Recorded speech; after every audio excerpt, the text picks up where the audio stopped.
from the e-board here. Very professional. Where's like all of the executive? No, if we're not here, we have to forfeit, but they can fuck around and not do anything. Yeah. They'll be like, oh, well, whatever, we're on the e-board. No, they're reffing. But we.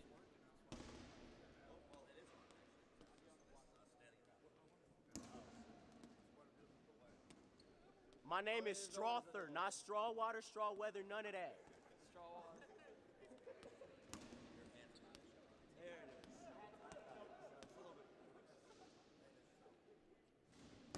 Brandon, you're gonna be on this side. All right. Space in. Who's repping? As of right now,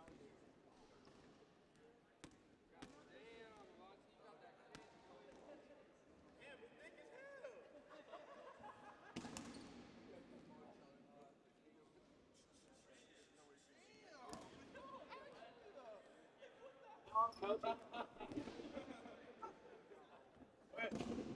What happened? Where's the police seat? Strawther, thank you. Wow.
All right. Hey, 1.5 minutes until we start or something? Or, wait. Oh.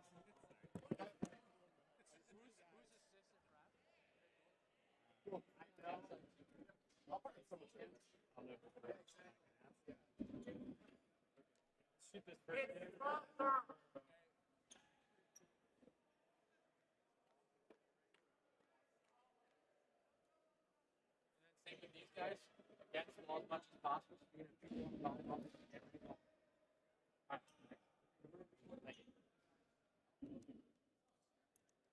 And we're live. I don't know. Good. What? Good. I don't know yet. Hey, are we alive? All right. Good. All right, folks. Sorry for a little bit of a delay there. We're here with the Championship Sunday, round of 16. Got some quick action. My name's Kevin Bailey. I'm here with former NCDA President Hunter Ford. Kevin, how are you doing, man? Couldn't be better.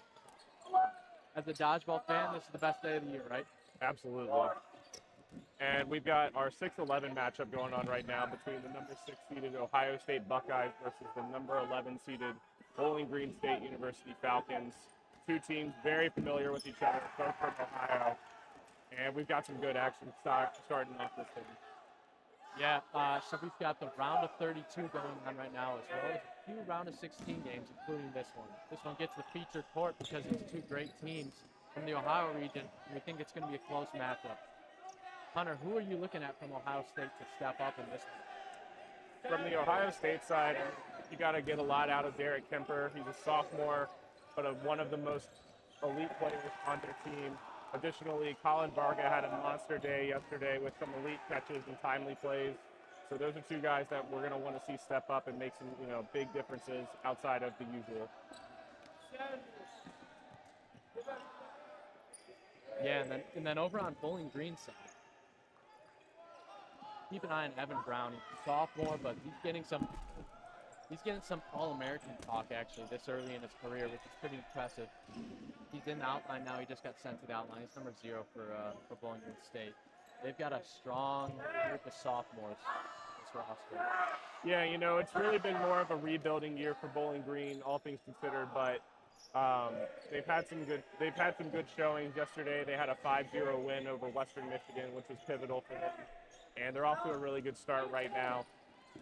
Yeah, and you're seeing and that's a kill. Nice play there by Nick Hemmer, a rookie sensation. He's a freshman for Ohio State, getting a lot of hype as potential freshman All-American. And he called his number, and he gets another kill right there as well. Ohio State in a little bit of a dangerous situation, though. They have 6 players, only one more before their 10-second shot clock count. For those not inundated with the NCDA rules, you have normally 15 seconds in order to make what is considered a legitimate attempt throw at the opposing team, which will reset your shot clock in a similar fashion to shooting at a hoop in basketball. But if you have 5 or less players remaining on your side, that goes down to 10 seconds. So it's really important to make sure that you maintain at least 6 or more players on your side if you don't want to be in that tight spot. Yeah. And again, for those just joining us, we're in the round of 16 here. We got round of 32 games going on at the same time. We're here at College Dodgeball Nationals in Athens, Ohio. Ohio University, the host this year.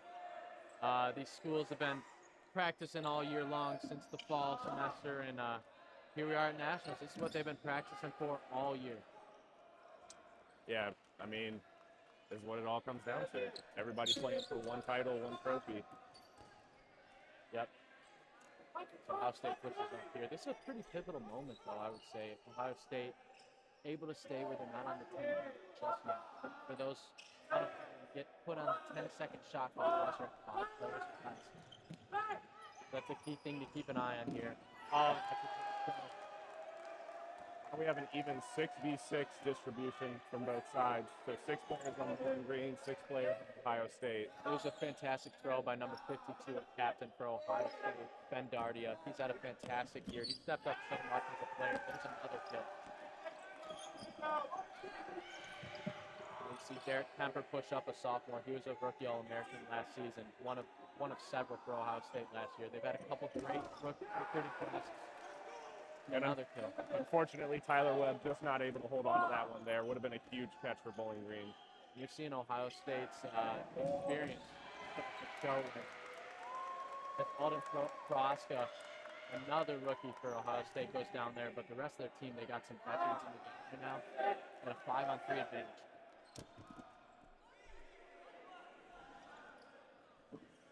Nice team throw in the middle, but an even better dodge right there. Yeah. Great throw there by O'Malley for Ohio State. Now down to 2 players for Bowling Green. And another good team throw. Yeah, you know, this is where the, experience starts to show in a lot of these really tight moments.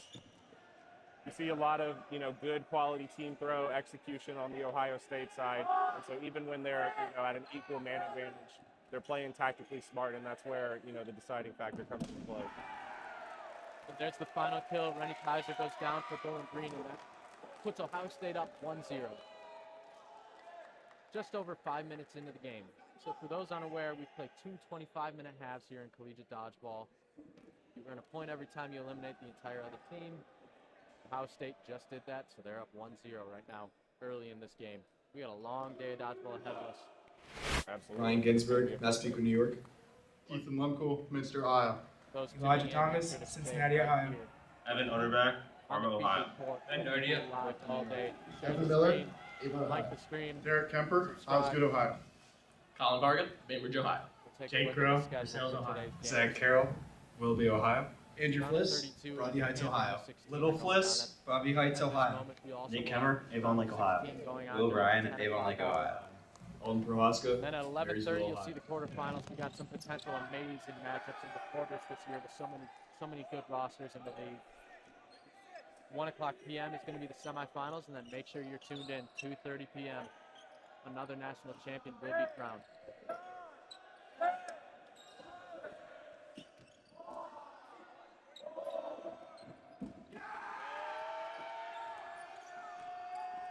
Two nice kills for Ohio State. What I'm really seeing from Ohio State is they feel more comfortable up there at the throw line playing an offensive game compared to Bowling Green. That's gonna pay dividends. Yeah, they're doing a really good job controlling the neutral zone right there, but kind of an intended throw right there from Ethan Lundkuhl. Yeah, not a great throw. Logan Garadot with a great catch. And now we have a balls over call though. So balls over against Bowling Green. So that is, when we talked about the shot clock earlier, the penalty for a shot clock violation is what we dub a balls over, which your team has to forfeit all of the balls to the other side in the event that your shot clock expires. Yeah, and that's a huge swing right now where Ohio State now with all 10 balls on their side, they're going to be able to dial up a couple team throws, knock off potentially a couple of the better players on Bowling Green. I would target Evan Brown if I'm Ohio State right now and try and get him out of the game. And they do, but guess what? A catch from both guys over there. Evan Brown with one, and then it looks like number 7 for Bowling Green. That's Riley Brady with the catch.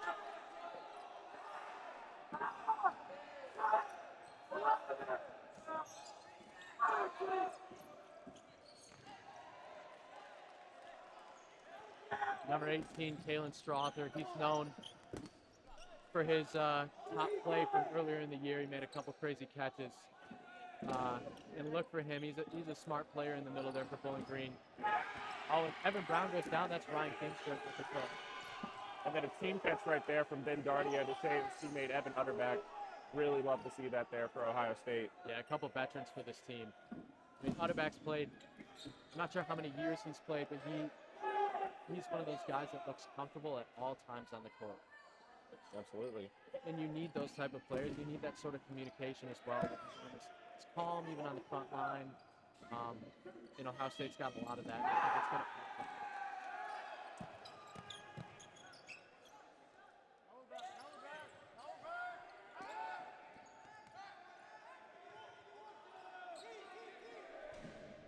gonna So Kevin, what do you think Bowling Green has to do differently right here in order to get back into this point?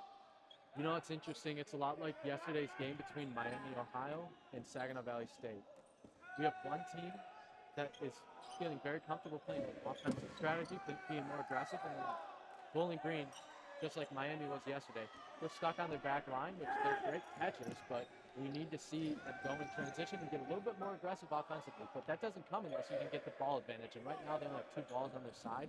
It's tough to do that. Yeah, absolutely. And, you know, it kind of really started with the opening rush. You get 3 balls on your attack line and then 4 balls in the middle. And Ohio State just completely had a clean sweep on all the balls in the middle, so they started off with a 7-3 balls advantage, held with them throughout this play. Utterback with a kill there on number 25 for Bowling Green State. Josh Byers, unfortunate out right there, looking for the catch, but just couldn't corral it.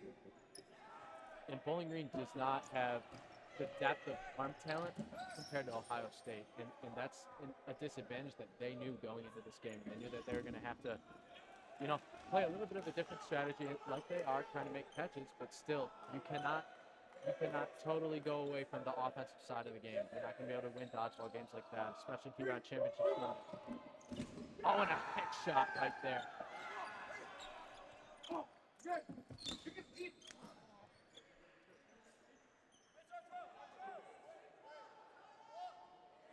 Looks like we got 7 players left for Bowling Green State.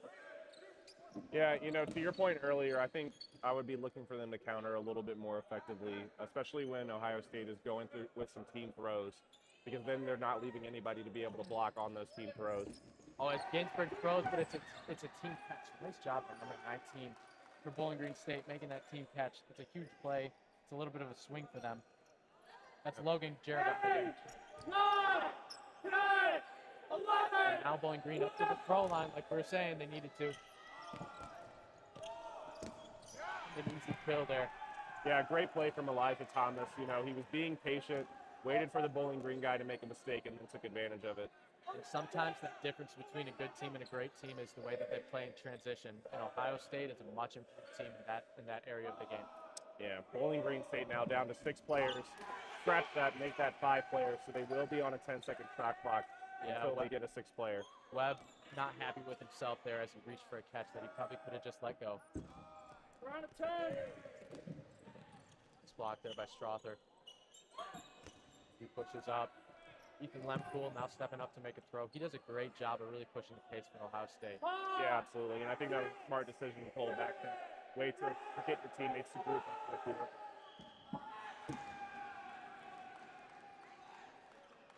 Once again, folks, stick with us all day today. We got bracket play going on all the way until the 2:30 p.m. start for the championship game. Right now we're in a round of 16 matchup. Ohio State against Bowling Green, a couple rivals from the Ohio region. Bowling Green State last made the Final Four in 2018, I believe. That is correct, Kevin. BC Nationals. And Ohio State, their last Final Four appearance all the way back in 2016. Oh, and there's a kill. Evan Utterback again with a nice play.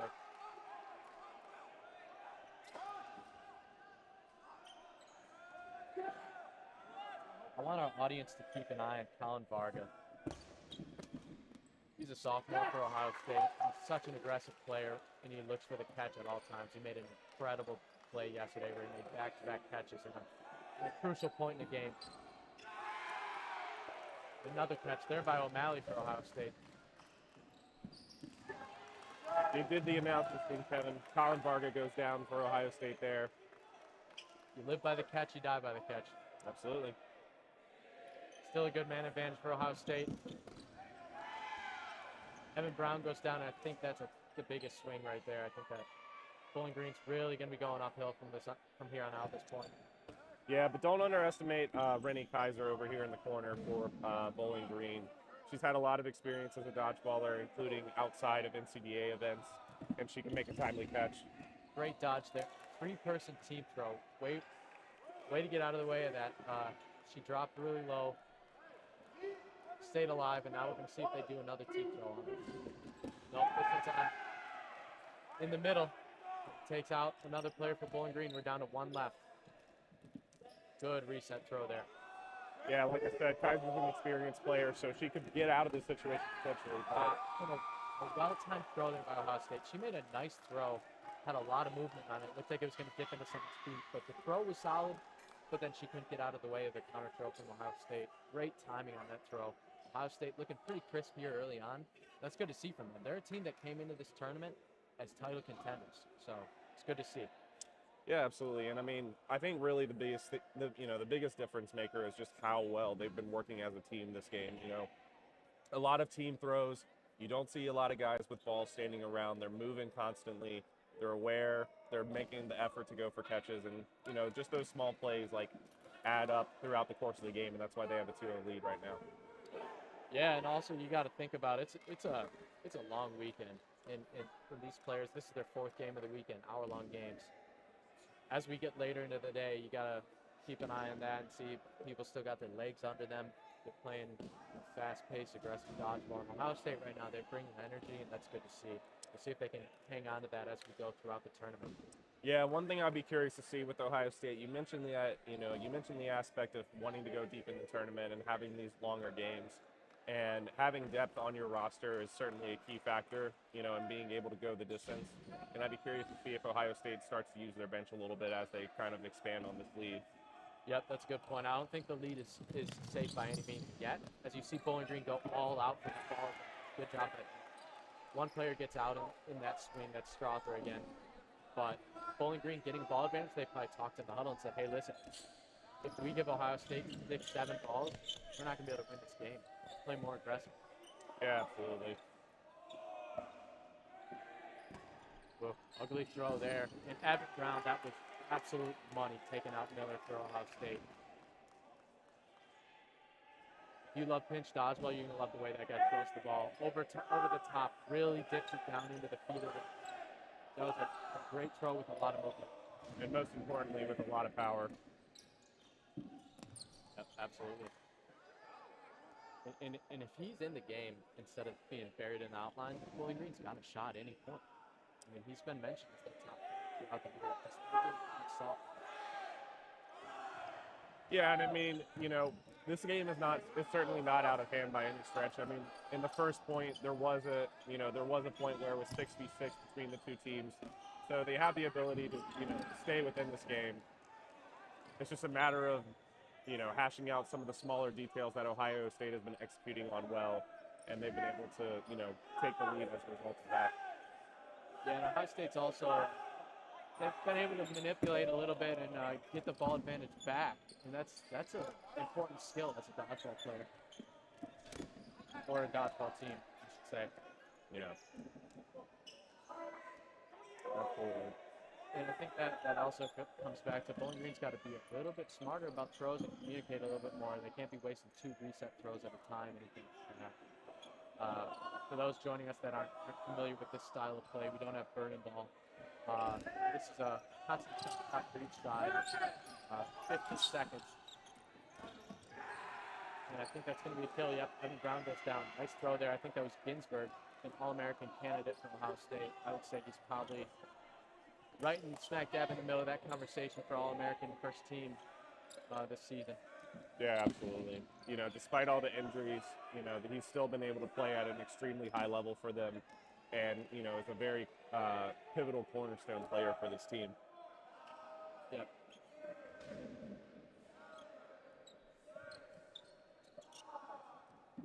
Oh, nice catch there.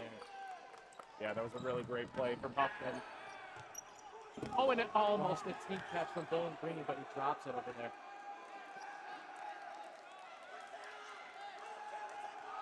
You see Strother yelling to his team, trying to rally him on. Bowling Green just did not look comfortable up on that throw line. It looks like they try and retreat too early. They don't get off good throws. They're not able to pick off Ohio State from up there in the throw. They're more of a transition team, if anything. Yeah, you know, I think one of the things that I would like to see from them a little bit is one of the things that Ohio State has done a really good job of throughout this entire weekend is when they get put on their back line, they're looking to be in a position to counter, and they are ready and set in a strong athletic stance. But, you know, because of that, I would like to see them kind of bite back and test the waters a little bit and say, all right, if you're going to charge back up at me, I'm going to hit you, I'm going to hit you as you're trying to get into your own transition. because, you know, as you said, Bowling Green does have some arms, but not necessarily, you know, all the way up and down the roster. And letting them come to you and basically, you know, be able to counterattack their counterattack, cuts down on the throw distance and can give yourself an opportunity to try to get some more kills that you haven't been able to get in this match. There's something to be said about not being too predictable. Right now, Bowling Green's kind of sticking to the same sort of strategy. They're calling Lempool out there. I actually wasn't sure about that call. Close one, but hey, the refs got to make the call that they see, and probably a good call by them. Santa clipped his foot. Yeah, you know, certainly dodgeball is a game of inches in a lot of ways, and, you know, I think that a lot of our guys are getting the call right 90% of the time. And, you know, it's a game of a lot of judgment. So a lot of props to, you know, the teams officiating this weekend. And they're once again, Bowling Green pushing up to the front line, but not able to get off a solid, strong throw. It looks like they're throwing off their back foot when they get up there. They're already trying to retreat, so they know that they got to go back quick. And that's a credit to Ohio State, how good they are at anticipating and pushing up in transition with a sense of urgency. Yeah, absolutely. And Ohio State taking advantage of some wall ball play right there. And unfortunately, 2 reset throws from Bowling Green State. You don't want to see that. You already are at a disadvantage in balls. Ground throw there by O'Malley. One thing to keep an eye on, I would actually say Ohio State's got a handful of their solid arms in the pump here. So if you lose a Ginsburg or a Kemper here, all of a sudden it's a tough spot to beat. And an unfortunate drop right there from Gaffigan. Ben Dardio with the catch. That's a signature move right there. Backpedaling, he drops the ball and gets low and makes a catch. Kind of baited him into it. That's a veteran play right there by one of Ohio State's leaders.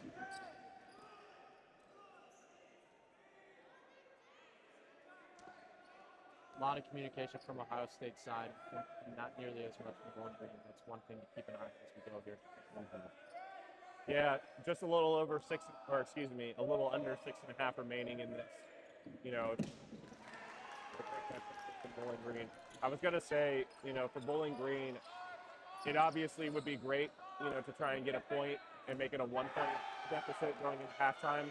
But I think it's absolutely more imperative that they don't be in a 3-point hole going into the second half here. Yeah, I mean, if you put yourself in that hole, it's almost like you got to execute perfectly to come back and win that game. Now, it's not impossible, though. We saw Penn State yesterday against Ohio State actually come back from a 3-0 deficit. And so, you know, it can happen, but it's exceedingly rare. Yeah, and you got to think Ohio State's going to learn from those mistakes and won't let it happen again. They look very comfortable right now in this match, but at the same time, if I'm on Ohio State's side, I'm going to step up the pressure a little bit, maybe get a little more sense of urgency here and try and get a point before halftime. We got now approaching 5 minutes to go in the half. A great team throw right there. 47 once again. He reached for a catch that maybe he didn't have to. He's got to set up his body a little bit better, either get his body in front, square it up, or get out of the way of it. 45 gets knocked out there for Ohio State. That's Will Bryan. He's a freshman for Ohio State. One of many freshmen that they got starting for them. And that was a close call here. That one blocked down into the ground before it hit his feet, so he's safe. Bowling Green right now with 6 players, 1 away from that 10-second shot clock. And as you were now at that 10-second shot clock. Yep, 23 gets knocked out there for Bowling Green State.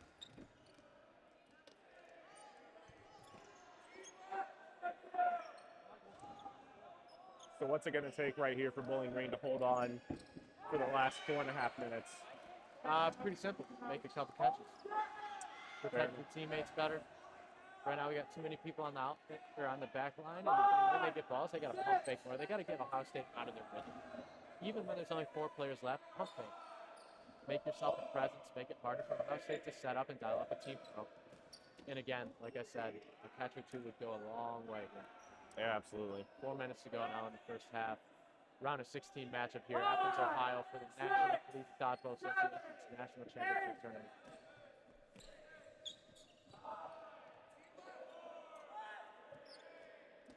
Kemper with the reset throw. See if Ohio State dials up a team from this time to come down the court. There and a kill. Ryan Ginsberg having a heck of a first half here, showing why he's one of the household names in the NCDA. Yeah, absolutely. You know, a great transition kill. A lot of effective movement on there, put in a spot where it was difficult to catch. Things that make you an All-American in this league. Oh, good look there. Bowling Green State number 25. That's Josh Boyers again. A junior for BGSU. It looked like he set himself up there for a good catch, but just didn't hang on to it. Yeah, 2 players remaining for BG, Peyton Hilling and Ronald Benjamin. They're going to have to do a lot of work to try and stay in this one. Yeah, and 3 minutes is a long time to stay alive in this league. Absolutely. And you've got to play really smart. And I can tell you from experience, being on that court as one of the few players remaining is exhausting. Just trying to survive and trying to survive and last in that environment. Yep. Now we're down to 1, and great job by Ohio State with the communication, making sure no one did a solo throw. Don't do anything stupid here. Let's just get a team throw off and knock off this player without letting him have an easy catch. Oh, and a solo throw, but it works. Snyder with the kill there, number 51 for Ohio State. Great throw by him, and now we're at 3-0. Buckeyes in the lead. Yeah, and one of the other rules within the NCDA. So we mentioned that we have 25-minute halves. However, if in the first half the last point ends with less than 5 minutes remaining, we do what is called a rollover, where we add that time to the start of the second half. So even though there was 2 minutes and 33 seconds remaining, that'll be rolled over into the second half. So the second half will have 27 minutes and 33 seconds remaining. Yeah. Once again, shout out to all of the sponsors here for the NCDA Nationals. Thanks for letting us do everything we do here. Absolutely. You're a fan of college dodgeball. We'd love for you to support all those sponsors. You'll see them in the bottom left corner of the screen on the stream here. Once again, if you could like, share, subscribe on our YouTube channel. We'd love to get this Nationals bracket play out there for more people to see. In fact, it's funny, Hunter. Yesterday we were interviewing a rookie from James Madison University. Asked him how he got into dodgeball, and you know what he said? What do you say, Kevin? He said as a high school senior, he watched the finals from NCDA Nationals 2022. Really? He watched the stream of Grand Valley State against Michigan State, and that's what made him decide to play dodgeball at JMU. Wow. It's kind of crazy to think about, but as the league continues to grow, as the media team for the NCDA continues to grow, and we have help like we have this year with Mad City, their production crew coming in to help us out, we're going to see more and more of that in just growing the sport. So you love to see it. Absolutely. So, focusing a little bit back more on the game and a little bit of halftime analysis, I think really the biggest key, with the Ohio State, with the Ohio State performance and, jumping out to this 3-0 lead, is they just look ready to make a play every single time. They're playing with a lot of energy. They're getting into an athletic stance on their counter plays. They're diving for balls. And, it's really shown, like I said, it's really showed in the scoreboard for them. On the Bowling Green State side, they've had a couple, good opportunities and made some decent catches. But, you kind of pointed to this earlier. They don't look the most comfortable on the attack.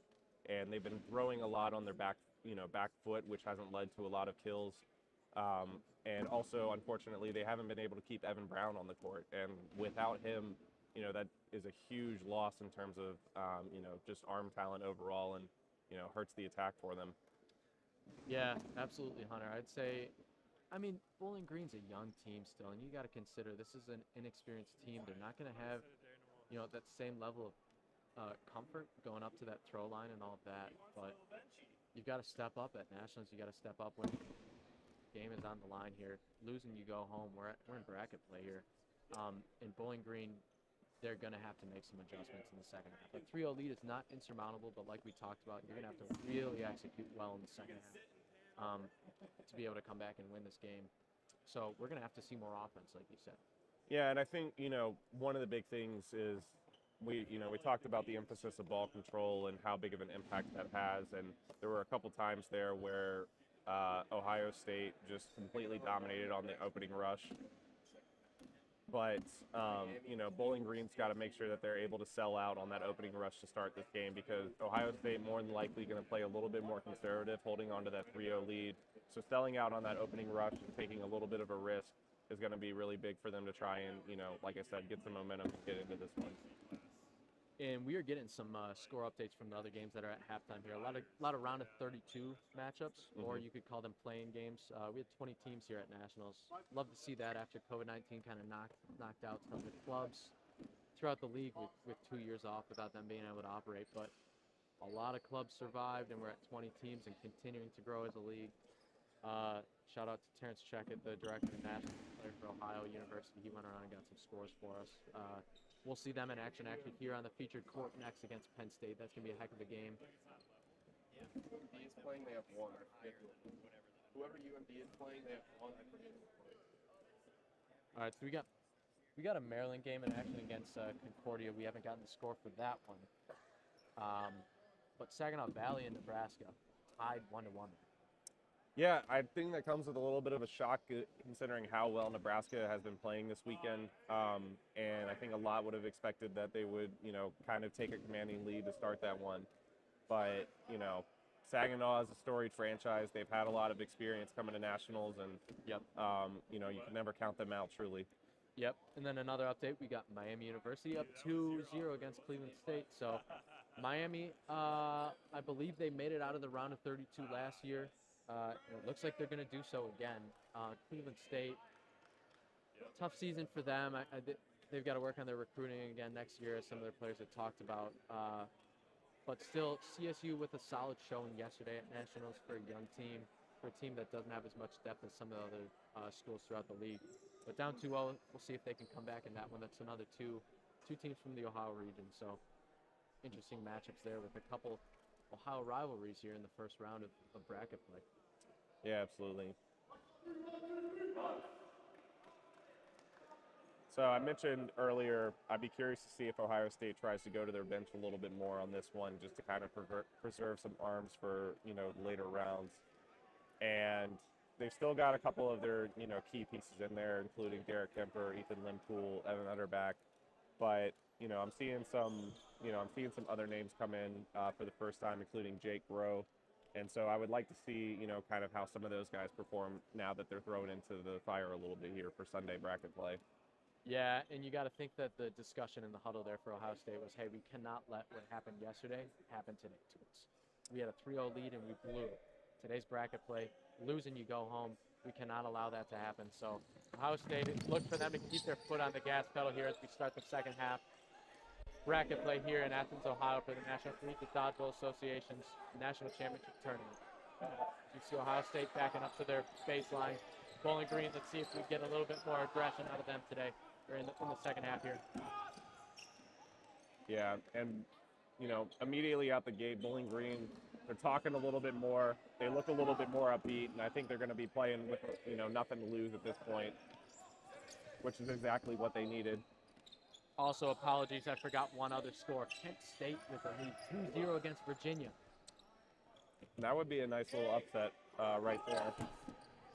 Not only would it be an upset, but it would be the opposite of a result that happened yesterday when Virginia beat them 5-0.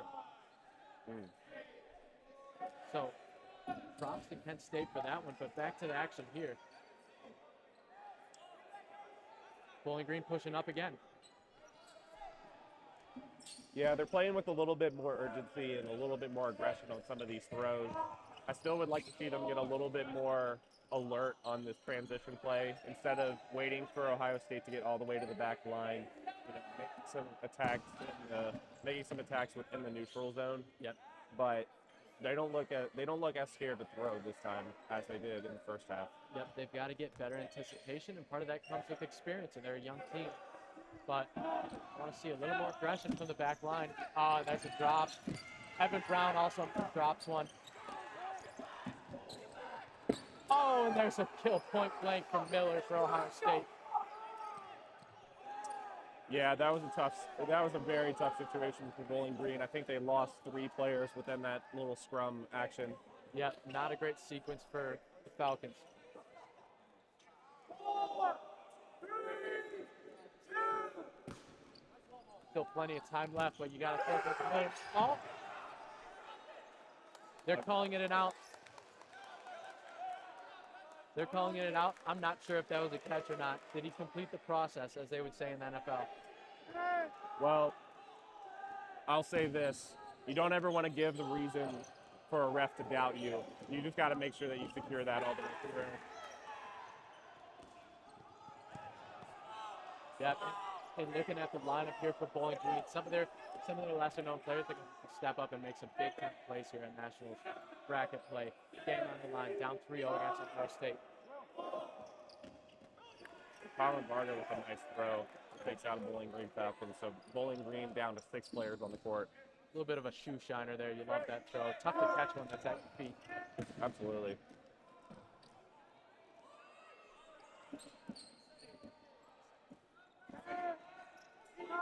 Ohio State just looks pretty confident playing in that aggressive, fast-paced, mentality that they're using right now. Yeah, let's see. I think we're going to see a team throw in the corner over here. They do, but they miss on both throws. Yep, you got Rennie Kaiser in the corner there. You also got Ronald Benjamin over there. He looks very comfortable getting out of the way of those team throws and looking for a catch at the same time. Absolutely.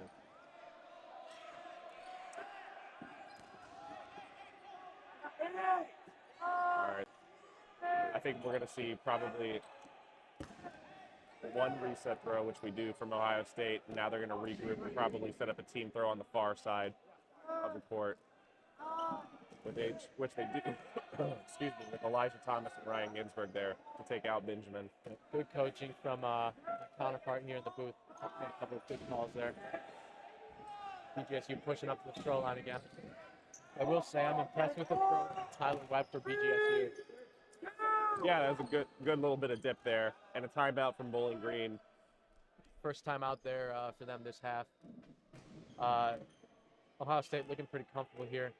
You got to think if they go up 4-0 at that point with the amount of time left in this game, 23 minutes, you're in a pretty comfortable spot. You can probably start resting those arms. We got a long day ahead of us, and if Ohio State wants to win a national title, they got to be fresh at 2:30 p.m. when that national title game is broadcast right here on this screen.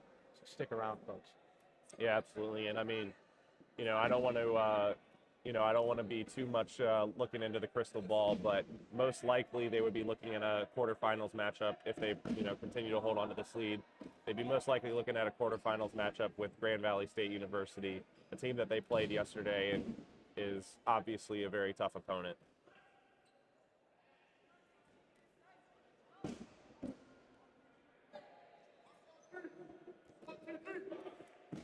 So with the timeout right here from Bowling Green, I think it was a smart idea. They took advantage of some of the balls coming in over onto their side, so that made sure that they would be able to secure them. And they give themselves a chance to get a little bit of a breather, figure out a strategy to more effectively get back into this point. We'll see if it's too little too late, but, I do like the idea. Yeah, and we got a substitution here. It looks like Ohio State putting in Andrew Fliss. He comes in for Colin Varga, actually, in this situation. Which is kind of interesting because, Varga, his specialty is, kind of more of a catcher for the team.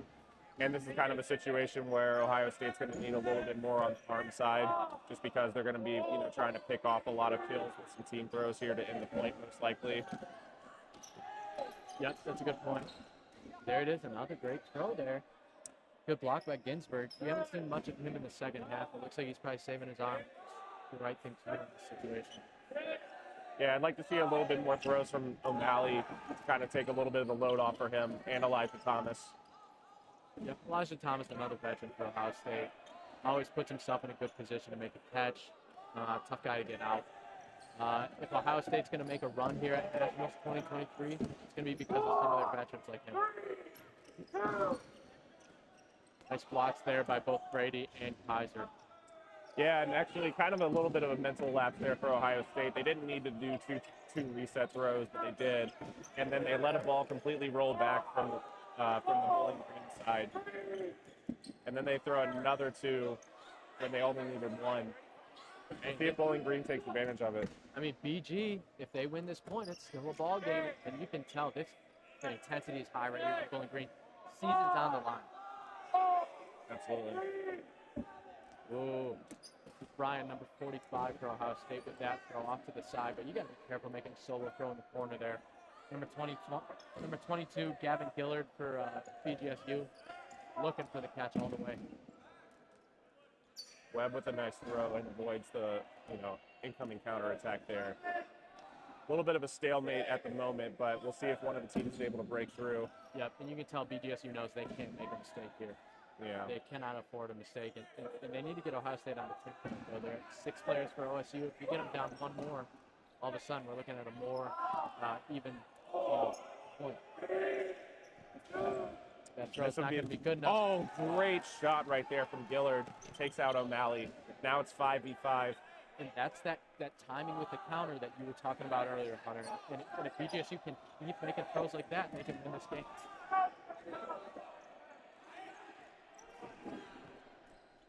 Ohio State not looking very comfortable right now, which is interesting considering they got Ginsburg in, they got Ethan Lamppool in, a couple of their more high-volume throwers. Yeah, they made a couple mistakes right there within the past couple minutes, like I was saying earlier, where they were wasting a lot of balls, and they haven't been able to keep ball control as well. But a great catch from Elijah Thomas might be able to turn the tide back in their favor there. Oh, nice kill. Again, 22 for BGSU, having a heck of a point. Gavin Gillard. Now 5v4 in the favor of Ohio State University. And I would not make a solo throw at Riley Brady. He's made several clutch catches so far this game, and it's probably due for another here. Good reset there from Gallard. I want to see if BG looks for a catch right here. And it's interesting, like 3 minutes ago we were talking about Ginsburg saving his arm. Can't do that now as he just makes a kill on Brady. Nice throw by him. It looks like he's got to ramp up his intensity now. Win this point for Ohio State and make it a game. And make it no longer. So. And oh man, that's a crucial mistake for Bowling Green. They missed the shot clock violation there. So ball's over is the call. Looking at 5 players on the Ohio State side to 3 for Bowling Green, and all the balls on their side. I would expect to see multiple team throws put on Gavin Gallard right now. Yeah, and it's pretty simple if you're BGSU. Make a catch in this situation or get out of the way of 3-4 balls. Anything other than that, and we're probably in a tough spot. Yeah, I mean, there's no other choice, man. No other choice in this situation right now. Team throw goes in the middle. Great dodge up there. Number 33 for BGSU. Peyton Hilling, great maneuver. A little bit of Matrix-esque move. Ohio State, I'm careful to make solo throws in this situation. You got 3 people that are absolutely looking for catches. Kaiser in the corner. Great reset throw right there from Gillard. Oh, 22, Gillard. He does not like what he just did. He reached for a catch where he should have maybe let it go. Now 2 Falcons remaining. I like Hilling there, looking for a catch, dropping that ball.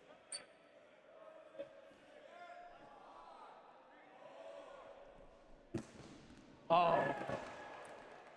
In the trailer throw there, connects on a team throw. Great time from Ohio State. 2 throws directly at him and then a cross that was a little bit late.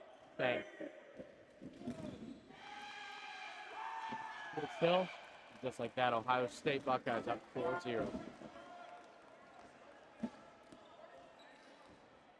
Yeah, and with that, with that 4th point, now that institutes a running clock for the game. So Bowling Green is going to need to get back. Bowling Green is going to need to get another point in order to be able to stop that. And this is a, insanely tough hole to try and dig yourself out of if you want to, compete in this one.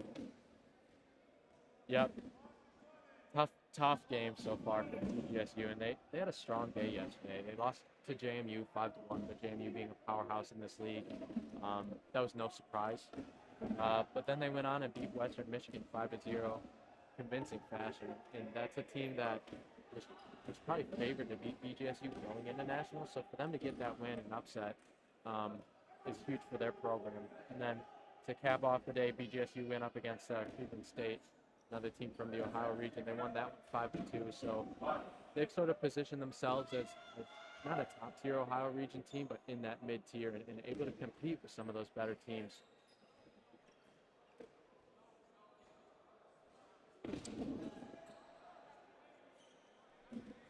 Yeah, and to that point, it's, it always, again, it just comes down to the small differences that make, separates the good teams from the great teams, within this league.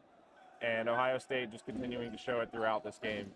And that's why, they were, that's why they're strongly considered to be a, potential national title contender. Yeah, they had a tough day. Losing to Penn State the way that it happened as well was not great.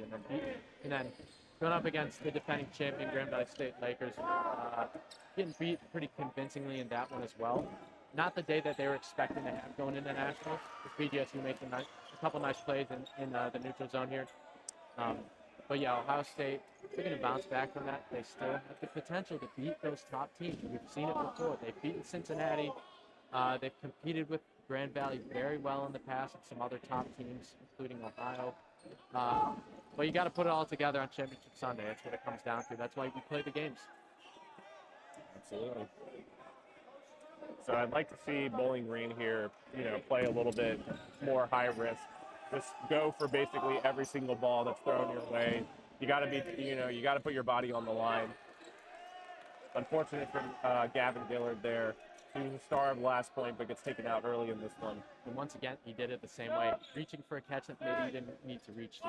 But at the same time, in this situation, you probably got to go more aggressive for some of those plays. So you can't really blame him for reaching for that catch. He's trying to make a play for his team and swing a little bit of momentum. Yeah, absolutely.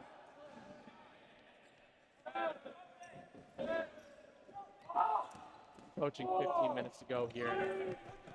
First round of matches of the day here at Nationals. Athens, Ohio University doing a great job hosting this year. 20 teams total from across the country. Most of them in the Midwest and East Coast regions. Yeah, we got teams as far west as Nebraska and teams as far east as University of Maryland. So really is a national event in the fullest sense of the word. I'm very excited to see how the league continues to grow over the years to come.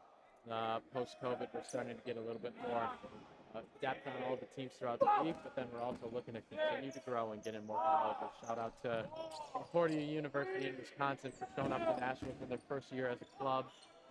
University of Illinois, they made their induction match a couple weeks ago, actually, at Miami University. Weren't able to make it to Nationals, but expect them to be more of a force next year and maybe a team to watch. Yeah, and we had University of North Georgia make their reappearance at Nationals this year. They hadn't made an appearance since Nationals 2019. Obviously, COVID plays a factor into that, but they were a team that a lot of people were really excited to see when their names were announced to attend here.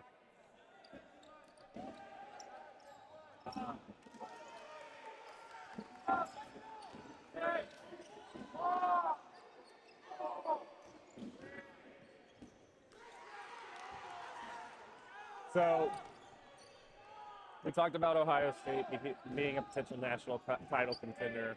I think it's obviously safe to say that Michigan State, our #1 seed, University of Cincinnati, our 2 seed, and Grand Valley State, our 3 seed, are also in the mix as well. Any potential dark horses that you think that you would want to look out for, Kevin? Yeah, so like you said, Michigan State at 1, Cincinnati at 2, GVSU at 3 are the obvious contenders, and then JMU as well, obviously.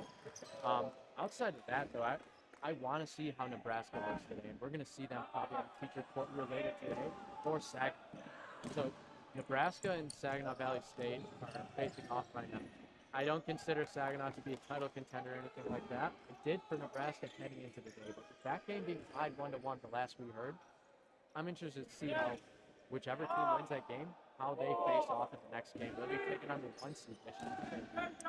Yeah, absolutely. And I think I don't want to discount Akron too much either. They're our 5 seed, and they have had some really big upset wins throughout the year. Previously, including beating teams like Ohio State and JMU at other events at home. So yeah, I think that's one of the least talked about things when you talk about like their performance throughout the season. 5 seed is a program record for them going into nationals being the 5 seed. in just some of the wins that they've had this year, them beating James Madison is not talked about nearly as much as it should be. I mean, Akron is a contender. I mean, are they one of the most talented teams in the league? No. When you're able to beat a team like JMU, you can beat anyone in the league at that point. So we can't count them out. A lot of stars would have to align for them to win nationals. They would have to put together that sort of game over and over, starting at like the quarterfinals. But it's possible. So it's fun to see how many teams truly do have a chance to win it all if they bring their A game here today. Yeah, absolutely. You know, and in terms of the history of the league, I mean, obviously goes without question, GB has been the most storied franchise and the most dominant program. A lot of teams are going to be looking for their very first ever national title. And I think that Michigan State, you know, being the 1 seed, this is their best shot ever at getting the chance to, to win the national title. Yeah, Hunter, and it's crazy to think about. Michigan State, one of the first teams to join the NCDA back in 2005. They've been around all the way since then. They're one of the most storied programs in the history of the league. I think they've made it to the Final Four 12, 13 times, something like that, which is an insane stat. And 90% of the league would trade their resume with Michigan State's in a heartbeat. But at the same time, you think about MSU and their coaches and their seniors on that team. They would not be, as we got a balls over call going towards BGSU. But to finish my thought, Michigan State, their leaders of that team would not be happy unless they leave today with that trophy in their hands. It's crazy to think about that. The Spartans have never won a title, but they're favored to do so today. So that's a fun storyline that we're going to follow throughout the day here. Yeah, and we talked with Trent Schaefer from JMU at one point yesterday too, and he echoed that same sentiment where he said anything short of a national title means it's a disappointment for a weekend. So you love to see that competitive edge out of a lot of teams and say, hey, we have the ability to win this whole thing, so let's do it. Yeah, and that's great to hear from JMU. This is a program that, as we shift from Michigan State to the team that they might face in a Final Four potential matchup, James Madison, this is another team that's been dominant for a long time. They've been one of the most talented teams in the league all the way back to even their first year in the 2011-2012 season when, that was their first year. They were very inexperienced, but they actually beat MSU at Nationals, and that was the moment that really put them on the map.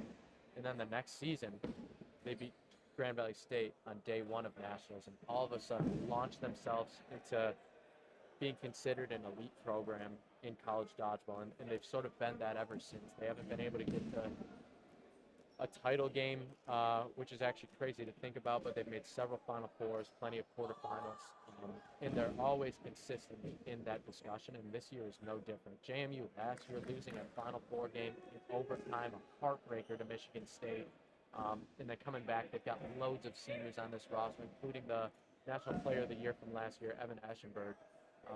That team is built to win a national title. They got a great rookie class. They always bring in so JMU is a fun team to watch, and I think we're going to see them at some point today, and I'm excited to see how they play. Wow. And back to the action here. Ethan Lempool looking so composed there. 3 or 4 balls thrown at him, a team throw from BGSU. I like the idea from them, but just weren't able to connect, and then he just caught one of them. Yeah, he was completely unfazed by, all the throws coming his way, kept his cool and caught the trailing throw, which is something that you see out of a lot of really skilled players, and, Ethan being one, kind of proving that there. Yep, he was a rookie All-American last season. Really put his name on the board for everyone to remember, and he's probably on the scouting report of every team that's here today. Absolutely. So going back to kind of talking about our title discussion, that sort of deal. It's been a very long time since Grand Valley hasn't been considered the definitive title favorite.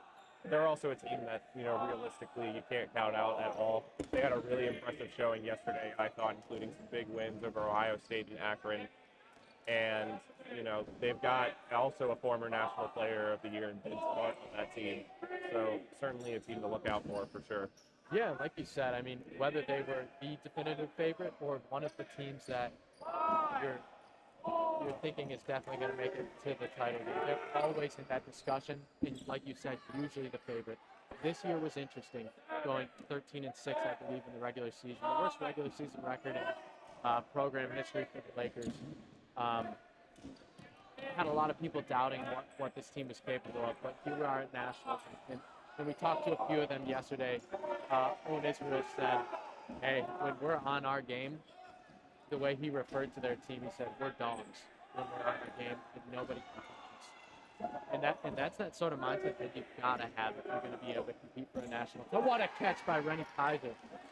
Middle of my sentence, but I don't care. That was a fantastic catch. She had a ball in one hand, but still was able to make that catch. Yeah, and also just the great court awareness to recognize that a ball sailed over its intended target and took advantage of it. Yeah, fantastic play there. BGSU looks to get their first point of the match here. Maybe get a little momentum going into the offseason. This is a young team that still has so much potential. And I think coming into next year, we're probably going to see them in those way too early power rankings that are going to be coming out in a couple of weeks here. We're going to see them ranked a little bit higher than maybe what they were this season. I expect BGSU to take a step forward as a program this year, and I'm excited to see where they go. Well, yeah, Hunter, back to that title discussion as this game is winding down where it needs to go. Grand Valley, like we just talked about, they're a team that when they're playing their best, they absolutely can win it all. Michigan State, and Boyers, again, we may as well stop talking. It's like Bowling Green hears us and they know, hey, talk about us. We're still in this game. We're still a solid team. A couple of great catches there by BGSU. That was their best point, obviously, that we've seen from them so far. Being comfortable up at that throw line, finally saw that. And you know what? If I'm BGSU, during the offseason, when I'm watching back this broadcast, I'm going to see that and be like, hey, that's one of the things we're going to have to work on next year. Let's recruit a couple more talented throwers so that we got a little bit more firepower to compete with some of these other top teams throughout the league. And then let's get a little bit better at aggression and offensive, from an offensive standpoint here. And going into next year, like I said, I'm excited to see where this BGSU program goes and if they continue to ascend. So, yeah. Yeah, you know, it was a really great point right there. I will say I'm a little worried for them that it's a little, too little too late. 4-1, 7:30 remaining. But, to your point, there's also the aspect of kind of, having some positive takeaways for the weekend and, being able to, look back and say that, we saw some good things. We saw some improvement. And again, like you said, really young squad overall. They've got only 4 seniors on the team. The rest are, predominantly sophomores and freshmen. And having that youth is going to help them a lot, going forward, obviously. But having that youth and showing out, in big moments like that last point, for example, is a great way to build momentum as a player, in your future, for the future of your career. Yeah, I was talking with Max Vincent, an alumni from BGSU, NCDA staff member. He's doing a great job this weekend with all the content and media stuff that he's doing. And he could not stop talking about Bowling Green's sophomore class and how loaded that sophomore class is, including Evan Brown, like we've talked about many times. He's a headliner. He's a potential All-American candidate, even as a sophomore. But he's not the only one. They got plenty of other sophomores that are fantastic players. So. Yeah, I think, another player that has, had some good moments in this one, Riley Brady.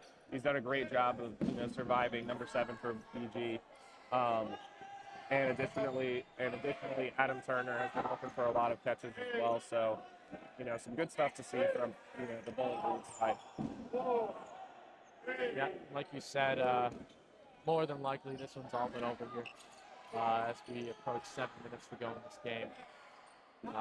More and more teams filing in here as we get into the round of 16. The rest of the matches round of 16. We gave you this one early because we thought it would be a great game to see a couple talented teams get a glimpse of Ohio State as they look to go on a title run here today. The round of 32 is wrapping up. We'll try and get you some updates from those other matchups here as we go. But Ohio State looking to close this one off with a win, and then stick with us right here because we got another heck of a game coming up. It's going to be Ohio University, the host school, taking on Penn State. A couple teams that had very different days yesterday. Penn State with an amazing game against Ohio State, most exciting game for nationals so far. And then Ohio on the other side getting dominated by a couple teams, including Nebraska. and they did not have a good day. They also got beat real badly by Cincinnati. Cincinnati looked like a true title favorite in that one. So yeah, excited to see that matchup. Will Ohio bounce back with their group of seniors, including Caleb Arnold, Ux Janowski, two guys that are in graduate courses at the university. And then you've also got the very talented sophomore captain for Ohio, Terrence Checkett, another guy that could be in consideration for an All-American spot. And it's going to be a staple in this league for years to come. That Ohio team has the potential to go on a run today. And then on Penn State's side, very excited to see how that team does. From the East Coast, maybe they feel a little bit slighted throughout the year as if people weren't expecting them to be that good, but they showed up yesterday and turned some heads. And Mason Blanchard, he's the president for that club. He talked about how people aren't underestimating them. After that Ohio State game, he said, "Told you so." And I mean, that's the exact type of mentality that we're going to see out of Penn State. I hope that they bring that same level of confidence into their game next round against Ohio. Oh, well, I have no doubt in my mind that they're going to play with a lot of confidence. I mean, they, and outside of confidence, they always look like they're having fun on the court, which is, a great mentality to have as well. So we're winding down here, under 5 minutes to go now. Round of 16 matchup here. We also have a bunch of round of 32 games going on. We'll get you updates from those scores, but the intensity is only going to increase as we go on throughout the day here. Someone is going to be crowned as the next national title this afternoon. I can't wait to see how this day plays out. Like we keep saying, it's the best day in dodgeball.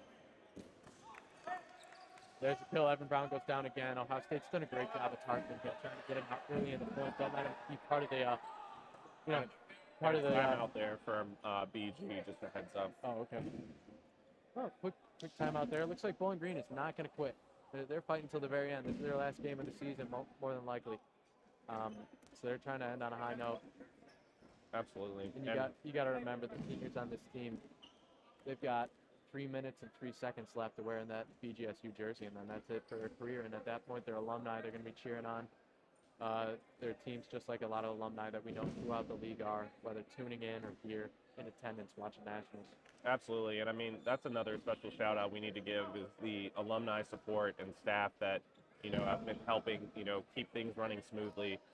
This is a volunteer-driven league with a lot of people who dedicate a lot of time and effort, to make sure that things, are running smoothly, to make sure that we're getting the best quality product that we have out here.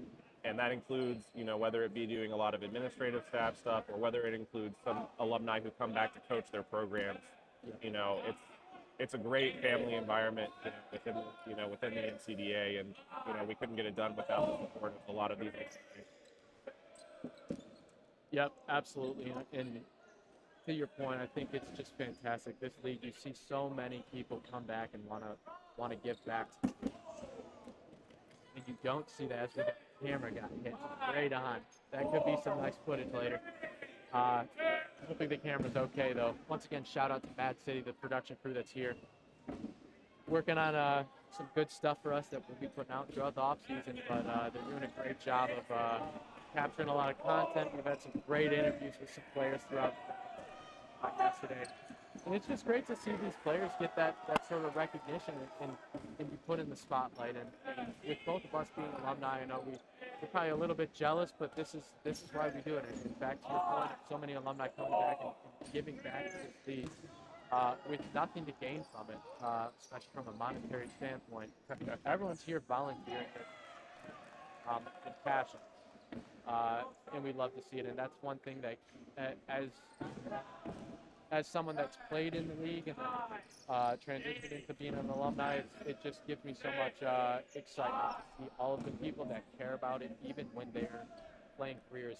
You don't see that as much in a lot of other forms of dodgeball, other leagues. This is something that's unique to the NCDA. You have a very limited amount of time, limited window where you get to be playing for your school, representing the school, and then after that, your legacy only lives on through the players that are doing it now. And I'm sure that we've got Ohio State alumni. Oh, and their camera gets hit as well. 2 cameras hit in the last minute or so. I know. So yeah, to finish my point, it's just great to see all of the alumni continue to support, and that's what makes this league run the way that it does. And as my counterpart Hunter Ford here in the booth now gets hit, I feel like both teams are trying to take it out on us alumni as we're trying to give shout outs to ourselves. Huh? Maybe we should get back to the action again. Yeah, just less than a minute to go here. Yeah, just a little over 30 seconds. Very difficult to score a point here, but we might see some exciting plays come out of here as we see the clock wind down. Yep. BGSU fought till the very end. Got to respect them for that. And hey, like I said, this team's got a bright future ahead of them. I'm excited to see where their program goes. And then on the flip side, Hunter, Ohio State, what are you looking to see from them throughout the rest of the day? For Ohio State, I want to see if they continue to play that same play style that they've had, and if they're able to play their game against, higher quality opponents, including the types like GB or, even Cincinnati potentially. Yeah.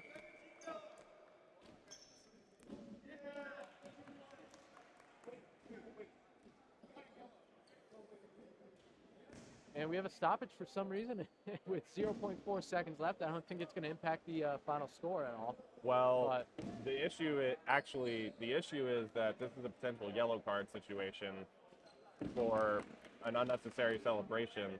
And that would be not the best for Ohio State, depending on who it is. I mean, no matter who it is, it's probably a player that is going to be a starter for them in the next game. If you get a yellow card now, Hunter, do you have to sit the first point at the next game, or is that not a thing? So, I would need to brush up on myself a little bit there. I believe that the way that it works is that if you are out of the game and you receive a yellow card, it's supposed to apply to the next point. Okay, so none called anyway. Yeah. Okay. Yeah. All right. And I don't think it was an egregious play at all or anything that was meant to disrespect the other team or anything like that. It was just people having fun at the end of the point. The match was already decided. Both teams were just having fun there at the end and trying to get, their money's worth here before they got to drive home from Bowling Green standpoint at least. Yeah. So a little bit of a weird hiccup there, but let's see if we can get an interview from one of Ohio's guys. Hunter, do you want to interview a player, or do you want me to do it? You got it. I'll pull in somebody. Let's grab rookie Nick Kemmer by chance, right there.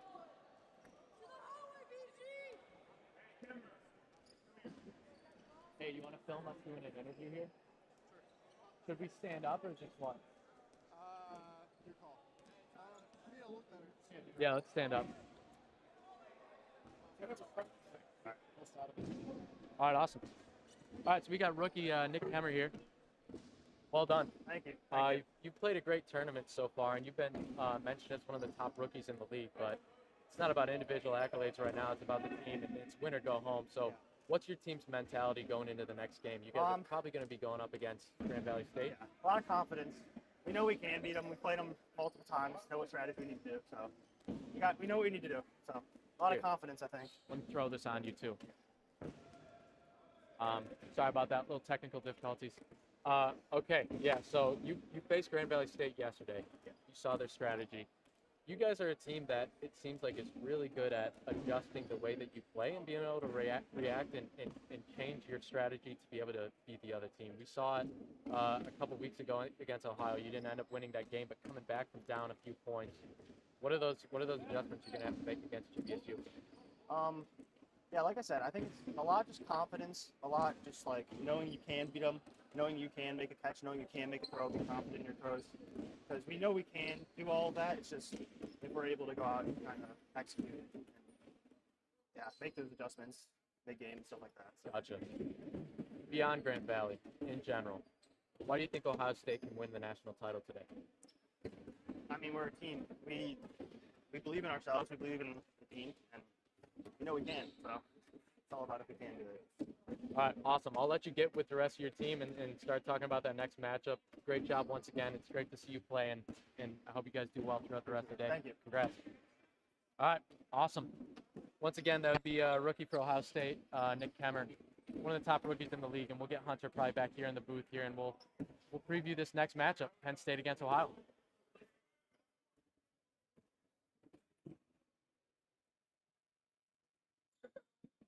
All right. Awesome. We get more wide. Do you think we should go like to a different? Yeah, I want to get the other shot. Yeah. How about what if we do it facing more like this? If that was the least important one, that would be the rest of it. The other ones are going to be way better. So. Yes, sir. Okay.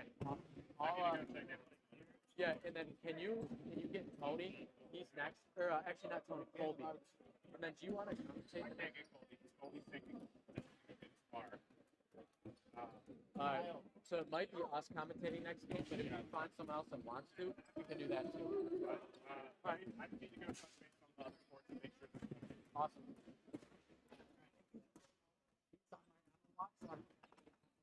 Something getting it? I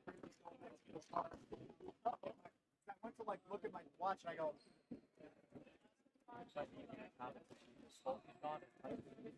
Running around.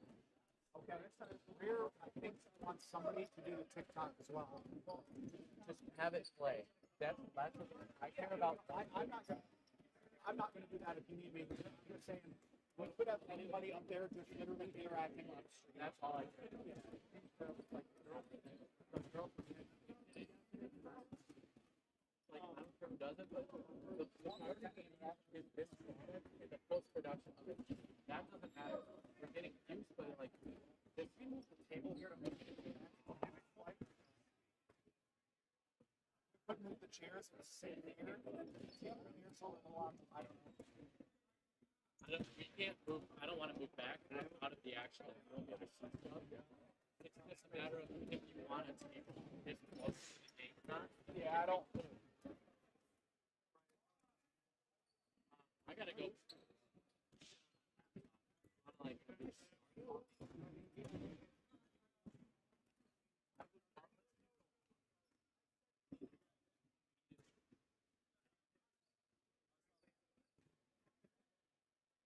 I'll go ask him. Give it to her.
I've got Penn State's roster here.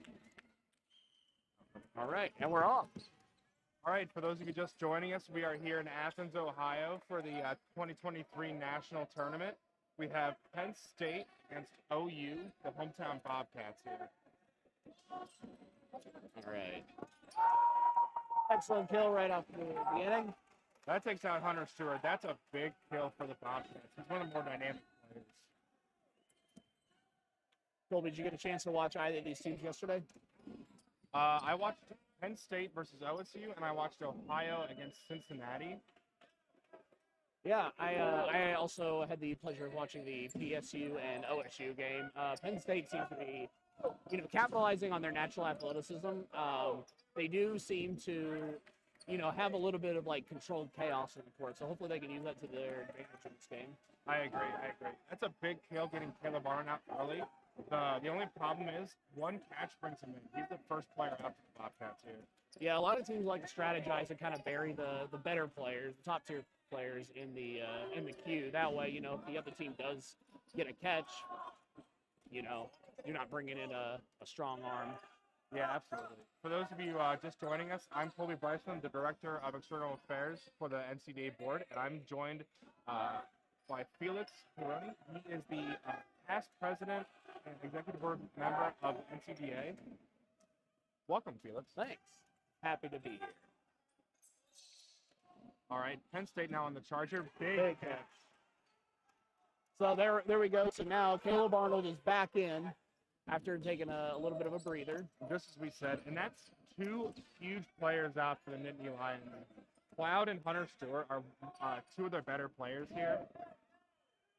The Bobcats have a really interesting story. They they had a couple rebuilding years leading up to COVID, and then right before the pandemic, they were a top 4 team, undefeated season, and then when the world shut down, they lost that opportunity to prove it. And then coming back after the pandemic, when we were able to start playing again, they had to pretty much start from scratch again, which was unfortunate.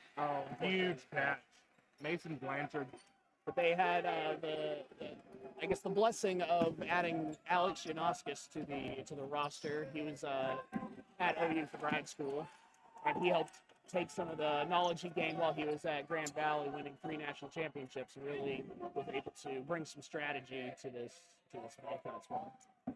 Yeah, and OU thrives when they have their veterans on the court. You have Alex Janoskis, like you mentioned, Caleb Arnold, who just got brought back in, actually founder of the club. Yep. First year in the NCDA, they were 0-29. They played the most matches of any team that year, and they didn't win a single one. It's really, really good to see where they are at with that now. They're actually ranked number 1 6 months ago here in our rankings. Yeah. It just goes to show, alumni or veteran player involvement really, really can make a difference on a squad. Yeah, absolutely. And OU's alum have stayed pretty active. I mean, I'm not sure if you can see the crowd here, but there's a bunch of OU fans. All right, Van Fleet's going to grab some time now. That's a very well-timed counter.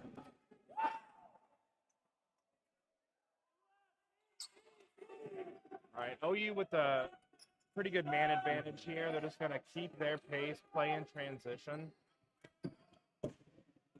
Good reset there by Penn State.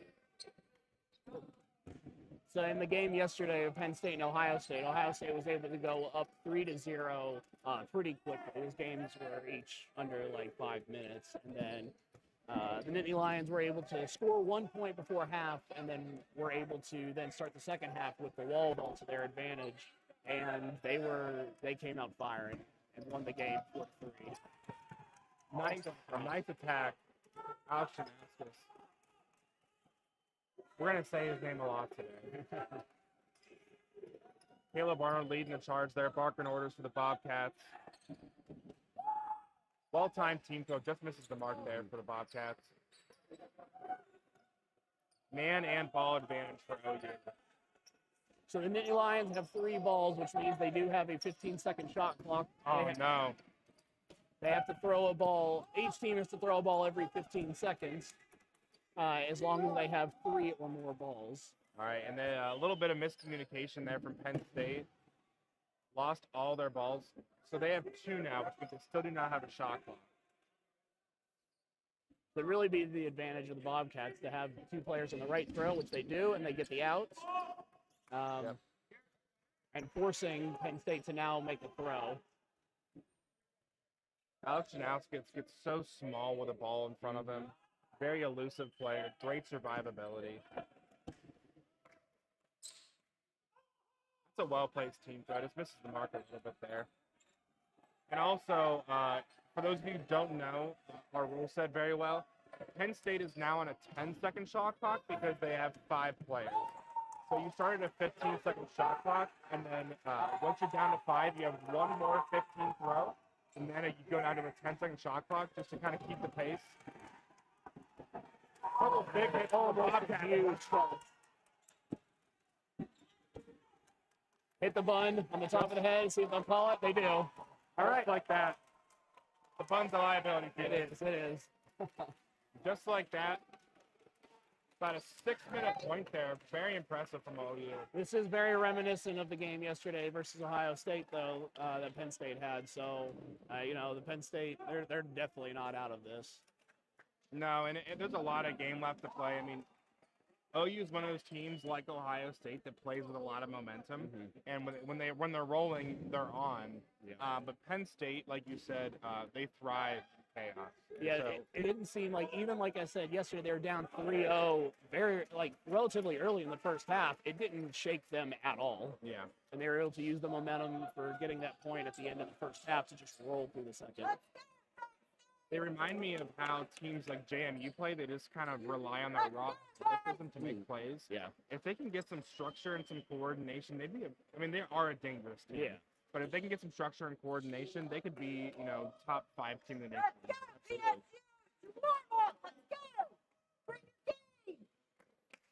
Score update from Court 2.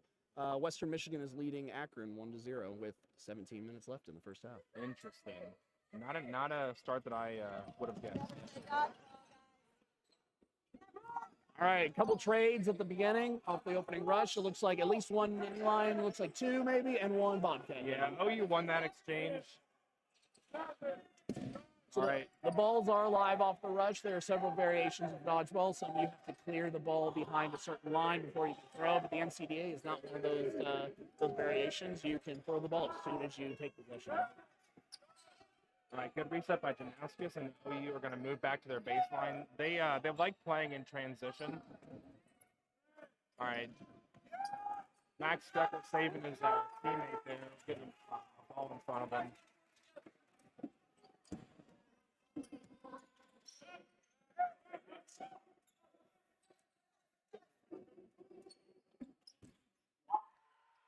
Great pass by Humphreys. Brings back in their only player in the outline. They have a 3-man advantage now at this point. Oh. Great toe tag. All right, Terrence Hackett just keeps himself alive there.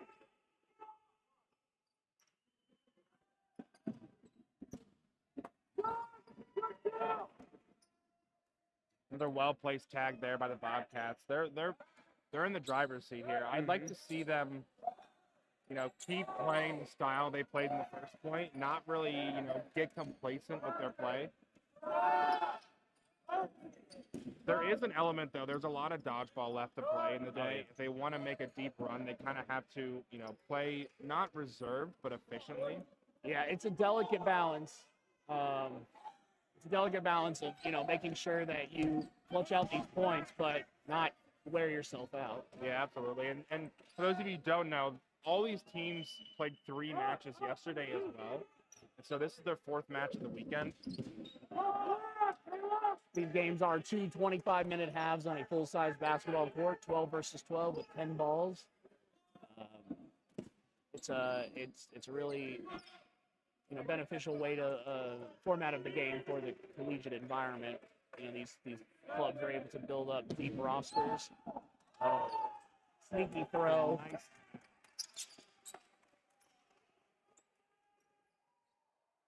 Garrett Nagley there, the junior captain.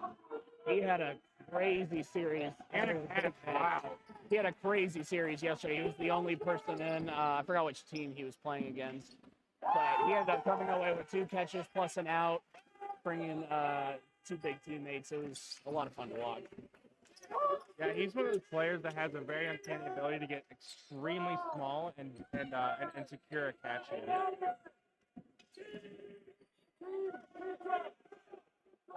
All right, OU's gonna reload here. Well placed team throw. Penn State's shot clock count starts as soon as they pick up that ball.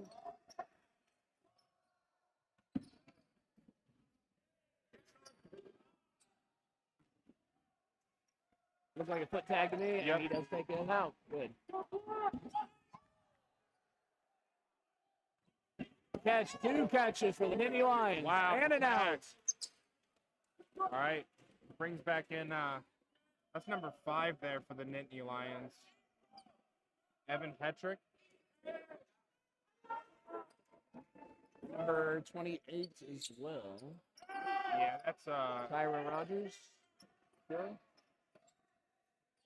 I look at the right. Nope. Nope. That's first name's Cloud. Let's see here how Penn State plays this. All right, a couple balls couldn't secure the wall ball there. As soon as this ball here on the baseline, okay, just stays in bounds. Looks like Cloud stepped out in that team throw. Oh, that's unfortunate. I like to see OU kind of coordinate here. Set up a team throw instead of 2 solos.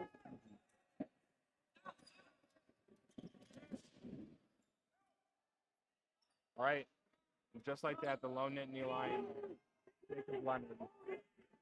He's already made 1 catch today, so let's see if we can bring in another teammate. Oh, and just misses it. He was the last player in the last point too. Another 5-minute point. Yeah, this is very reminiscent of Ohio State yesterday. So for the Bobcats' sake, hopefully they watched the Ohio State game and paid attention and watched their mistakes. But for the Nittany Lions, they're hoping to repeat history. So I was talking to Alex Shanaskas before the match here, and he did say that he watched that match and is gonna, not to rub salt in the wound, but learn from your mistakes there. He understands, keeping the composure and not allowing the game to drop into chaos where, Penn State would thrive, and keeping their structure and composure. Mm-hmm. That's going to be huge here. It is tough because, like we talked about earlier, it's a delicate balance of wanting to, make sure that you win the game, but at the same time, you got to save your arm. So, I could see the Bobcats, if they score another point, they're going to become complacent. They're going to start putting in some bench players. They may start making some mistakes. And if they put any wind in Penn State's sails, they're going to fly. Yeah, my philosophy when I was a player and a coach is I always like to get up with a 4-0 lead before I kind of took my foot off the gas. But then again, Nationals Day 2 is a different animal. A lot of these teams will play 5 or 6. And you make it to the finals, 7 matches in a weekend. That's a lot. It's a lot of dodgeball. It's hard on the shoulder. Some of these rosters aren't very deep, so it's a lot of pressure on the top 5-6 players. And that's, people need to take fitness leading up to Nationals very seriously. Yeah, taking good care of yourselves. I mean, full disclosure, these are college kids. We were all in college once. We know how we took care of ourselves, so we can't. It's more of a do as I say, not as I do. Yeah, absolutely. There's so many distractions, obviously, with being in college, classes, extracurriculars, social life. And so, it's great to see that. Team page. It's great to see that some of these players are choosing dodgeball as their focus outside of academics, of course. All right, Penn State going to mount some offense here, coming off their baseline for one of the first times here in the match. Nice throw, takes that out. Alex Shanaskas with the catch, or with the miscatch. So.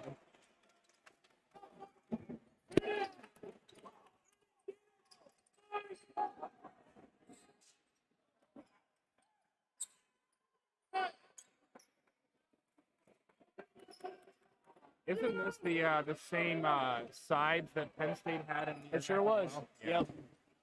So for those who don't know, I coach Ohio State's team, and so I told them yesterday when we were up 3-0, I said, you guys got to score another point because Penn State is a great wall ball team, and if we go in down 3-0 or up 3-0 at half. They could potentially come back. And you know what? They did. They used that wall ball to their advantage. It's almost like you know what you're talking about. Almost like I've been doing this for too long. All right, a couple of nice hits there for the Bobcats. Take a couple of Indy lines to the outline. Yeah, so I'm not sure what angle the camera's currently on. We don't have a live view of it, but on the side that Penn State is on, behind them is just a flat center block wall, while behind Ohio University is a brick wall with some texture and then some glass windows.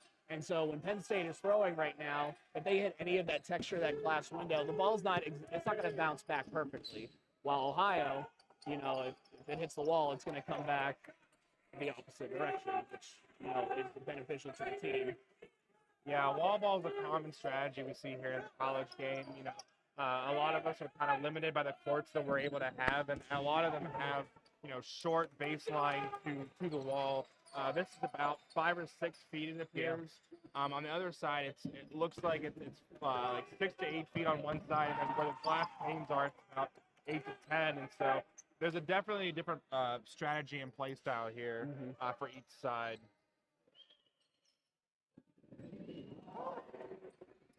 It'd be nice to get to a point in the NCDA where we have dodgeball courts. Yeah. Ideally, like wall ball wouldn't necessarily be a thing. We have curtains behind each side. That way, when you throw a ball, it stays on that side. Or we have a fair wall ball between both sides, and that's fine too. Big great number 45, Joey Tiger.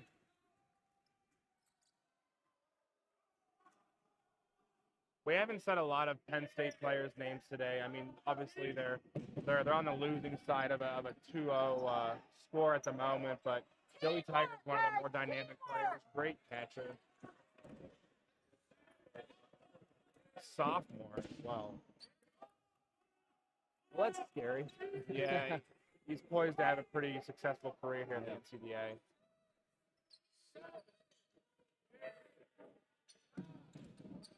All right, another catch, number 12, Alfredo Jimenez. That's another cool dynamic of the college sport is the turnover year after year. That's why, college basketball, college football is kind of fun because you have to reload your talent year after year and really cultivate a culture and a way that you run your club to be sustainable year after year. Yeah, for the fans, you love the team, and then you pick out players and maybe follow them past college and the various leagues you could play in after graduation. Yeah, Penn State's been one of those perennial teams who've kind of stuck around the middle to the top of the pack here in the rankings. They just they have a big campus, a lot of students to recruit from. And they usually recruit some pretty good athletes. That's the thing with college dodgeball too is, 99% of the players, they learn the game their freshman year. It's not like, club baseball or club lacrosse where, you may have played in middle school and high school and then you're just continuing on. Everybody starts from scratch coming into college. And so it is a very steep learning curve. Yeah, we took a poll, 30%. Big catch, Joey Tiger again. 30% of the players here started playing in fall. Yeah, that's crazy. Joey with a big hit. And number 7, Zach. Penn State here showing some life. Like you said, getting some wind in their sails. Yep. So now if I were OU, what I would do is oh no. Number 7 on OU steps out of bounds.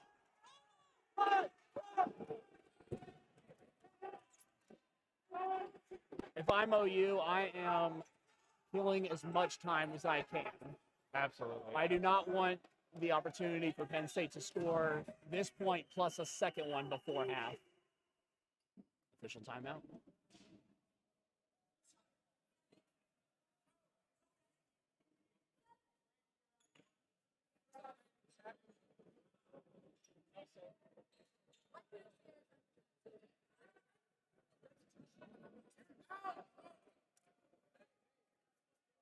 All right, looks like they're calling Zach Eck out on a foot shot. To be fair, I also thought that it might have skimmed his toe, but I'm not a referee, so I'm not going to make that call. Yeah, and when you're playing and the adrenaline's happening and all that, it's hard to, you're wearing shoes. There's a ball there. It's hard to kind of understand, or feel it sometimes. I mean, we'd like to, take the honesty of the players. Yep. The game is built upon integrity, but, there are some opportunities, especially he was jumping and coming down. You don't know if the pressure you're feeling is just from your shoe hitting your foot or if it's the ball hitting your foot. In some cases, obviously, sometimes you get nailed in the toe. You know it. Timeout Penn State. All right. Timeout called by number 55, Mason Blanchard.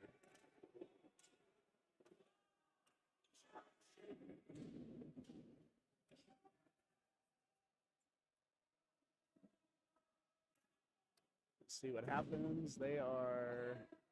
Penn State is talking with the Ohio State fans. Yeah, that or Hunter Ford, the executive. Oh, I didn't see him over there. Okay. I was like, that's confusing. It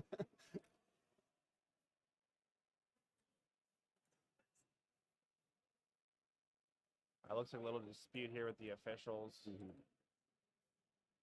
Yeah, so what's going to happen here, unless something insane happens, Penn State's going to win this point. The lone Bobcat player, what he needs to do is just kill as much time as possible.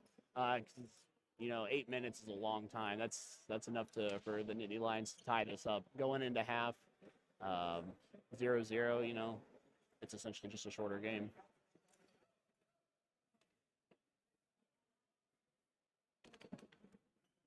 Colby's going to step away for a moment. I'll be here talking to myself.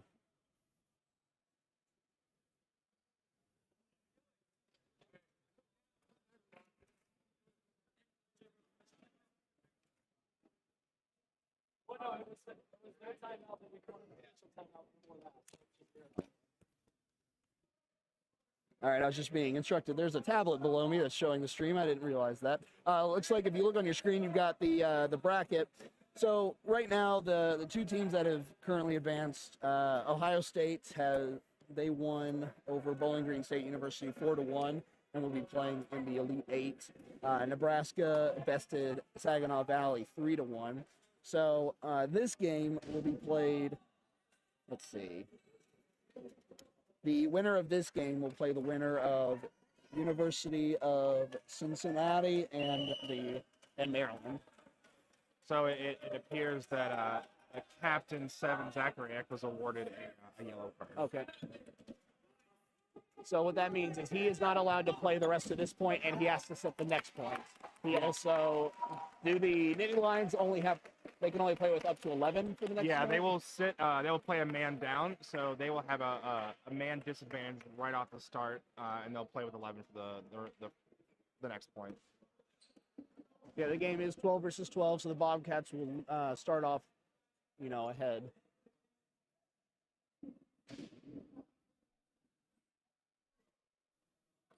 All right, the officials reset here. A little bit about the weekend. So the way the national tournament is run is day one is kind of a round robin type of tournament where seeding is kind of finalized for the bracket of day two. So teams from all around the country who may not have been able to travel and play, somebody from the Midwest or the South or the East Coast can kind of play teams they haven't before, and that's one of the cool things about day one of nationals is you'll have matchups you won't see throughout the season. Yeah. Teams like UNL taking on Saginaw Valley, like you said earlier. Yeah. Or we had Concordia University play Kent State. Concordia University is based out of Wisconsin. Yep. Score update from Court 2. Western Michigan is still up 1-0 with 3 minutes left in the first. So that is a very slow game. Wow. A lot of defense. Looks like Western Michigan has 3 players in currently, and Akron has, from what I can see, about 6. If you're Akron, that's kind of a disappointing start. Akron coming in as the 5 seed, did not expect to be taken by surprise from the Broncos there.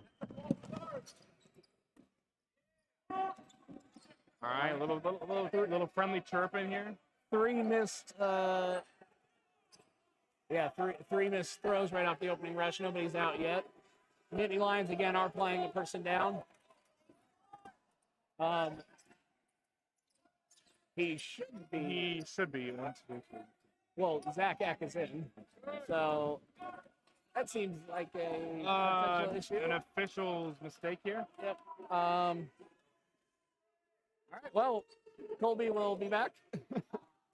So the deal is, if a player gets a yellow card, they are not allowed to play that point, and they have to sit out the next point, and their team starts with a person down. And it appears that the referees did not enforce this, and Zach is in the game, but we'll see how this plays out. And also, I could be saying this and I could be incorrect. The rules have changed a lot in the last year, so if I am speaking out of turn, I do apologize to the listeners. But it looks like Ohio University and Penn State both have 5 balls each. They're kind of feeling each other out. Penn State really needs to be a little aggressive. They've got 7 minutes to score another point to even this out before half. And if you are the Bobcats, you really, really want to make sure you can score a point, or at least not concede a point. Officials timeout. It looks like they might be sorting out the issue with the yellow card in the previous.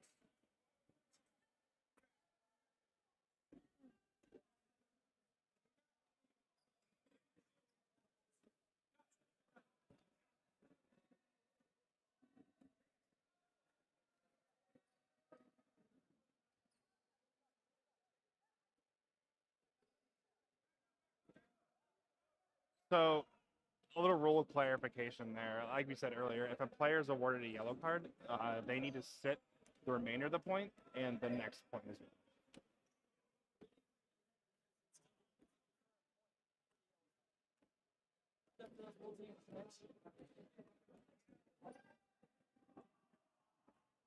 All right, so here we go. I should know. I wrote the rule book last year. So, a little adjustment here. Whoever the player was who was awarded the yellow card, I'm not sure who it was. I thought it was Eck. Maybe it was not. If I'm mistaken, I apologize.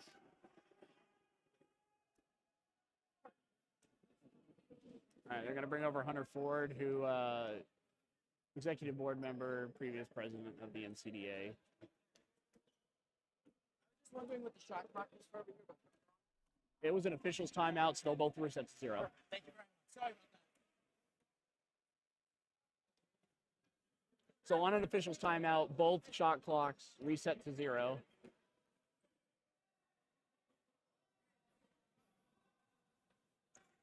All right, looks like there was an executive decision made.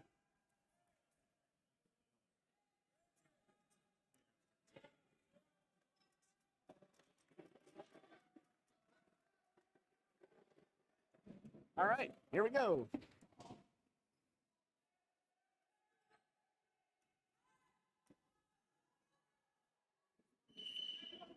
All right, we're underway here. So both shot clocks are reset to 0 if it's an official's time. Ohio with the ball advantage.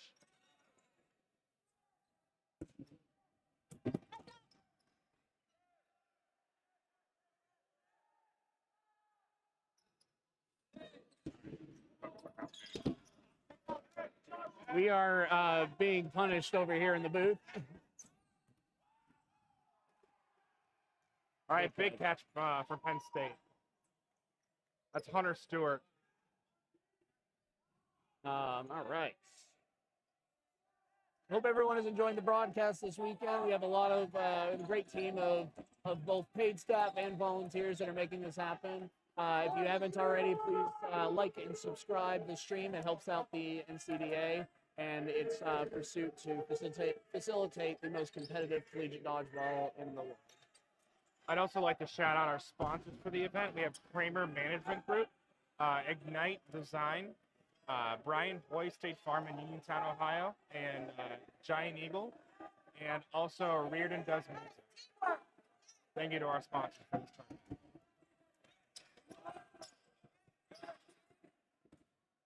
Yeah, without the sponsors, without viewers, we wouldn't be doing all of this. We wouldn't be able to do this. I started playing in the NCDA in 2008, and these kids really don't know how good they have it with like the amount of technology and the streaming, the ability to watch film. It's awesome just to see, where the sport has grown over the last 15 years. Yeah, absolutely. Even like within like the last like 3 to 4 years, we've taken huge strides to get content out there for our viewers, for our players. We are on all social media channels, so be sure. There's going to be a lot of content that comes out after Nationals, just all the cool highlights and awesome games. Nice cross there, takes out Negley. Excellent cross. Nice backhand throw by Caleb Arnold, takes out Mason Blanchard.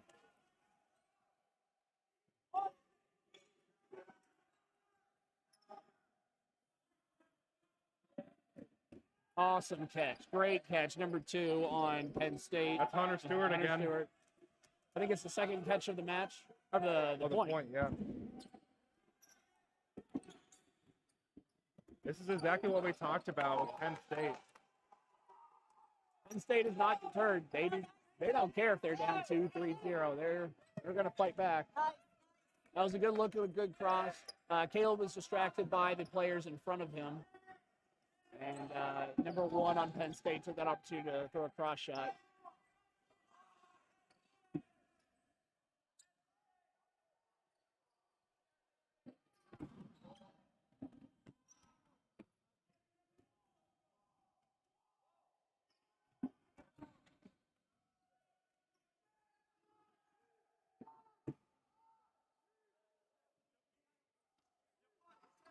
All right, Penn State with their foot on the gas here. Yeah. Trying to take a point with 3.5 minutes left.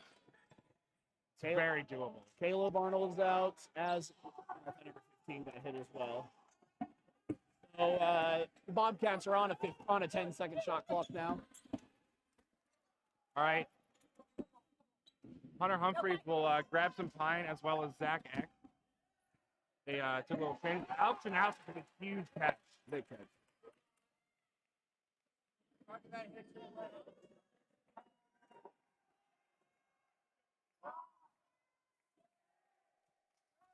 Alshanauskas with the tag and the catch.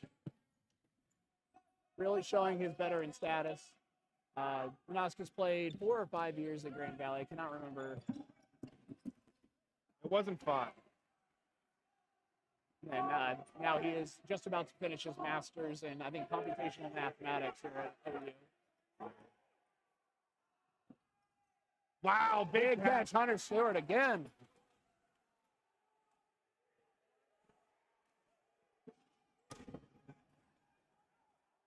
Timeout called by Penn State. 1 ball should stay in the center. So when a timeout is called, all right,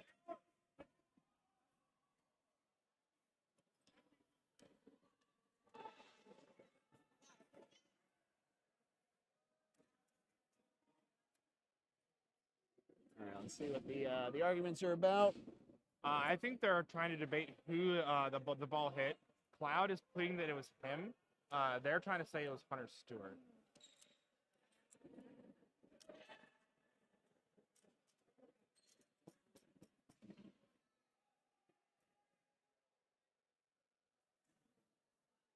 All right, and OU has a few of their better players in Alex Janauskas, Caleb Arnold, Terrence Checkett.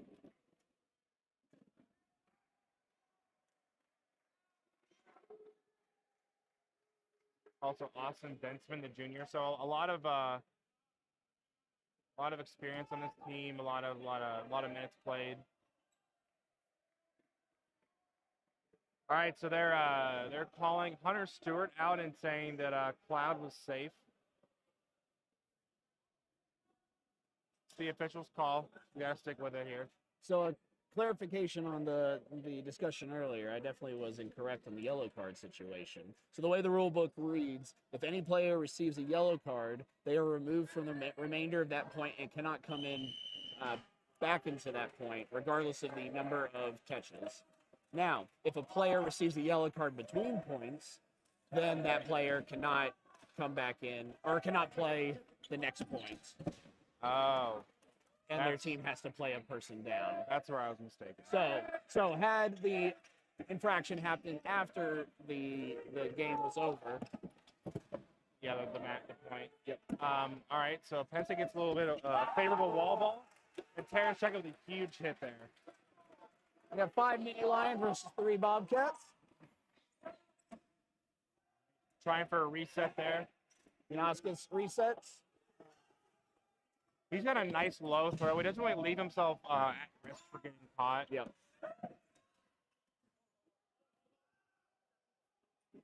Claudia just stepped over the line. Don't know if the official saw that. Got away with one there. Yep.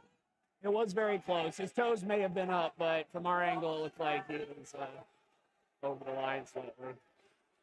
We do have a better advantage, or we have a better position to make that call than the officials, though. Yeah, of course. And most of the time, the officials, you know, they're focused on the throw or the hit.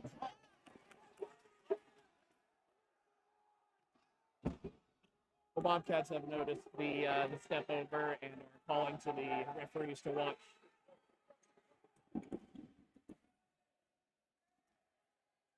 So in college dodgeball, you can step on. All right, we do have a timeout called.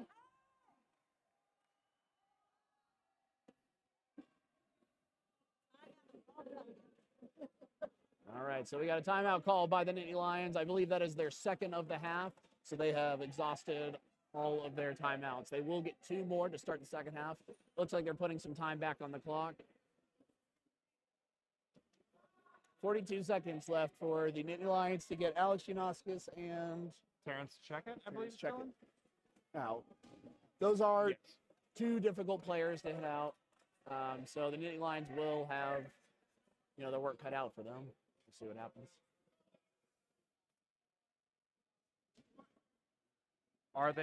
They're subbing a player in, it looks like. Penn State? Yeah, maybe they're subbing in an arm. I see. It's probably the best move because, like we said, they got 43 seconds to make 2 kills. Yeah, Marty Gold, the junior, looks like he's stepping in now. Yeah, Penn State's trying to load up on arms. It's a good strategy. I assume it's because they're going to do 2 separate team throws. Mm-hmm. One on each side here, trying to get Janauskas and check it out. So it is very risky. So Penn State looks like they have 6 balls currently. If they do 2 team throws, that's 4 balls they relinquish. They have to make sure they get some of those balls back. Otherwise, they have 2 balls remaining, and you know that may not be enough to win the point. And Janauskas is one of those players that can survive forever. We saw it a couple nationals ago against Towson. He's so elusive and just he's so smart with his play that he doesn't put himself at risk for either getting hit or getting caught. All right, so these team throws need to be on the target or at least, you know, able to bounce back to the Nittany Lions here. Also, fun fact, both the Bobcats play in the semi-professional circuit as well, the club circuit in the United States.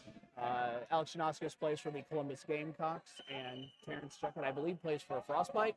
That's right. Frostbite. All right. Oh, wow. That is huge. That was a big point. All right, this is going to be an exciting second half.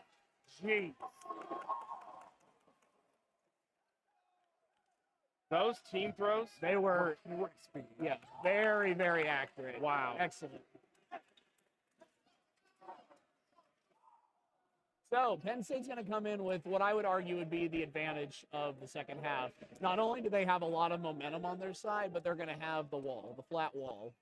Let's see if we can get a halftime interview to see maybe what adjustments Penn State made in between the 2 points. Sure. I'm going to grab one of the players. Do you want to do the interview? Okay.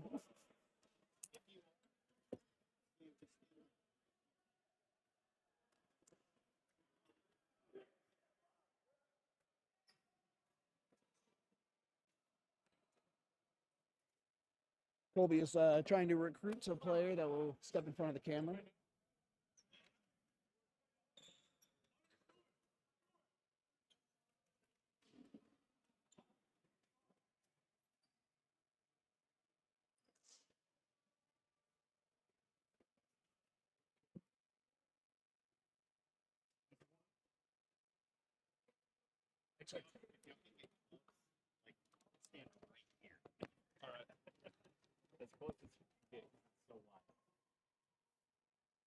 Hunter, that was an incredible last couple points you had. Couple big catches, couple good hits.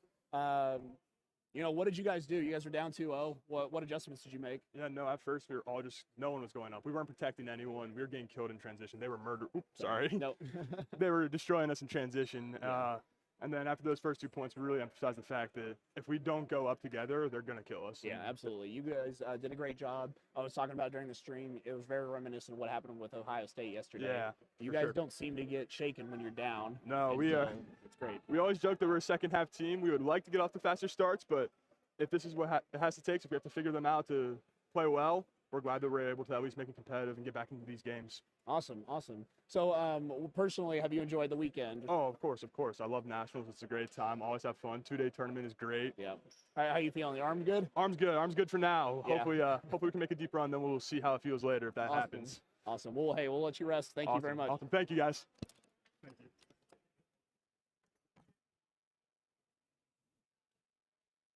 All right, that was Hunter Stewart with the Nittany Lions.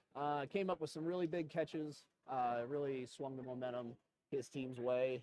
Looking forward to seeing the second half. It's going to be big. As mentioned, so there are 34 and a half seconds left in the first half. The rule in the NCDA is if there is time less than 4 minutes when the first half ends, that rolls over to the second half. So we'll start the second half with 25 minutes and 34 and a half seconds. We'll have that much amount of time of action. Nittany Lions are looking to, ride this wave of momentum that they have. They are going to have the flat wall behind them, which, in my humble opinion, is a huge advantage, especially for a team like Penn State. And we got the Bobcats who are looking to bounce back. It's kind of tough when you've had, a tough weekend, very hard, and then you were up 2-0, extremely happy, but then Penn State comes back. It's a little disheartening. So this will be really telling to see what kind of Bobcat squad we see come back. Yeah, what halftime adjustments are you saying? If you're the Bobcat, leadership, what are you saying in the huddle here at halftime? I'm telling them, hey, look, the game just started over. It's no score. The first half was a scrimmage, essentially. We were getting loose. If I'm the coach, if I'm the captain, I'm telling them, we got 25 minutes to advance to the next round, and that's it. Like, just play the game. I would not look at this as a 2-2 game. This would be 0-0 for me. And, that's the most generic response in all of sporting history when you're tied 0-0, but I definitely agree with you.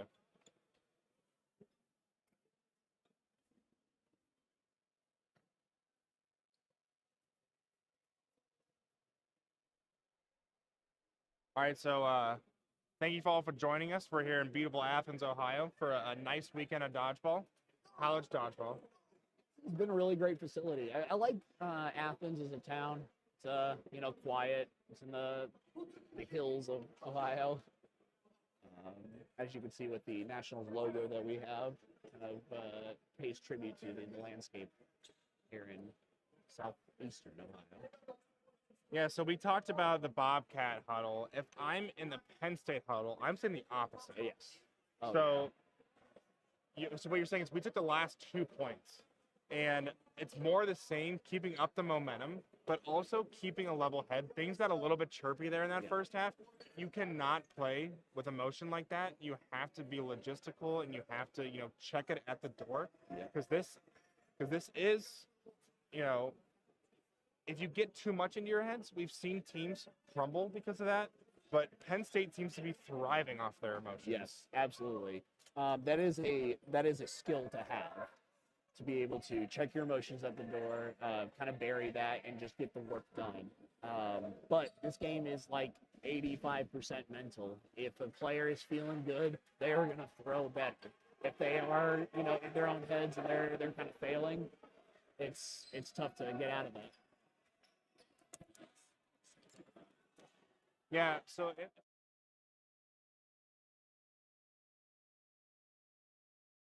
handedly with great team throws, coordination, it seems like a different Penn State we saw in the second 2 points and the first 2 points. Oh, yeah, absolutely. They were more coordinated, their throws were better, and they were just capitalizing on catches.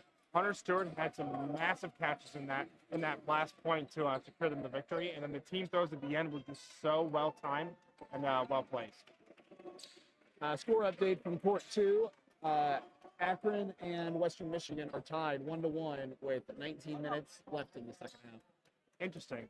We haven't seen low-scoring games like that in a minute. Yeah, the team must be playing very defensively, trying to save their arms for the next round. It's interesting. 2-2, or we're 2-2 and they're 1-1. So yeah, it looks like it was kind of a trap game for Akron. They were kind of looking past their opponents. Yeah. You know, they're like, all right, we're gonna play, you know, potentially JMU or a good team next, and so they're kind of looking past their current opponents, Western Michigan. All right, a key is going to be to win the rush here and get ball advantage right off the start.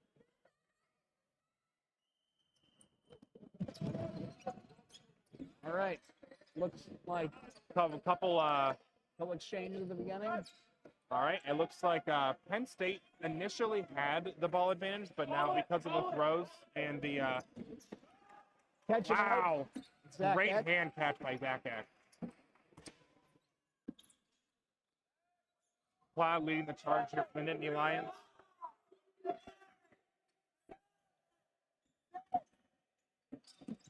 Nice dodge.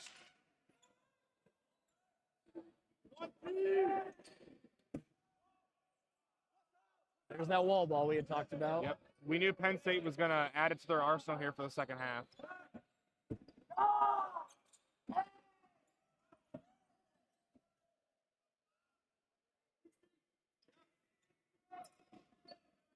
I think one of the biggest differences, that makes or breaks a team on Sunday is cardio.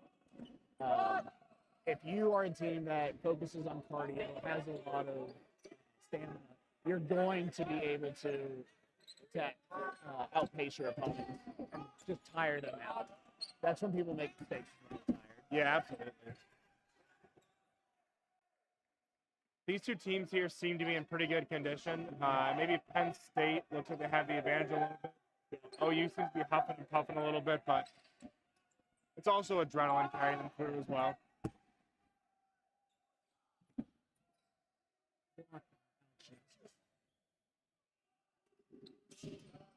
All right, Terrence Checkett just misses the mark there.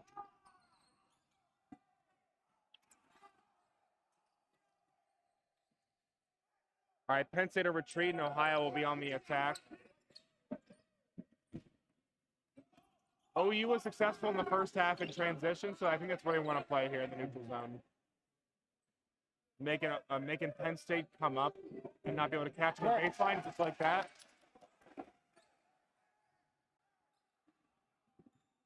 Another catch. Caleb Arnold throws a backhand. Terrence Checkett and Caleb Arnold now in the outline. Nittany Lions have all the momentum here. Max Steckel with a reset.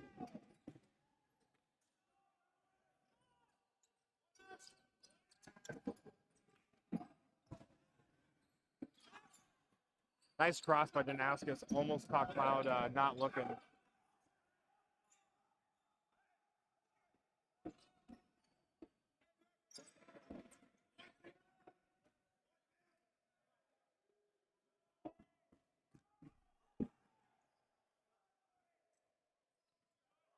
One more player from the Bobcats gets out. They'd have one more 15 on and they'd be on the 10 count. You've got to save your players. You got to play more structured. One thing that I always try to emphasize with newer players is the importance of backpedaling. You'll see some teams, they get tired, they throw, and then they turn their back and they run to the baseline. That's a terrible idea. So you got to make sure you're always facing. Nice catch, catching out there, and a tag. You always want to make sure you're facing your opponents. You can at least come up with a catch or see where to dodge. You will never be able to catch the ball if your back is turned. Correct. All right, looks like they called a catch and an out on, I forgot the Bobcat player that was. So catch and out is when a player makes a catch but gets hit by a second ball. The catch still counts, but that player is out. Yeah, the play still is moving forward because the ball is still live until it's dead. Dead would mean if it would touch a player that's out or a wall or the floor. Any part of the infrastructure just kills the ball. Or if it's unable to make a play, so the ball goes out of bounds, you know, whatever the case would be.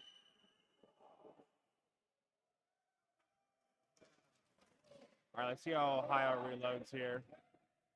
4 players now, Bobcats. The Alliance have a full roster. Nice cross. Takes out Ian Robb there in the middle.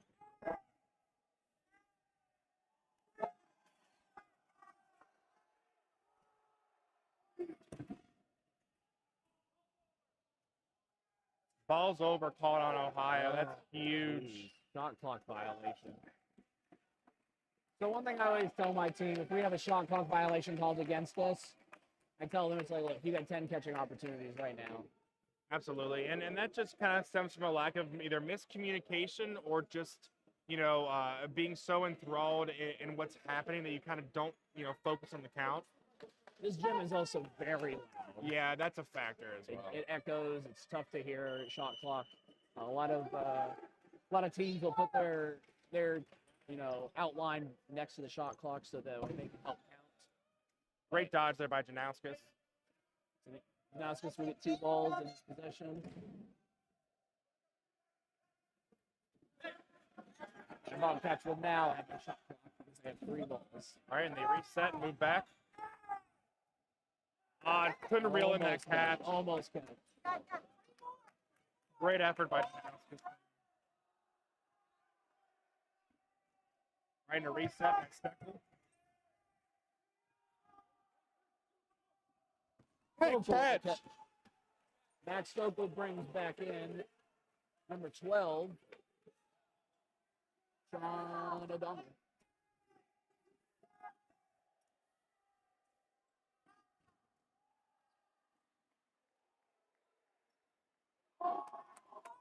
All right, Penn State keeping the pressure.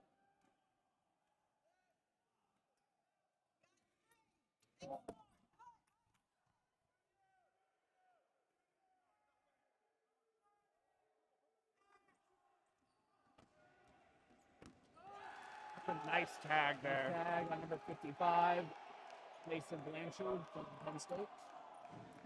That's Austin Bensman with the tag. Max Stecker with a reset, and he'll get back on his baseline. Be looking for a catch. Penn State is employing this wall ball very well. Yes.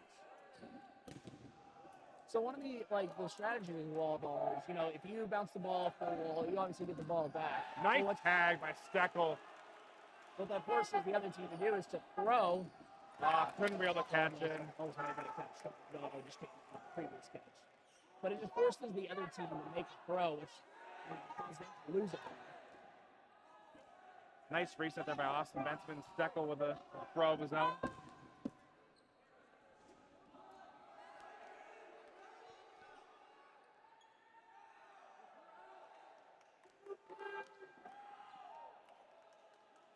Penn State down to 5 players.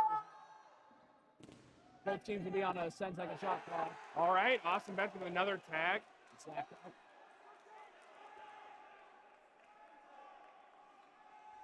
This has been a great dodgeball.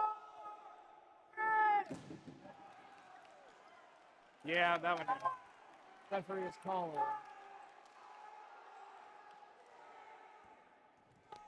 Versus 4. With a big catch. Brings back in Nagley too. He's one of their better catchers and better players. Yeah, this is a huge swing.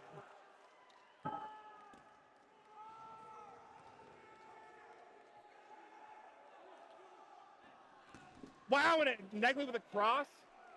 Just misses the mark there, looks like. Yeah. All right, stuck with a nice throw. Stokely in again by himself. Double catch! Brings back in 10, second and Caleb Arnold. Oh my God. Steckel. That was insane. Whoa. Max. Wow. Wow. Oh my gosh. Hit the ball that lays in front of him. And then Well played team throw. Steckel clutching a point for the Bobcats. That is huge. That was such a good point of dodgeball. All the momentum was on Penn State's side, and Max Steckel put the team on his back. Incredible. That was awesome. He has those points to where he just shows out. Fifth-year veteran for the Bobcats, showing why he's here. You know, a double catch only can happen if both of your throwers are incredibly accurate. So, like, honestly, like, good for Penn State for, you know, being that accurate, but, you know, the cards just happened to fall in Terrence's lap. That was... In that case, when I team throw like that, I usually like to offset throws a tad bit. Yeah. So you can get a catch and out or maybe throw off the timing of the catches. Because while there is skill involved in the double catch, a lot of it is just dumb luck. So lucky. That was incredible. Give this man some water. Give him a breather. Wow. OU up 3-2 now on the Nittany Lions. I mean, yeah, Penn State really couldn't have done anything, like, different. Like, they did everything right. It was just, Terrence just did a little bit more right. Wow. Max. I keep saying Terrence. Max Steckel.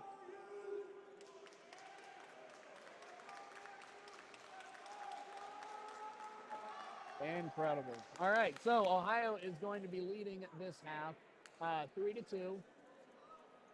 17 and a half minutes left. Gonna get a score update for you from court 2. Looks like Akron is leading Western Michigan 2-1 with 11:30 remaining in the second half.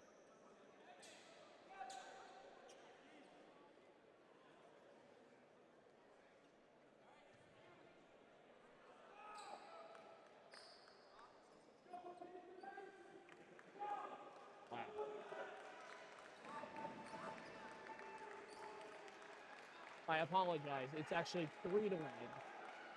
Akron is leading Western Michigan. Yeah, that's just the experience showing of the Zips.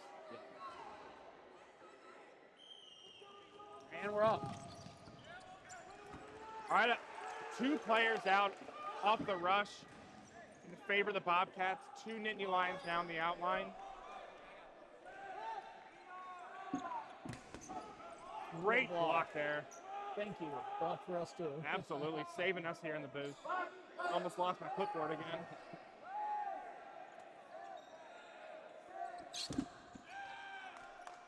Yeah, that one will ricochet off his ball there.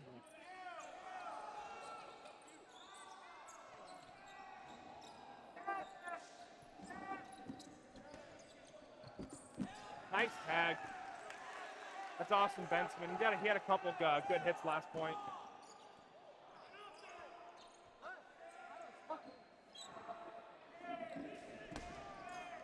Cloud, Toppy, and Mannon taking the volume of the throws there for Penn State. Alex Janowski counter. Bensman with another tag. The man's putting in some work.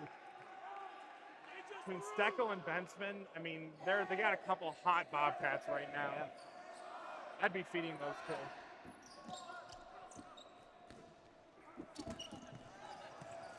The announcer's curse. That's right. He needs a breather. Yeah, he put in the work last week. And I think there are only a couple Bobcats out in front of him. So a couple catches. Yep. He's back in. Yep. And just like that, OU's back in the driver's seat. OU, like we mentioned earlier, is a team that thrives on momentum, and it's all in their favor right now. Penn State's definitely still in this. They have, you know, a lot of their top-tier talent still on the court. Joey Tiger, Cloud, Toppy, and Mannon.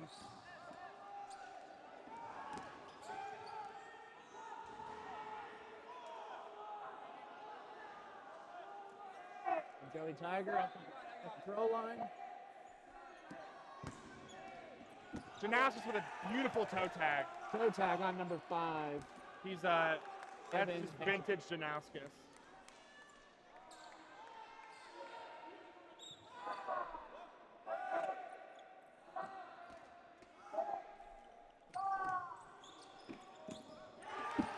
That's there. Number 47 makes the catch on Cloud. Judson Jones. Looks like Penn State is now on a 10 count. No,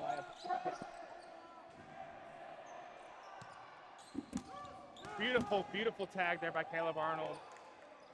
Joey Tiger will grab some pine now. All right.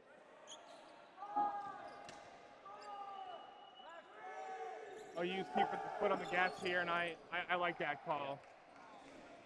Playing with some pace. Actually, I don't know if I would keep my personally. At this point, with the man advantage that they have, I might slow it down. Judson Jones couldn't reel in that catch. There's a lot of dodgeball left to play though, and so I think they take a fairly quick point and maybe kind of cruise a little bit.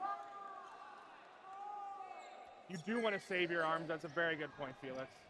Mine's more because we gave Penn State 14 minutes last half, 2 points, and they took advantage of that. All right, that'll take out Terrence Checkett.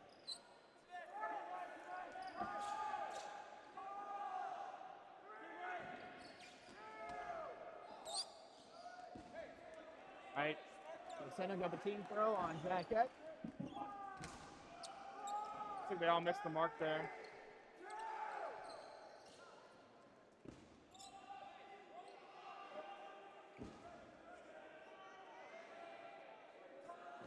Let's see what the Bobcats cook up here. Nice counter. All right, number 28 will hit the outline. Tyra Rogers, that a junior for Penn State.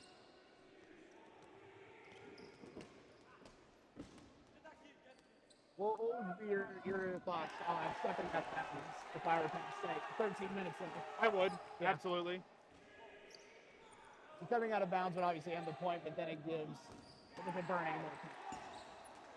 I will say it's a moot point now. All right, Nittany Lions have 13 minutes to score 2 points, which, they did that the first half, I think. They did do that.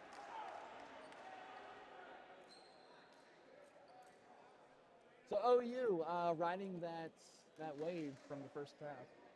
That double catch was insane. Riding that wave of excitement. They just can't lose it. No, you also have to keep focused. You know what's ahead. You don't want to look past Penn State, but you also have to know that there's a lot of dodgeball left to play, and you don't want to tire out your top arms. In the first game you play. A lot of these guys are coming off of a long day yesterday, and so the goal is obviously to make it as deep into the bracket as possible. Mm-hmm. It's not like a lot of sports to where you play a game, you wait a couple of days or a week and play another one. It's all in the same weekend.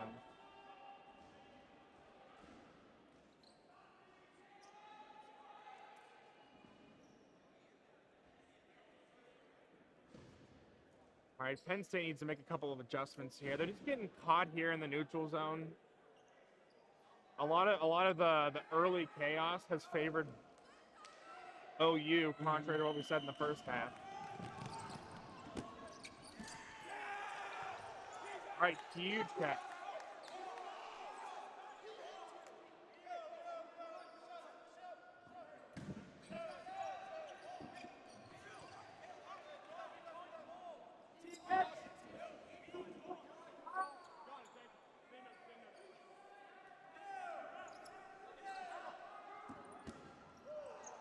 Van Fleet couldn't secure that one. Max Stoker with the big hit. Looks like some rest did him good.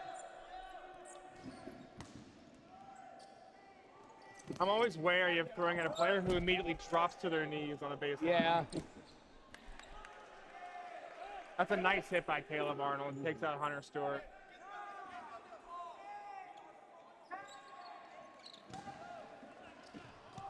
Caleb one of those players that initially started off as a catcher. You know, he still has elite catching ability, but he really had to develop his arm when he started the OU team because he had to teach his players how to pinch and throw. And so, you know, part of that was a learning curve for him too and develop his skill as a thrower. He played his first year in the NCDA with the Bowling Green State University Falcons. Transferred to Ohio, and that's great. Yeah, starting a team from scratch is no easy task, so kudos to Caleb Arnold. And seeing the progress they've made over the last couple of years is pretty inspiring.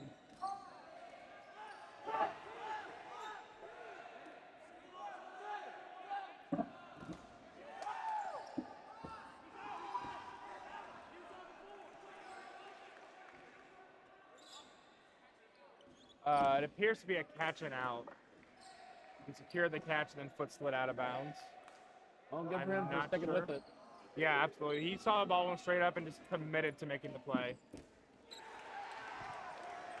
Awesome throw, though, brings back in Hunter Stewart. Jonas with the chase down just misses the shoulder there, the Nittany Lion. Hunter Stewart with a great counter takes on Max Steckel. That's huge. Jeff was also out. I didn't see how he got out. Yeah, I didn't see that either. Just like that, Bobcats are one player away from being on a shot clock reduction of 2 tenths.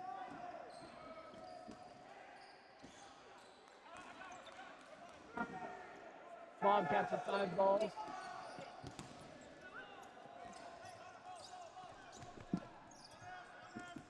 Another both good. Oh, and a catch. Judson Jones brings back in, that's Austin Bentzman. Not a bad player to bring back in. No, he's had a couple of really good points here.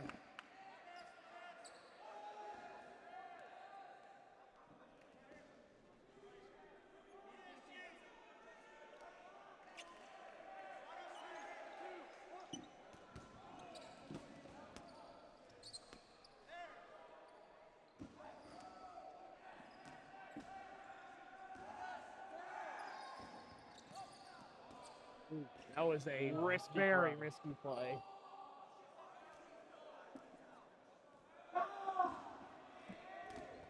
Block? Yeah, I've seen Hunter Humphreys reel in those. That's a very risky move there. But it worked out, I guess. No harm, no foul.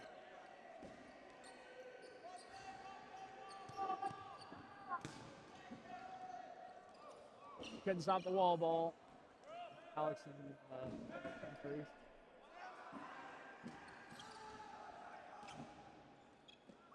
Mason Blanchard has an odd release.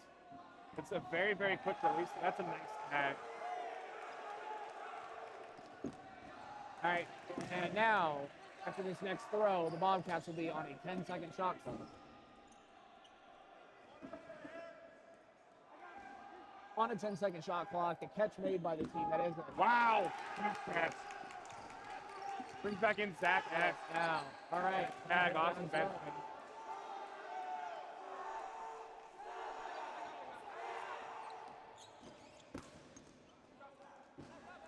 We've seen Judson Jones, though, make a couple of big catches for the Bobcats. Yeah. I would definitely not solo throw at him.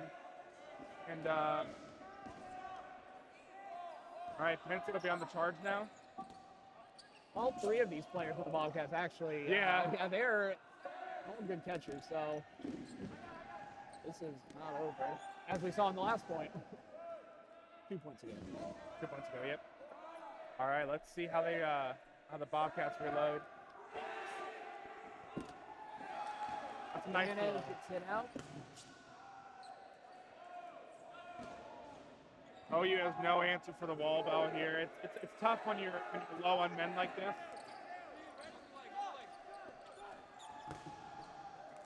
Nice dodging there by Judson Jones. Jones with a shovel pass. And a catch! Judson Jones playing some hero ball there. You love to see it. Some playground dodgeball there. A little chest pass.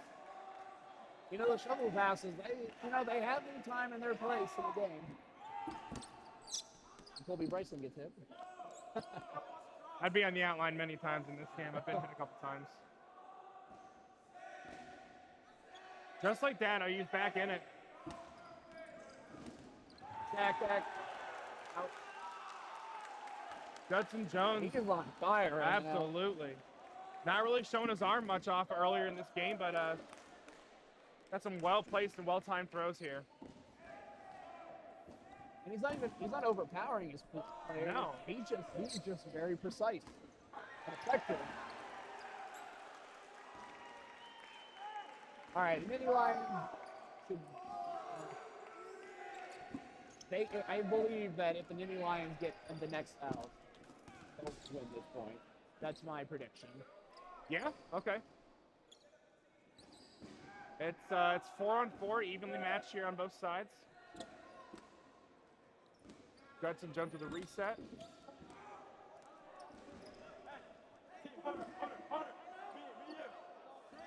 All right, they're calling Judson Jones out, so he blocked it into his foot. That happens. All right. Let's see if your prediction comes true. See. And Judson Jones getting him out because he was on fire. Ooh. All right, 3-on-3 again. Nice sidearm by Dan Van Fleet there. And a clutch catch. Yep, they're calling it a catch.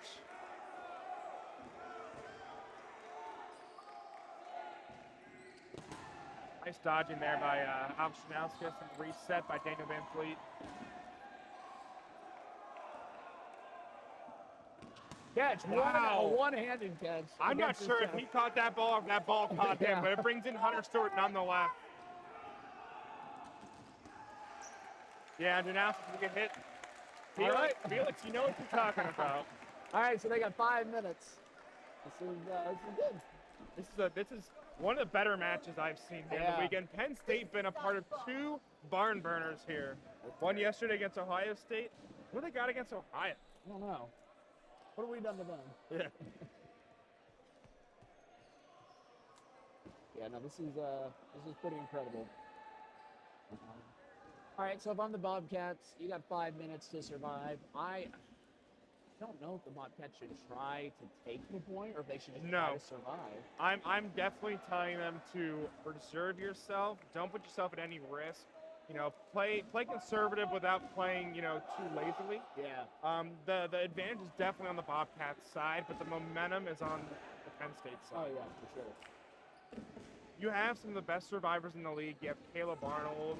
You have Alex Janowskis. You know, Max Garrett Stokel. Nigley, Max Stokel, Judson Jones. Yeah. So I'm not putting myself at any risk here. Not laying out for any catches, stuff like that. You know, the sports fan in me would love to see this go to overtime. The tournament organizer in me would love to see Ohio finish this out. Yeah, I'm in the same boat as you. I would love to see an overtime match. The Penn State coaching staff not really happy with that. All right. Cross shot takes out. Yep, and you see the more reserved style that we use kind of showing here. They moseyed on up to the line. They're taking time. Janowskis, though, putting some pressure on them, you know, making them move back. That's the veteran in him, though. You know, he knows what it takes to kind of stall out for him. It's keeping the momentum on your side. Penn State with the ball advantage as well. They have 6 balls to Ohio 4. Yeah, but if you're Penn State, you don't want to go too aggressive here. You have 4 minutes left, but you got to put some pressure without playing, you know, too crazy. All right, that's a hit. You get one player out every 20 seconds, I'd say you're pretty good. Absolutely. Pretty good position.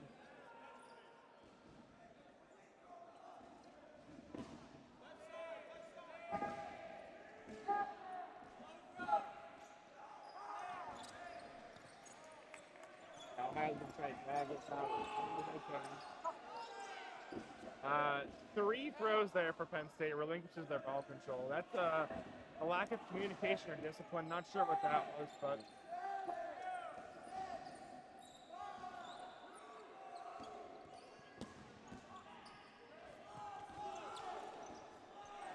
could see parents checking over there yelling at his team to slow it down. Absolutely. They want to save their arms. Yep. He's saying use your whole shot clock. That's a great point. Using the middle of the wall there to... Ouch, now it's gets taken out. I think there are 2 Bobcats out in the outline. And I don't know if there are Looks any- like no Penn State players in the outline. Hunter Stewart will be added to that. You know what? I don't hate Hunter Stewart going out, though, because he's going to get a breather. Penn State probably is going to come up with a catch at some point. He's going to come right back in.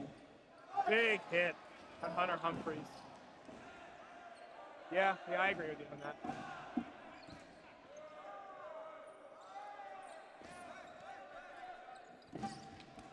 Next over, nice the shoulder. Couldn't get away out of that one. Terrence Checkett pleading to his team to slow down. 2 minutes, 16 seconds remaining on the official game clock. On a huge shot there from Penn State. That was, I believe, number 0, Zachary Taylor. Timeout. Penn State. All right. I believe. Looks like it. 2 minutes, 4 seconds. Boy, it just got cold in this gym.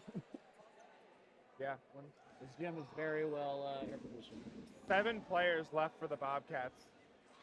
They've taken 5 players out in about 2 minutes. Yeah. If Penn State can eliminate 2 of their players to force the Bobcats down to a 10-second shot clock, if they can do that in the next 30 seconds, that would be key.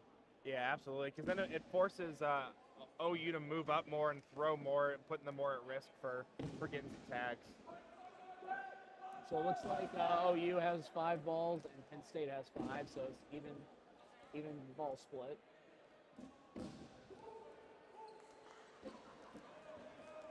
Correction.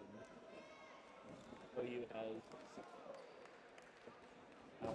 Yeah, a little late flurry there. I think that's why Penn State called a timeout to kind of slow things down for the team. If I'm a Penn State player, I'm diving for every catch, even if I'm not a catcher, just to, really try to get the momentum on our side. Yeah, best case scenario is overtime. Worst case scenario is you go down 5-3. Yeah, which doesn't matter. A loss is a loss. A loss is a loss. Exactly.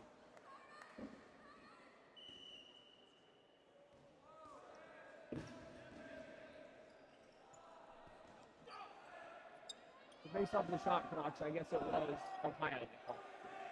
Yeah. Huge cross, misses the mark there. That's Zach Taylor again.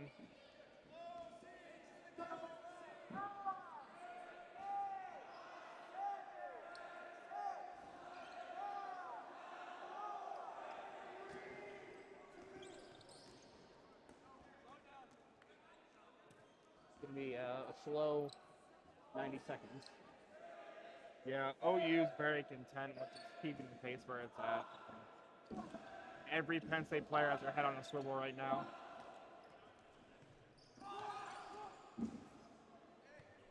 OU is giving them no catching looks, though. It's good on them for that.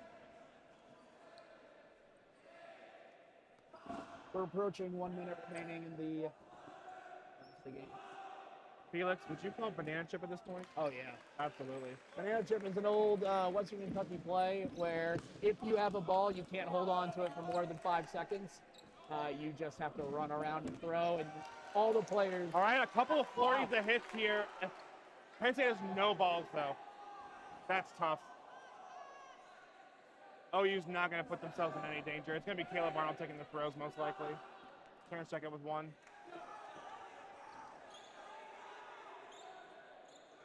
30 seconds remaining. They'll be able to do anything. Penn State's trying to draw fire. But Ohio is not throwing at them because they don't want to risk the catch. There was a catch. A second catch.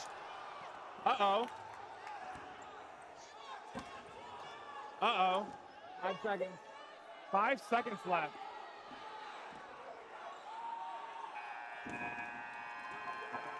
That was incredible. Hey, that was a really good. That game was a of really, dodgeball. really good game of dodgeball. That last sloppy play Almost worked out. could have been detrimental to the Bobcats.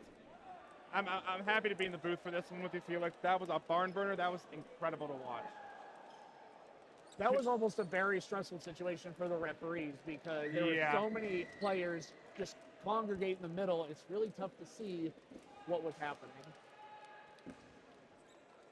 Yeah, Penn State should leave here with their heads held high. I mean, coming down, 2-0 to bring it to 4-3 score. I mean, that was just incredible play by Penn State. OU able to hold on to that.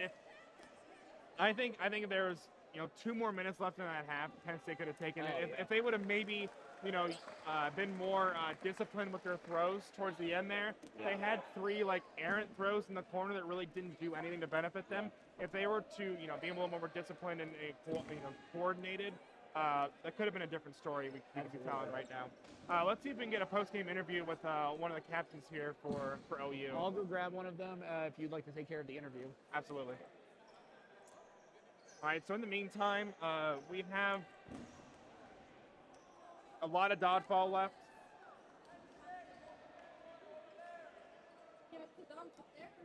Yes, we have a lot of dodgeball left to play here in the weekend.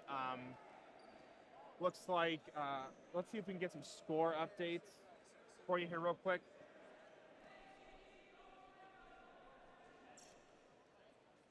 All right, it looks like I'm gonna have the pleasure of speaking with Caleb Arnold.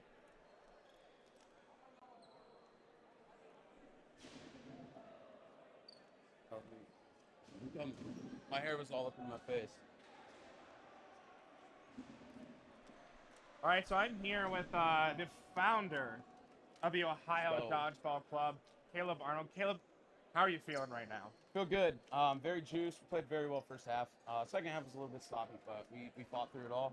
We survived, so feeling good. Yeah, so, admittedly, an underwhelming day for you guys yesterday. What was your, how did you guys rebound last night? Did you guys get together? Did you guys discuss it? What was kind of the conversation and the narrative last night? I think I told the guys at the end, and so did the other captains, we know what we did wrong. We know what we need to do right to win today. So everyone just needed to go home, take their zen, do what they needed to do to relax and recover, and then come back today fight.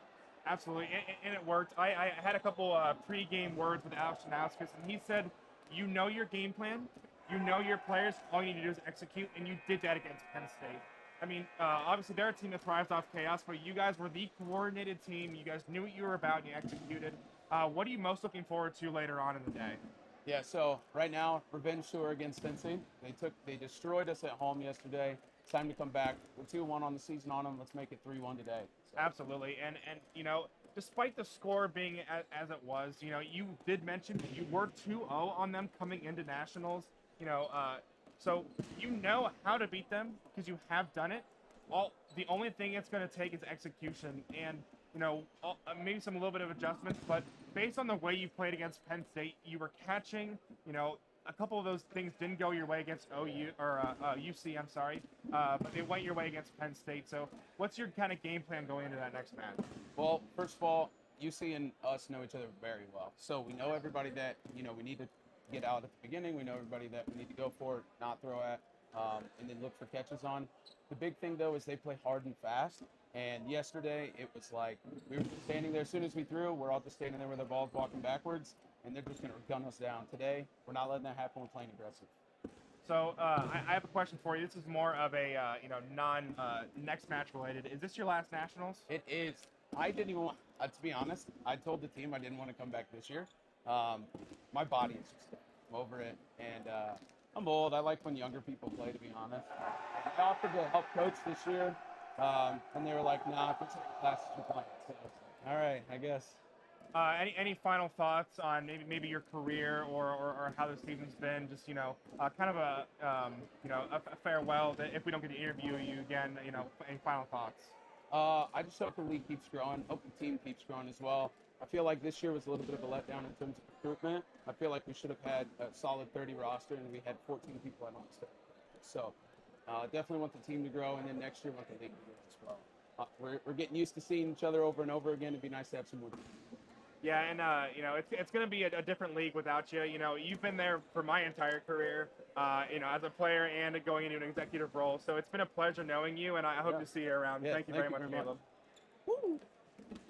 All right, so we have more dodgeball action coming at you. I'm not sure who's going to be in the commentary booth for the next one. Maybe me, maybe not. If so, I look forward to speaking with you again, and stay tuned.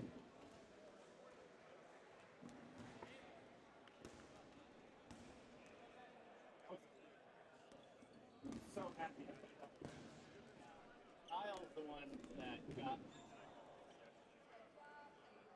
Because he's the only one on the court. Yeah, I know how to focus on him, but yeah, I was like, it was tough.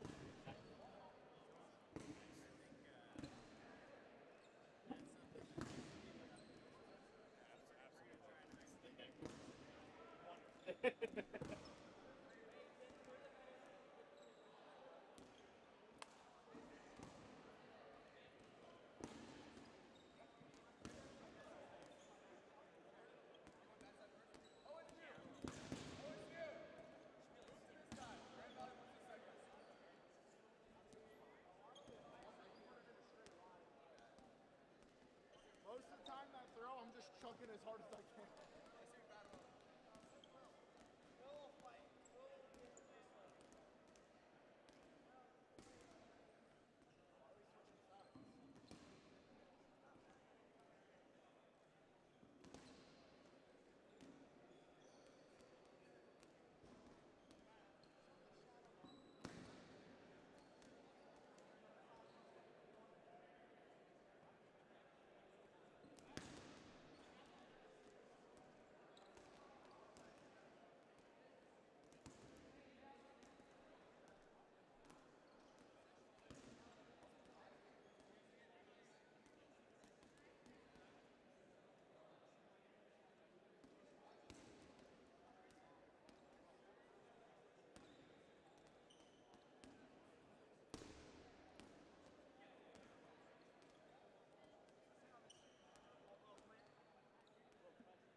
Greer caused it. I still contend it was me. You guys should battle it out. Because Grand Valley was number one that year, had a really good team. Like, There were a lot of teams that were I going to be good was that year. starting, and I was ring chasing, and then God was like, no. Our team would have been good that year too. Because we were good that year they got cut short. Ben Johnson. I would have been my second year. We had a few other people that left us during COVID that we might have had them stay. Palumbo was still on that team. Yeah, Colby Palumbo. Crawford was like in school for a minute then too. He was doing some grad. I don't know if he would have been there that. I saw he was on a couple rosters. Yeah, that might have been that team. I don't know if he would have been on the next year. I didn't realize all these clowns were wearing their like semi-pro jerseys. And then I see so many Navy jerseys all over. I don't want to flex in the title of the national. They're trying to distribute them. Yeah, they just distributed them today. Like Storm just got theirs. We just got new ones that we just got. Yeah, I see these clowns in their Navy jerseys. You two are right here. Yeah.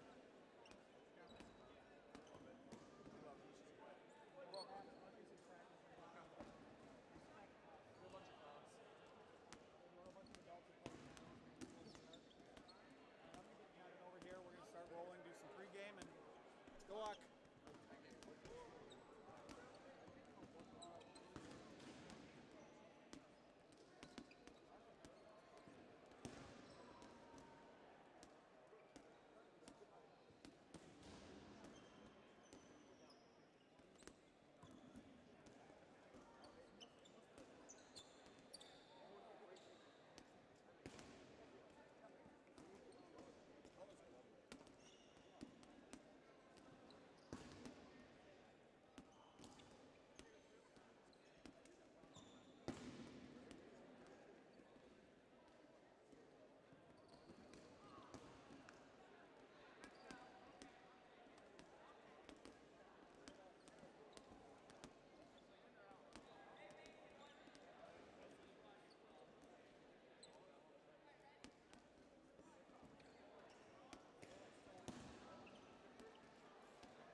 Because that's the headset I was wearing every time.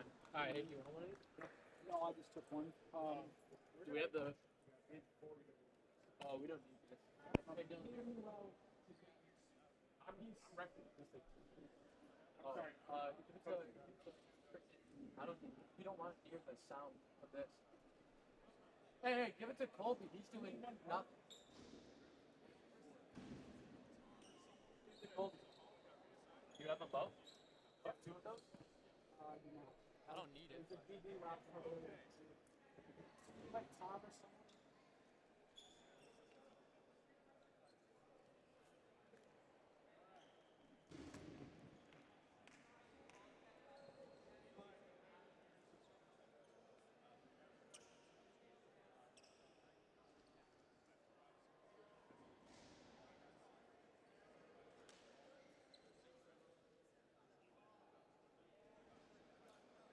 All right, ladies and gentlemen, we are in a round of 8 action here. Number 3, Grand Valley. Number 6, Ohio State on our featured court.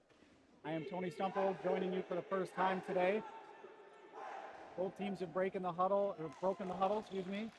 We've got UWP reffing. Head ref going to be Caleb Newell here. Huntley, his teammate, will be the assistant ref. Captains having their little confab here at midcourt. Kevin Bailey is going to be joining me in the booth momentarily as chief of content. He's always getting pulled in 100 different directions at events like this, but he'll be joining me in just a second. We're going to get you started here. Round of 8, quarterfinals.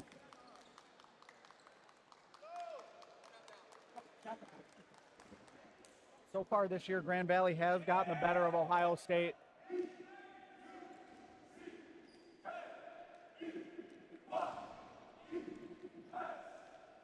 All right. Excited to see this game.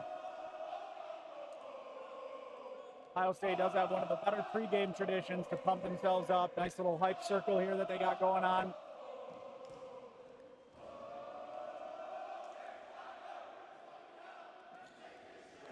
All right, folks.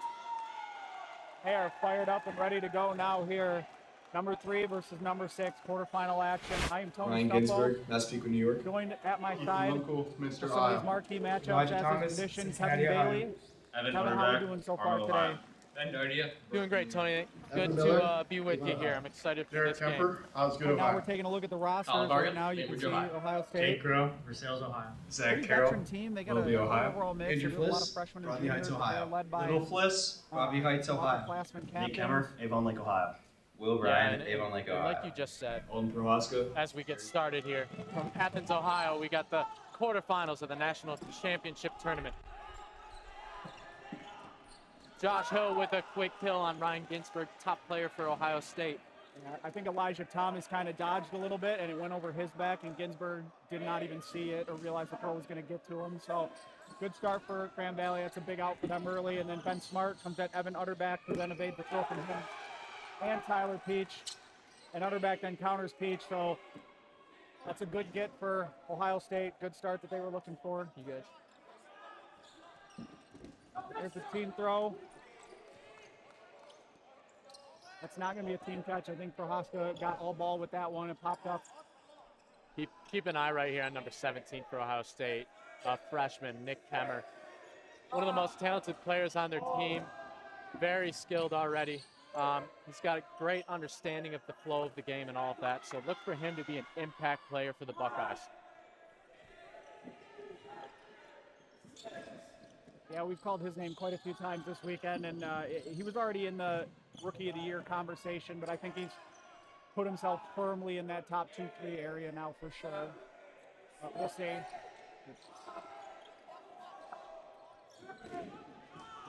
Josh Hill going to retreat here and come back. They get Snyder out in the middle there.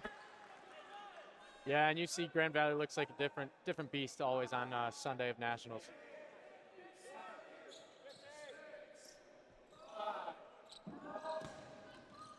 Good stop by Ben Smart, then a nice kill by Mason Smith. Probably the top of that rookie class for Grand Valley is Mason Smith. And then he gets taken out by Nick Kemmer there, so there's that announcer's curse. I sing his praises, and then he gets hit. Josh Hill with the cross. Misses on Utterbeck. Good point so far, good pace of play. Two strong teams, two teams with a good mix of rookie talent and veteran leadership. Just a couple minutes gone by here. Grand Valley, a little mistake there, uncharacteristic of them here. They did throw 2 balls, they didn't mean to, and then nice dodge by Matt Badai. Ohio State has huge ball control right now. Yep. And a team throw looks like it takes out Aaron Pope. Ohio State, strong start. See, Grand Valley's going to have to stay patient here and try to get ball control back, and down goes Josh Hill. Another great team throw, smart by Ohio State, targeting the top arms for the Lakers. He's going to be buried in the outline, so that's maybe their second best arm. OSU needs to continue to keep the communication up even when they step up to that throw line. They can't falter here. This is an advantage for them. They need to take advantage of. See what they dial up here. There's a team throw. Ben Smart blocked the first one, the second one missed. Oh, and just low there. A nice return fire there on Miller by Israels. Good. Nice catch by Colin Varga. He's been a beast catching all weekend long. Grand Valley already going to be down on the 10 clock after the next throw now. Aiden Jacobs with another good knockdown, just doing everything he can to deny Ohio State wall ball. Matt Badai misses a throw right in the middle of the stomach there, so everything going Ohio State's way. That's a catch that he usually makes. He's one of the top players for GVSU. Israels with the throw, misses just low. And you got to think, with the players in still for Grand Valley, this game is far, this point is far from over. Oh, and a cross just misses, and Ryan Paddock goes down, though. Ben Smart gets Colin Varga, too, right in front of the camera here, so Aiden Jacobs gets taken out on a team throw. So you're down to 2 captains for Grand Valley, Ben Smart and Owen Israels. Ben Smart needs to not put himself in any bad situation. Couldn't communicate there, and both ended up throwing there, and again, Ohio State maintaining ball control. 4 minutes into this one, Ohio State looking crisp. Looking to take the first point here. Long throw from Ben Smart. Oh, and great blocks by Ben Smart, but 4 throws from Ohio State. I like the idea. If you have a chance to take out a top player, do it. Closing out points is the key here for Ohio State. Let's see if they can execute well right now. I thought one of my keys to the game early for these Lakers. Oh, and Owen missed a block. Oh, what a team catch though. That's going to bring in Darnell Hurstrinson. He'll be fresh. He's been out pretty much this whole time. So on a team catch, the player that threw it is not eliminated, but the team that makes that catch does get someone back in. Nice dodge by Ben Dardier right in the middle of the court there. Awesome. So that was a big break for the Lakers. We'll see if they can capitalize. I thought my key to the Lakers strategy early is just kind of sustain this opening momentum from Ohio State. Ohio State we knew was going to come out very, very strong. They're going to be upset about losing yesterday. Owen Israels couldn't tell if it hit him or not there. That was a weird one. Ref calls him out. So they did call Owen Israels out. So a tough one there, like floating right at shoe level at the ground. Couldn't tell if it hits the ground first or his feet. Ref makes the right call, calls him out. Ben Smart with a reset throw. Got to be careful if you're Ohio State not to throw a catchable ball to either of these guys. Looks like Hurstrinson will lead charge here. He's going to throw and get back. They're going to play pretty risk-averse here.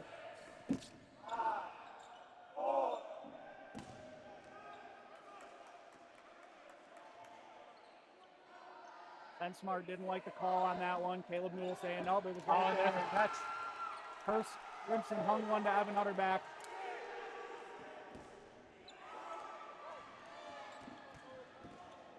Oh, and Ben Smart looks for a catch there. One of the dangerous throwers in the league, but as we talked about, he got his start. He made a name for himself as a catcher in the national championship game in 2018. So Long throw again, doesn't connect. Watch out for a low throw here. he makes the catch. No, Oh, sir. he does not. He can't quite corral it. And Ohio State takes the first point. In about 7 minutes here. 7 minutes gone by, first half, and Ohio State gets it. 15 minutes.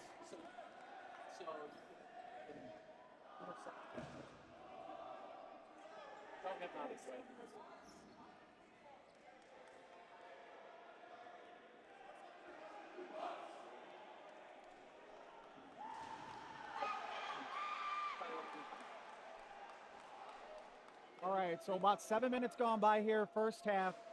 Ohio State came out really strong, had a couple of clutch catches, great team throwing. Grand Valley was really going to need to make a play here now. You guys do a stretch and come up a little bit, it won't kill the angle as quickly. So like have an outline start, like honestly where the angle starts. Get everyone have them be, I want you guys to first pick that puck up with. You be first.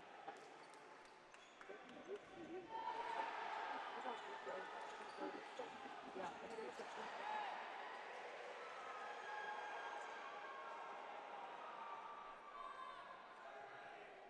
All right, here we go. What a start for Ohio State. That's as good of a start as they could have hoped for there. Good run up by Grand Valley there. I think they came out with more of the balls, or maybe it's an even count. Looks like an even count. So, simply put, they cannot let Ohio State get 8 of the balls again. For those at home, we're here in the quarterfinals of the national title tournament. And we got a balls over call early in this point. That's a huge momentum. Caleb Newell was trying to signal it. The first ball didn't make it. Should have been a balls over right there. Second throw also didn't get there even after the clock. So refs on it there. That's a big break for Grand Valley, but they got to capitalize. In Ohio State, they had all the momentum going into that point, and then they just faltered completely there. You've got to make a big catch here to keep that momentum on your side, and don't turn this into a back and forth game with Grand Valley. You don't want to get in a, like they say sometimes in football, you don't want to get in a track meet with a team that's got great offense. Ohio State does not want to get in a track meet with GVSU. Exactly right on that. Good point there. So right now, you can see there's some confusion on the Ohio State baseline.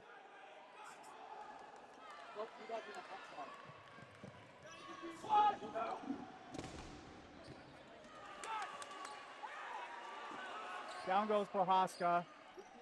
There was a late throw that came in and took him out there. So I do think Grand Valley got one player out on that. They made a couple of team throws. So now Ohio State will come charging back. It's going to be Ginsburg from the middle. And then Ben Smart gets counted. No, but a team throw on Kemmer's counter. So Grand Valley, as Ohio State got some fortunate bounces in that first point. So far, Grand Valley's had the early break.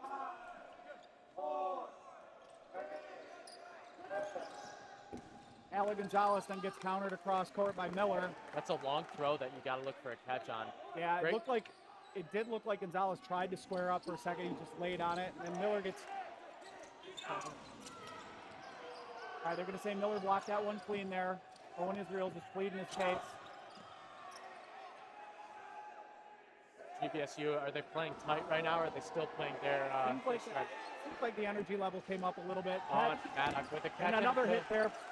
Takes out Will Bryan. Will Bryan, number 45, had a solid game against Bowling Green, but a tough play there. He's got to be able to block low. A lot of these Grand Valley players with that pinch throw, they're going over the top, and it's going to dip down at the end of the throw. So you got to make sure that you get your feet out of the way or block low for yourself. Oh, man, as Ethan Lemko kind of got stuck in the neutral zone there and nowhere to go. He was in no man's land there, and Hurst Grimson just kind of bounced one up off his back that went over onto the other court. In Ohio State, they got to bounce back here right now. They're down to, it looks like 7 players. Once again, we got a 15-second shot clock for both teams. If either team goes down to 5 players or less, they're then on a 10-second shot clock, which is a huge disadvantage if the other team's got their full roster. Oh, and Colin Varga goes for a catch. He doesn't get it, and they call him out. Yep, they're calling him out. Caleb Newell, head ref all over I couldn't tell. I thought that one might have hit ground first and then hit him.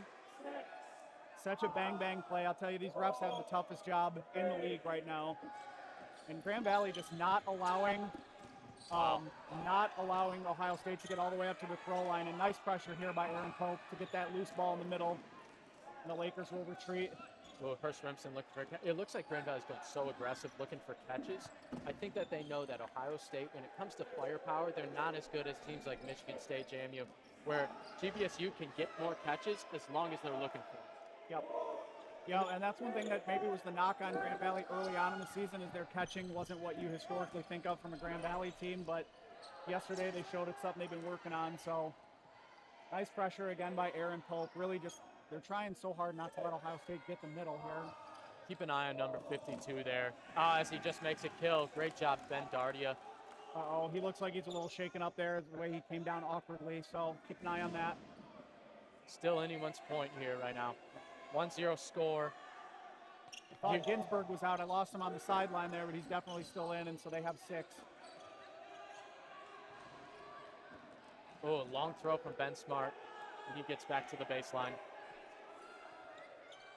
Kemper, as he always does, leads the charge forward.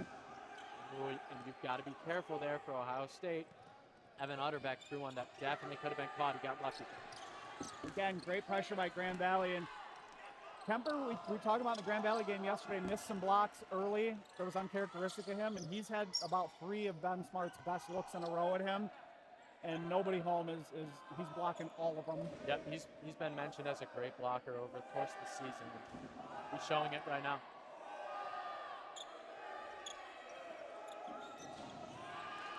Oh, Josh Hill gets Ryan Ginsburg there, and the ball's over. No, they're trying to. Both teams still keeping the energy up, playing hard. These poor refs can't get a stoppage. 13-11, it looks like 13-16. 13-16 on the official clock there, but.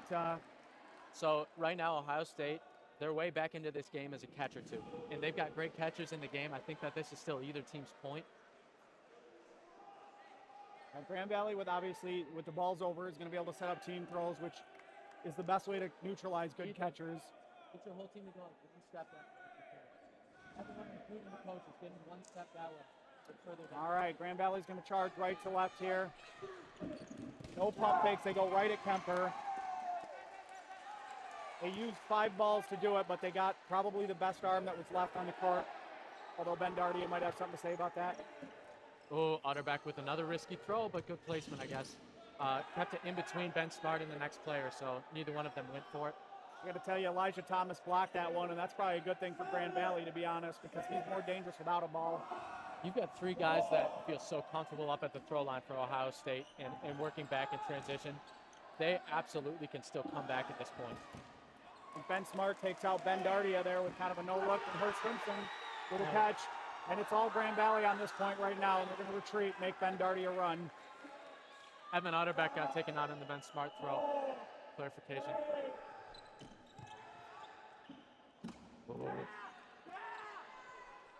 So Ben Dardia was our resident Iron Man yesterday. On a couple of the games that I called, he was last man standing for Ohio State quite a few times. And he's going to be playing that role again here. So both of these teams are impressing me with their communication overall. It's been a tale of 2 points, obviously, but I'm liking what I'm seeing from each squad. Oh, very crisp. Very crisp team throw there, and Grand Valley ties it at 1.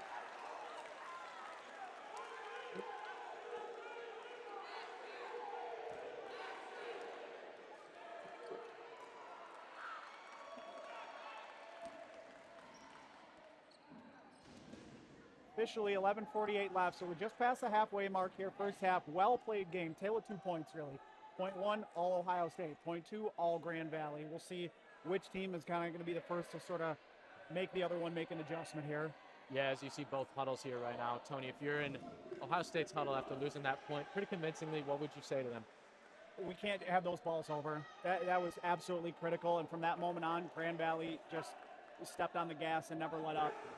So if you're Ohio State, you got to communicate better. I saw Ben Dardia point at his own sideline and point at his ear, letting him know, like, you guys need to be louder. Help me out on these shot clock counting here. Yep. So here we are, 1-1. Quarterfinals, winner of this, it makes the Final Four. It would be Ohio State's first Final Four berth since 2016. And they'll play the winner of Cincinnati and Ohio, which is going on right now. Ohio with the upset of Penn State earlier, and Prohaska with a heads-up play there. Mason Smith, he beat Mason Smith on the run-up, and when Mason kind of buckled or froze for a second, he took advantage of a little chest pass on his knee. Wow. Great block there by one of Israel's. It looks like Ohio State will push back to the baseline. They're comfortable there. They've got some great catchers. Nick Kemmer, the rookie, with a great look there. Oh, man. Mabudai with a good block. Mabudai's a pretty good blocker in his own right here. So,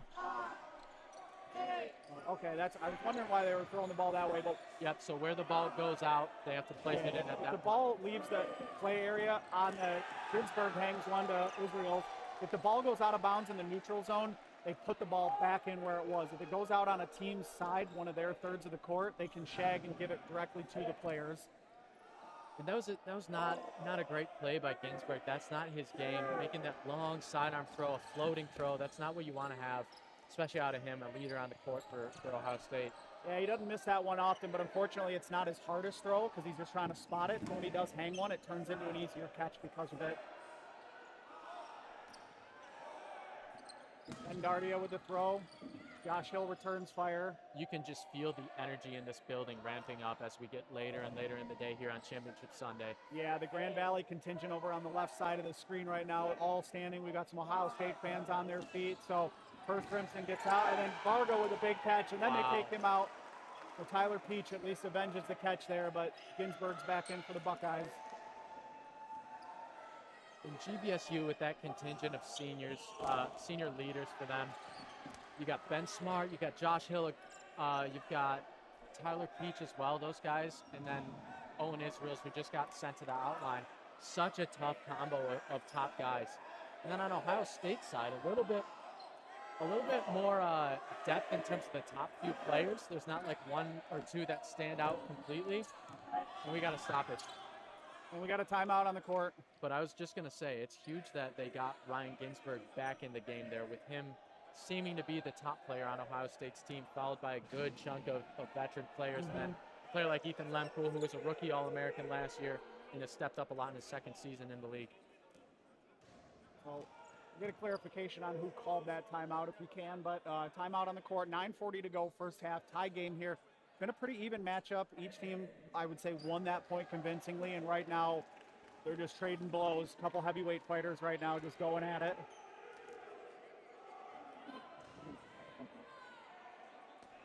Josh Hill does have to be careful. He doesn't have an official captain role on this team, and he's talking to the refs quite a bit. They're letting it go, but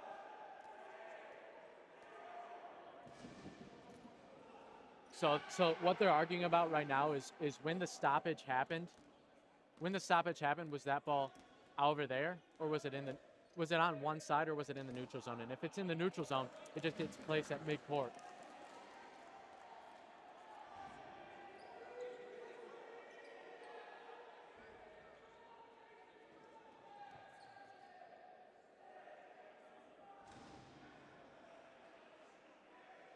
they're getting a rules clarification. Like you said there, Josh asking Caleb Newell about it right now. And we're back off again, and Grand Valley went aggressively at that. Prohaska got it, though. They kicked it back there. Oh, and that's a kill on Utterback. He goes Utterback down. kind of missed the block there. Teammate had a shot at the team catch, but I think he thought he blocked it clean and didn't commit. Yeah, that's unfortunate for Ohio State. Both teams full rosters, it feels like, in this point. Oh, that's not going to throw. Well, that throw's not going to count, excuse me. Ben Smart, bails out Mason Smith with the team with the throw there to set the clock. So, and Ohio State with a bit of a ball advantage right now. Let's see if they can capitalize. we went with one safe solo throw there, and then Gonzalez returns the favor. And they'll retreat again. Grand Valley going to that corner strategy, not letting Ohio State just throw near the middle. 3 balls on the GVSU side. Oh, Ryan Paddock just misses the catch in the corner, and he's mad about it. It was a pretty good team throw, though. Now they got to be careful. Ben Smart was up there by himself. He'll retreat. And you see that group of Josh Hill, Tyler Peach, Ben Smart being the ones that push up there and defending each other. Ben Smart could have been stuck in a bad position there, but he had some good help from his teammates. And Ohio State with a little bit of bounce back there as Josh Hill makes a throw. Tyler Peach there to make sure that there's no return fire. Once again, Ohio State trying to keep control of the balls on their side. Let's see if they do two throws here, just one. Ohio State has yet to be able to really get a team throw set up despite having ball control for about a minute and a half straight here. 8 minutes to go, first half. Tie ball game, quarterfinal matchup here. Grand Valley looking to make yet another Final Four. Abudai with a nice throw just below Elijah Thomas will reset the clock. Hammer with a great throw. And we can hear from a court away, the crowd is erupting over there, so. Yeah, we'll try to see what's going on. That's Cincinnati and Ohio over there. And you can just hear the audience from here screaming. Back to the action here. Josh Hill pushing up pretty aggressively. Oh man, Ryan Ginsberg goes down there again. Tyler Peach as well in the middle there. I think that was Kemmer that got him. So nice throw by Kemmer. If I'm Peach, I don't want to be putting myself in those positions. I got to stay alive. Yeah, I think Aiden Jacobs is going up trying to get that ball pretty aggressively, and Peach wanted to help him. And then, Mason Smith. And then Ben Smart gets taken out in the corner too. Momentum swing here for Ohio State. Only 6 players left for Grand Valley now, so they got to be careful here. Also, only 7 for Ohio State though. So. Oh, and there's a nice throw. Nick Kemmer again having a good point here, taking out a couple guys. All 3 guys got caught reaching for a catch there, and there's talent left on the court for this Lakers squad, but they got to make a play. And GVSU with that wall so close there, they're allowing Ohio State to get some bounce backs. They've got to do a better job of stopping those balls from bouncing straight back. It's so hard when there's fewer players left, and wow, makes the catch there, and that was on Kemmer, so that's big. That takes out probably Ohio's strongest thrower. The fact that Budai was able to make that catch while avoiding the other ball was pretty impressive. And then Ken Gordia gets taken out in the middle, and Thomas gets caught sleeping. And Ohio State with a great opportunity there. Ohio State had all the momentum a moment ago, and now it's gone. Oh, and Josh Hill headshot right there. And he goes down. He got screened by his teammate, Aiden Jacobs. All right, so that's the best arm that was left on the court for these Lakers right now. But Ohio State with some young players in the game right now. You have 2 guys that were rookie All-Americans last year for the Buckeyes still in. And then a couple guys that fill out the bottom half of their starting lineup.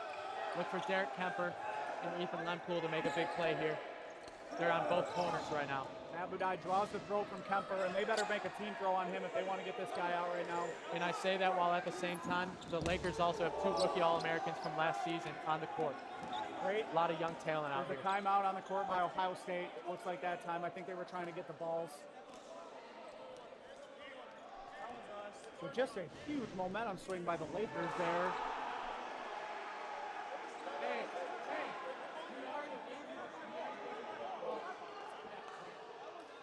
Yeah. So a rule clarification real quick. So when a timeout is called, wherever the balls are, whatever side of the court they're on, they will obviously stay with that team. So even though those balls that were thrown at Kemper that missed were now rolling back to Grand Valley, the timeout by Ohio State froze the play right there. Those balls have to stay on their side. So 5:33 to go. Even if the ball is not in possession of one of the players, as long as it's still on their side of that neutral zone, it gets to be on the baseline at the start of the point after that timeout. So that's a great timeout call by Ohio State. Good timing on when to call it. And this is either team's point right now, and a crucial moment in the game here with 5:33 left in the half.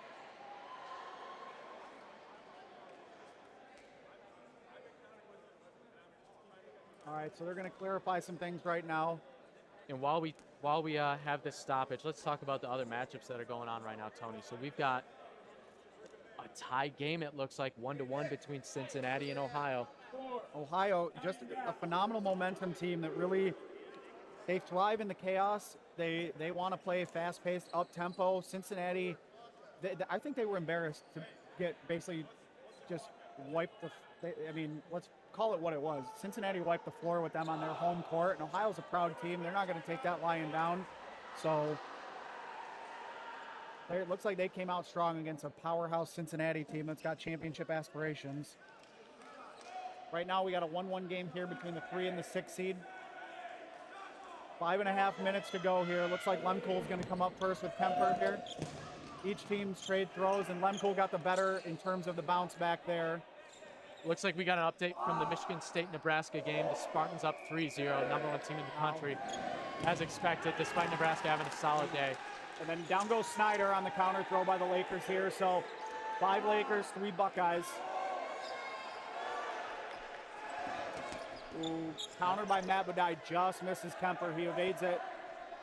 And good block by Kemper again. That was a tough timing in terms of when he was stepping up and when the throw was coming at him. Accurate reset throw by Hurst Rimson. 3 players left for the Buckeyes here, trying to hang on in this point, a crucial moment in the game here. Quarterfinals, loser goes home. National championship tournament here from Athens, Ohio. Aaron Pope wide of Kemper there. Aaron Pope having a strong game, not only just his throws, but just, I think more so the way that he's pushing up and back and protecting his teammates. He's done a great job so far for the Lakers. Absolutely. He's been that energy guy in the middle there. A little bit of a spark plug in this 3rd point for the Lakers. 4:20 to go, first half. One team trying to just seize momentum. Lempool making smart throws over there, reset throws instead of throwing a catchable ball. When he gets a chance, you'll see him go more aggressive, I'm sure. Yeah, Budai's going to come with a full head of steam. Kemper makes the block. And Budai's he's looked great so far at Nationals with his throw and his arm slot where the throw is coming downhill at you, really dipping down below your blocking ball into your feet sometimes. So look for him to keep doing that. Another guy that does that is Ethan Lempool on the far side, and he takes out Gonzalez right then. 4 versus 3 right now. Advantage slightly by Grand Valley still. 3:30 to go. And time is going to become a factor here pretty soon. Kemper with a long cross, and Hurst Rimson realizes that should have been an easy catch. If I'm GVSU, I'm saying, hey, we got to get Matt Budai to go in transition fast. He's our guy in transition play right now. And him and Kemper having a little bit of a stare down, couple rookie All-Americans last year. And Pope stepping up, doing a couple pump fakes. Kemper with a cross, does not connect though. Hurst Rimson going to come up.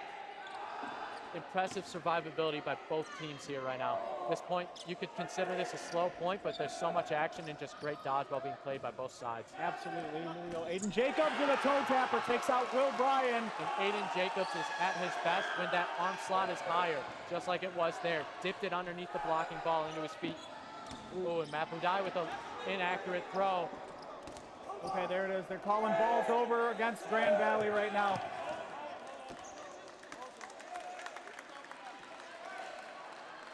So the rule is with the legit area, the cage type, think of it a bird cage around a player, it's a fully extended arm and then a foot above that is the legit zone. They're going to say Matt Budai was too high and outside for that to have counted as a throw. Obviously then shot clock violation falls over. 2:40 to go, 2:39 I should say. Lakers trying to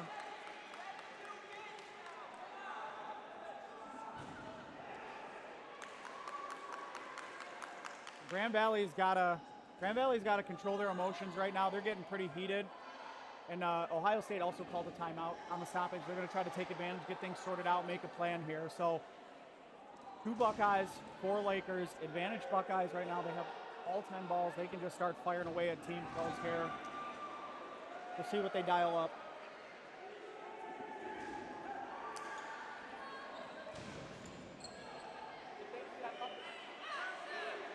Grand Valley has timeouts left, so Grand Valley may call a quick timeout here. And we had a balls over call? We did have a balls over call. My suspicion here is right after the first throw now. All right, they had started the clock. They'll stop at 2:39 to go, first half. My suspicion is Grand Valley is going to call a quick timeout. They still have both of them left. They want to get balls here, so yeah. Grand Valley moving on the baseline. First throw goes at Matt Budai and hits him. Great throw. That's the timeout. Oh, timeout was called. Lempool knows it was a good timeout too. Timeout was called, and I think Pope is going to survive and be in still, and that's a pretty big swing. Yep. They'll have 2 balls. I think it's going to go before Lempool got the throw off. Now remember, if they call a timeout when the ball is in the air, that ball is still live. Yep. So the timeout, Ben Smart was on top of it. The minute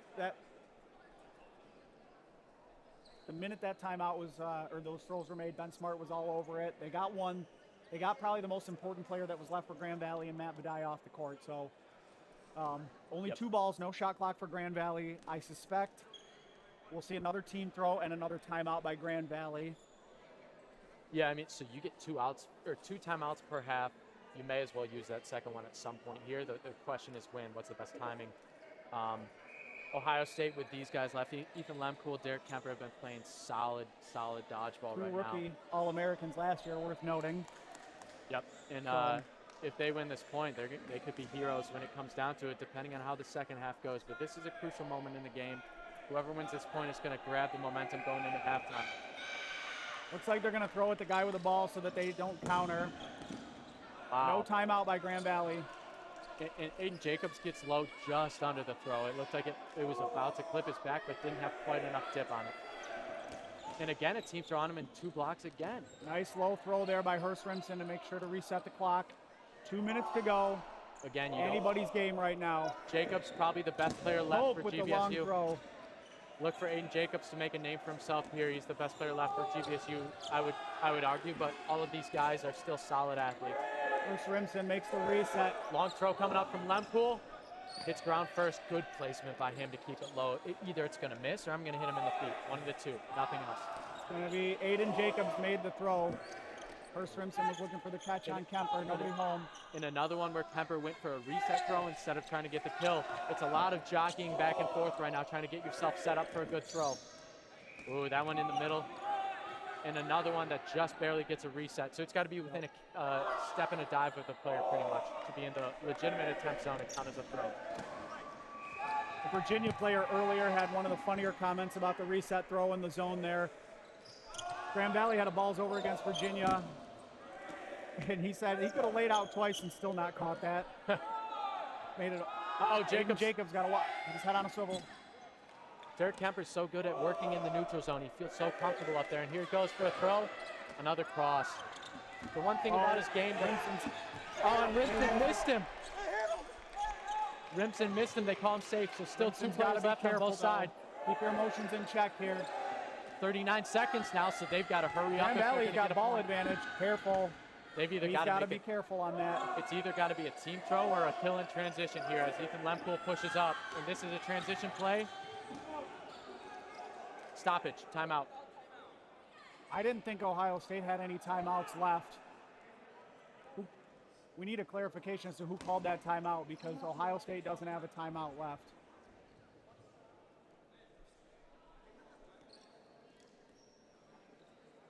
In basketball, that's a technical foul.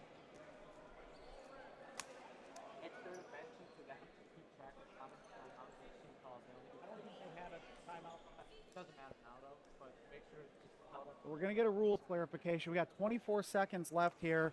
First half, 3 Lakers, 2 Buckeyes.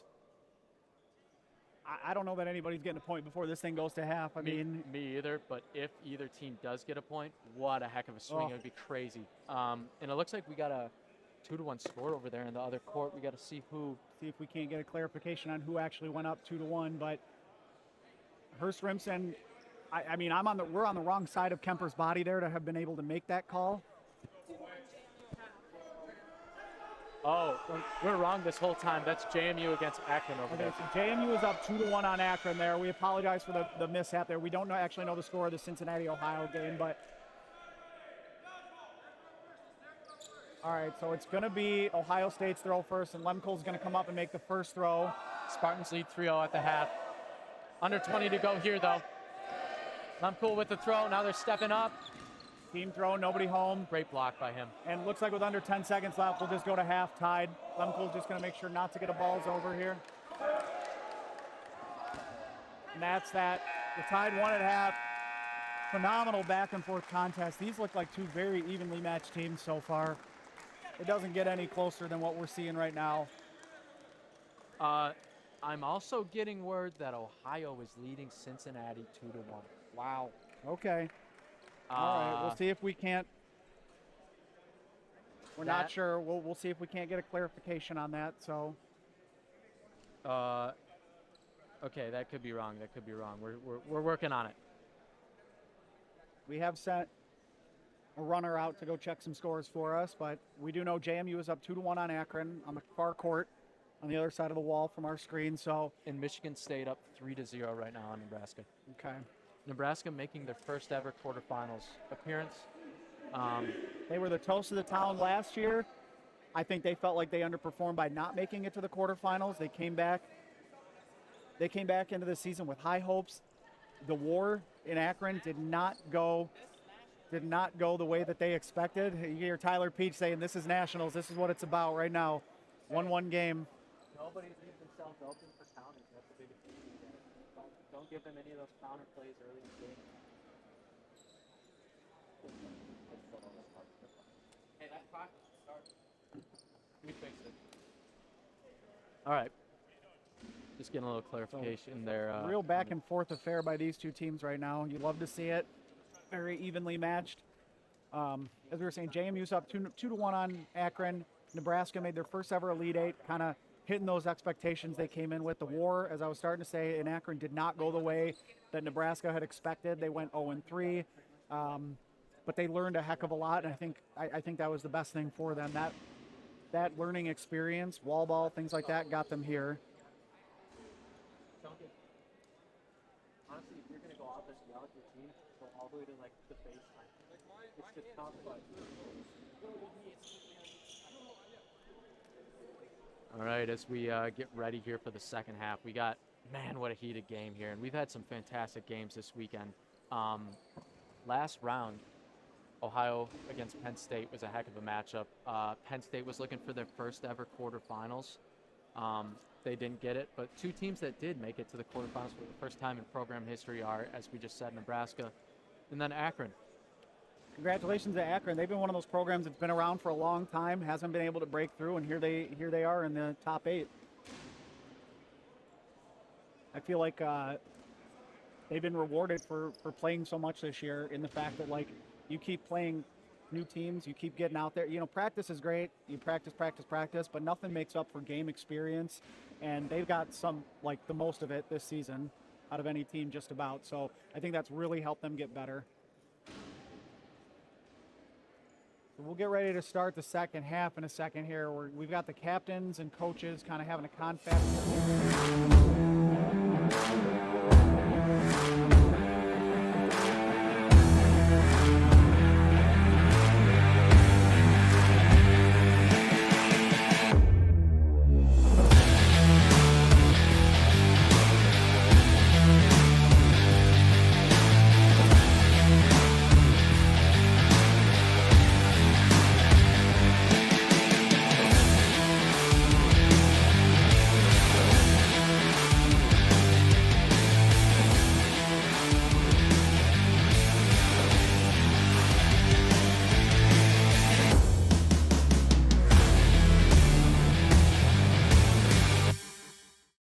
Streams and everything, and so sometimes that just means people get pulled off in different areas. But stick with us. Thank you for joining us. We are coming to you live from Athens, Ohio, at Ohio University. It is the Collegiate Dodgeball Nationals, NCDA Nationals, Day 2.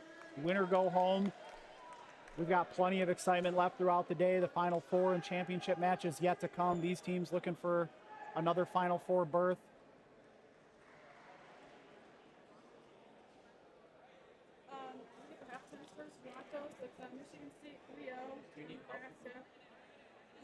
So we are going to get a clarification. Yeah, Michigan State is up 3-0 on Nebraska. It's not half yet, but... Okay, so UC is up 3-1 on OU. So we kind of had that score reversed. Cincinnati is up 3-1 on Ohio right now. Cincinnati looking to make their second straight Final Four. A pretty big accomplishment for a team that's only been around for about 4 years and, you know, had the COVID year in the middle there. So Cincinnati, you would still call them a young program, but they've got veterans. They've got a couple of the OG founding members.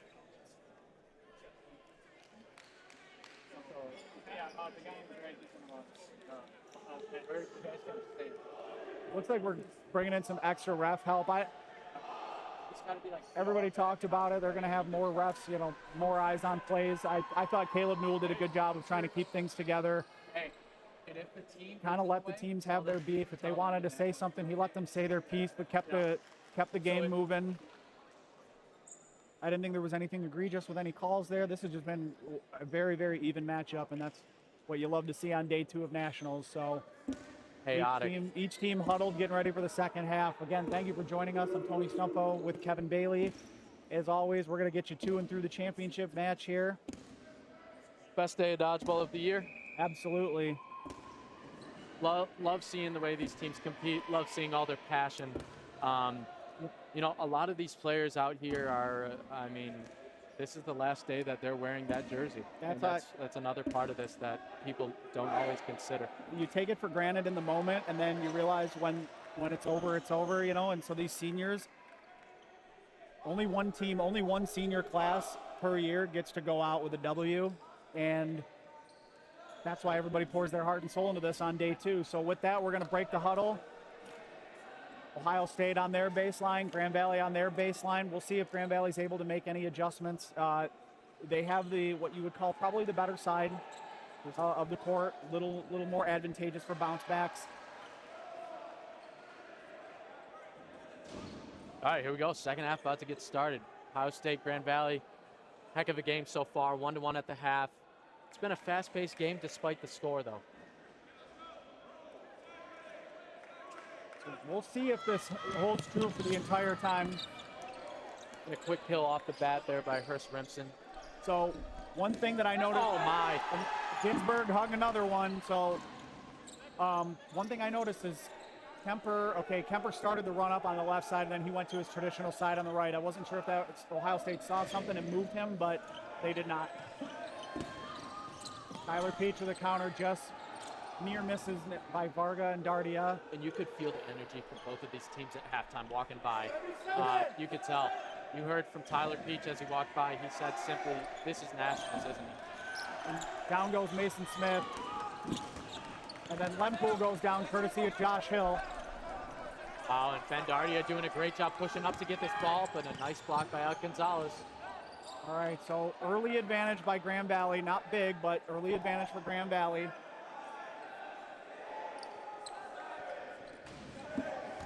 Ben Dardia missed a catch that he normally makes. Josh Hill got away with one there, and he knows it. He absolutely did.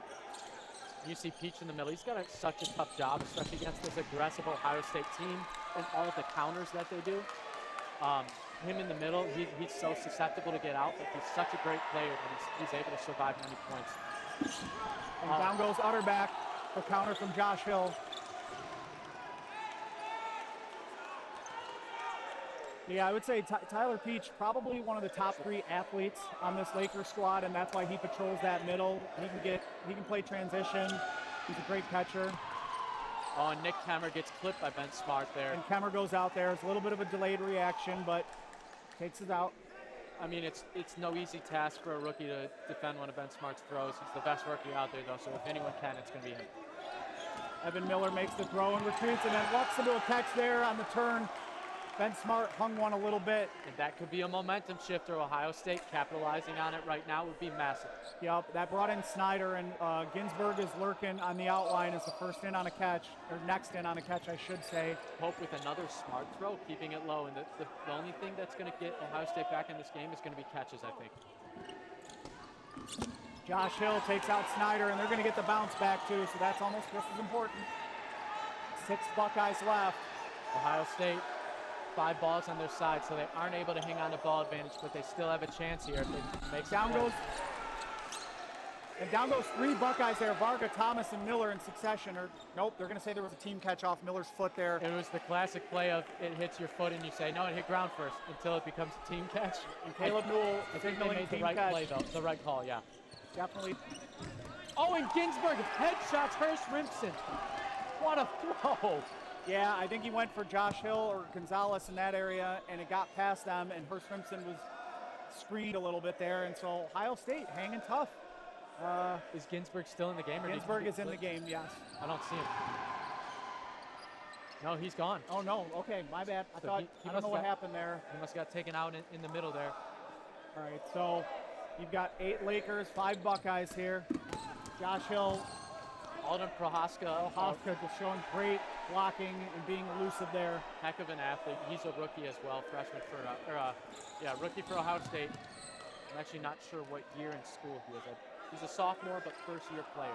Grand Valley keeps working their left side against Ohio State's right side of Kemper, and it's just nobody's been home there. Like, he's just too good at blocking.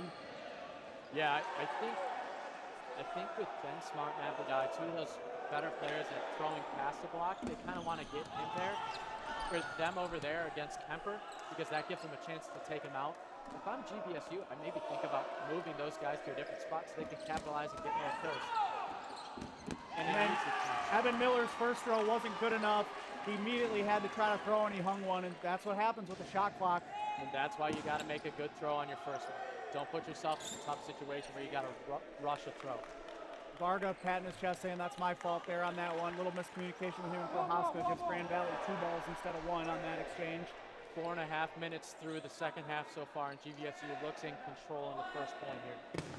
A decisive point. Oh, Kemper with just that late block. Peach tried to catch him sleeping after he dodged the first one. I know Ohio State's getting sloppy with the throws. You can tell sometimes when they don't have all of their veterans in the game, sometimes it falls apart for them.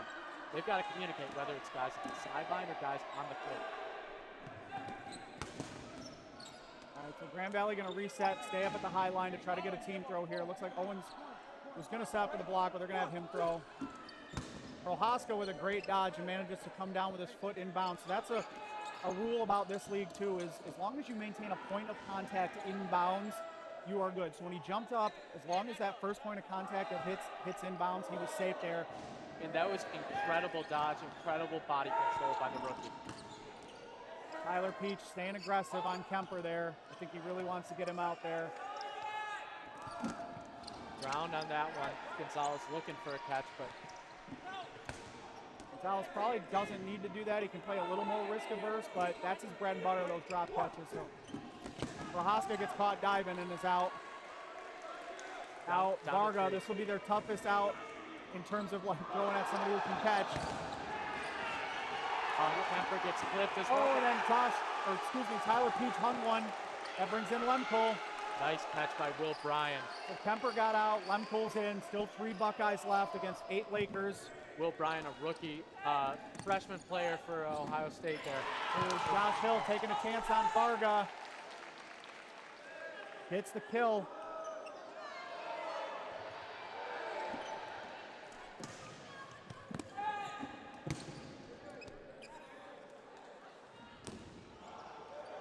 O'Brien and Matt Budai trade throws. Lemcole resets for the Buckeyes, who are down to 2 players left. It'll be Will Bryan.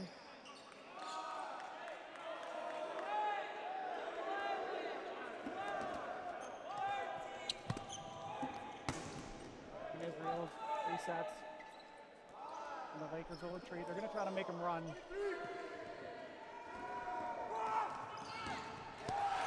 Ryan Paddock gets him out. They're going to say the throw occurred before Paddock went over the line. All right, lone Buckeye Lemcole left. Oh, that throw's not going to count. Mason Smith to get the, he blocked it into himself is what he's going to say. Ryan Aller right on that call. Mason Smith gets the final kill. 17:45 left. Grand Valley takes a 2-1 lead here.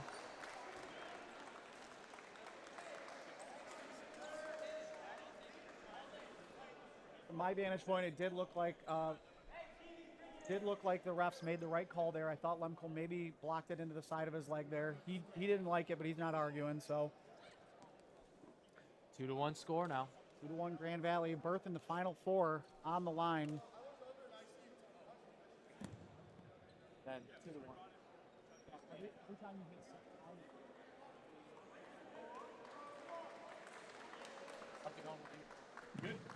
So Grand Valley, that was a really exciting point. A lot of action. It was methodically paced. Yeah. In that it took just over 7 minutes for Grand Valley to take that one. So we'll see what adjustment Ohio State makes. Grand Valley was in complete control at that point.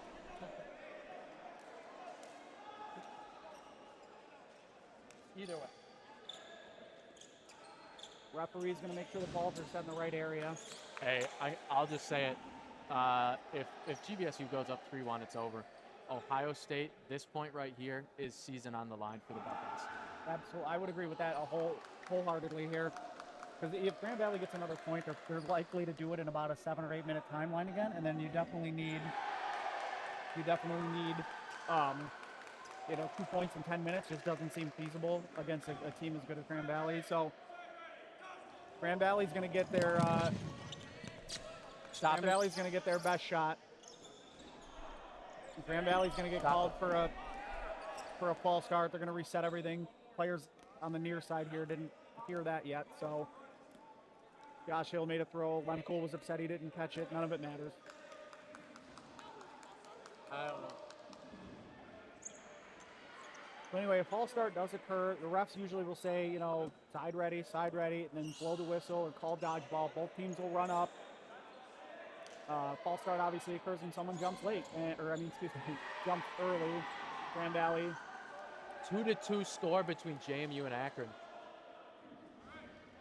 Akron hanging in tough with JMU is looking to make another Final Four here. Akron looking to make more history today. So it looks like Ohio State got the better of that run up for sure. Grand Valley only has 3 balls, so we'll see what they can do to respond. They're gonna get Ohio State's best shot here for the first couple minutes here. They got to handle that pressure. Ohio State full energy, and now they got a little bit of ball advantage to see how they can do with their offense here. Up on the throw line. Again, season on the line. This point, if they don't win it, it's over. They come up with Kemmer first. Great block by Utterback. And it's interesting that Mason Smith over there keeps the ball while Ben Smart goes back. And it looks like both of them are under the same understanding there. So it looks like Ben Smart maybe doesn't want to always block for himself. He wants to look for catches at times. Okay, so it does look like the adjustment we thought Ohio State maybe was going to make last point. They did this point. Derek Kemper has shifted to the left side, and Utterback has moved next to Kemmer on the right. So you've got Lemkool and Kemper, who I think have worked together pretty well the last couple seasons. They put them together on this left side. And I think that opens up Ben Smart to capitalize on those younger guys on the other side, including Kemmer. But we'll see if that was a good adjustment or not, obviously, as time goes on in this point. If he gets a shot, I think that he may be able to take out one of those guys, but we'll see. Great block by Budai there. As Peach pushes up in the middle. And no throw connects. The fact that Ohio State backed down and didn't get that ball was massive. They need to stay up. That's a mentality thing for Ohio State. Stay up, be the team that's more aggressive there, and push the team back. Utterback is apologizing to his team right there. He knows he shouldn't have made that throw. Hill goes to Kemper again. Oh, and Josh was taken out there on a cross throw. Just missed the catch there and almost stuck, but he'll be first in the outline for Grand Valley. Little confusion again on the Ohio State sideline. Long throw. Knocked by Owen. No team catch. Some confusion because Tyler Peach did make an attempt to catch that. Somebody thought it was a team catch. It was a clean block by Owen Israel, though. So, and there's Ben Smart, and they call him out. Miller got clipped in the foot, and he goes down there. Tyler Peach puts one into the stands. Ben Smart's. Oh, and a headshot, but it's a team catch. What a play. That's by the rookie, Alex Wellscott for GVSU. He joined the team halfway through the year and is good enough to make the varsity starting lineup at this point in the season. Pretty impressive. Yeah, I've seen him at practice. He's got a pretty good arm on him there. Just going to need some polishing, and that comes with big game moments like this and more practice. So. And what a swing that would have been if Ohio State gets a headshot on Ben Smart, knocks him out of the game. But instead, he stays alive, and they get Josh Hill back in on a team catch. Super big swing. Unfortunate for the Buckeyes. And now Kemper goes down, but Ben Smart runs himself into the middle and gets himself out. He'll be first in the queue there. Josh Hill finally connected with Kemper, who's been the toughest out for these Buckeyes. And both teams are playing so aggressive right now. Uh-oh. Oh, Josh Hill evades the team throw, twists away. Oh. The ball was back onto the court. But he swatted at it while it was on the court. He should not be doing that. So in that case,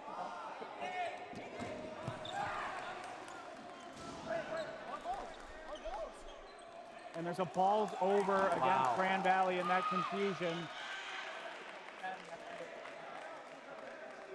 So there was a little bit of a discussion over here. The ball went out on the Grand Valley sideline, but it rolled back in. If it's out of bounds, you can shag it, give it to your team. It kind of rolled back in, and a freshman, kind of rookie mistake, swatted it back to his teammate. He should not have been able to do that because it was back in the field of play. So Grand Valley's beefing a little bit on that, but giant momentum swing for Ohio State here. They're going to have all 10 balls and 10 Lakers to throw at here. Who do you target here? Who are you talking about in the huddle if you're Ohio State? Josh Hill or Owen Israels. I want to get those big arms out.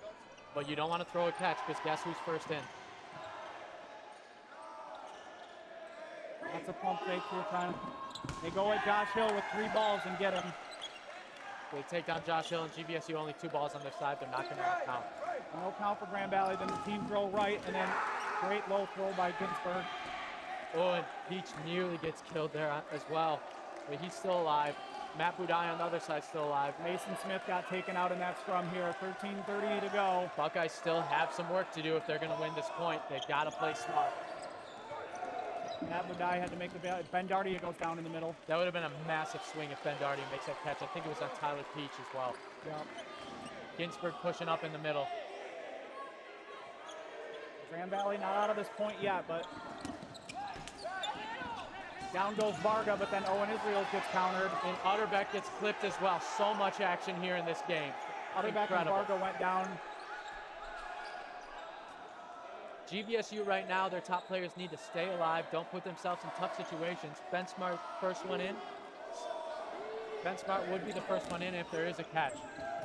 Oh, Matt Budai thought he got Kemmer for sure. And Kemmer and Budai both going back and forth. Yeah, Kemmer thought he got Budai then. And UWP refs, I believe are going to call him out. He's out, yeah. Oh, down goes Aaron Pope in the corner. Couple huge plays from that right side from the Buckeyes. Down to 4 for GVSU now. Catch is big. Buckeyes don't have it. I mean, Buckeyes have 7 points. You've got to play smart if you're Ohio State. Yeah. Wellscott's throw wasn't good, but Tyler's was, so great dodge by Jacobs. Jacobs has had some clutch dodges in this game. He's going to have to make some smart throws here as he pushes up. Hurst Rinson on the other side.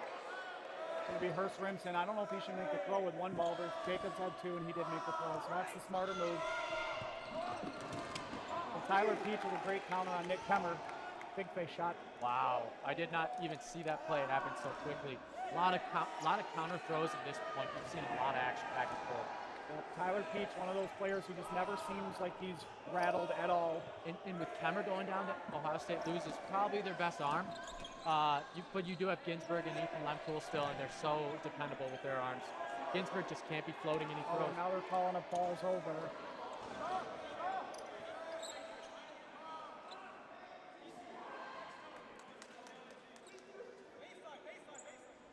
So another ball's over. It's going to bite Grand Valley there.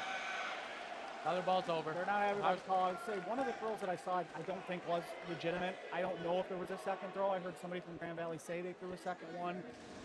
Refs all over it. So Caleb Newell's going to get him going again. So we got 3 guys left, or 4 guys left still for GVSU. They're going to have to make a catch at some point. You've got Wellscott, Jacobs, Hurst Rimson, and Tyler Peach, and they may go meet shield with Wellscott here in front of Peach. We'll see. I don't know if I love that idea. Well, it's not actually going to matter because they're going over to the right side. Aiden Jacobs folds like a chair again, gets down low. Not great bounces for Grand Valley, though, as Ohio State's just going to be able to roll again. Oh, now they get Jacobs. He went to the well one too many times on that evasion tactic. Yep. After a while, you got to make a jump dodge at some point and mix it up. Oh, and it dropped there. Lempool with a nice throw, keeps it low, and we got 2 left, but it's Peach and Hurst Rimson, 2 solid survivable players. 6 Buckeyes, 2 Lakers. Tyler Peach, one of the more dangerous catchers in the league. Team throw might be coming here. No. That's a safe throw by Lempool just to kind of reset it. Tyler Peach returns the favor there. They know they don't want to put anything center cut on Tyler Peach here. Oh, and he makes it catch. Happened. I can't believe he caught that lucky catch, some would say. Brings in Ben Smart. Oh, and Ginsburg with great transition speed there. He could have got Hurst Rimson, but Peach from the other side pushing up to get a little defense going. Great teamwork there. Such an unlucky play there for Ohio State. Ohio State's confused now. And Peach is, they're going to say that's not a throw. They're going to say that's not a throw. And that's the third balls over call at this point. If it's a step and a dive, I would have said that was a throw, in my opinion, right in front of us. And Lempool's kind of a taller player too, so I guess you could use his size as well in the discussion. Step, and if he's diving, that's another 6 feet. So, but we've got Ben Smart, by the way, came in on that catch. We didn't even get to talk about that yet. They've still got, oh man, they got dangerous catchers in. Ohio State, how many guys left on their side? It looks like 5 or 6. We've got 5 Buckeyes. We've got 3 Lakers, so still anybody's point here. Lakers are not out of this. 10 minutes to go. Ohio State trying to tie this game up, second half. Thank you all again for joining us. We are live in Athens, Ohio. We are in our round of 8 today, the quarterfinals. Teams looking for a berth in the Final Four. Michigan State up 4-1 on Nebraska. All right, so Michigan State looking to punch their ticket to a second straight Final Four. Oh my goodness. And Lempool goes down there. So unlucky as well for Ohio State that it was his ball that got caught and not anyone else's. So now you've got 4 Lakers and 4 Buckeyes. Man, oh man, and Ohio State, the season. That brings in Josh Hill. You've still got Ryan Ginsburg. You got Alden Prohaska, a great rookie. He's going to be a rookie All-American. These guys can make themselves legends for the Buckeyes if they can come back at this point, but they've got to clutch up right now. 3 on 5. Good pressure by Tyler Peach to get this ball back too for the Lakers. So suddenly momentum all with Grand Valley. Brookville one in front of Prohaska. Prohaska's a great catcher. He's so comfortable drop catching as well. So you got to keep an eye on that if there's ever a reach that throw. I don't know if you saw Ben Smart put a solo throw near Ginsburg. I think he went high on purpose, but Ginsburg was looking for that drop catch. And Ginsburg playing through a thumb injury, broke his hand, or a pinky injury, broke his hand somewhat recently. He's got a cast on his hand, but he's still going all out, season on the line. Oh, wow. Down goes Will Bryan, but down goes Hurst Rimson as well for the Lakers. Great counter throw from Ginsburg on that left side, the far side. Oh. Ben Smart gets taken out by Ginsburg. Wow, nice play. Lakers got to be careful now. They do still have Hill and Peach on the court. This is anyone's game. Uh-oh, that's not going to count. That one was great throw. So the question is, was balls over called before the ball was in the air? No. Wow, they called balls over first. And that's another huge swing, but that's,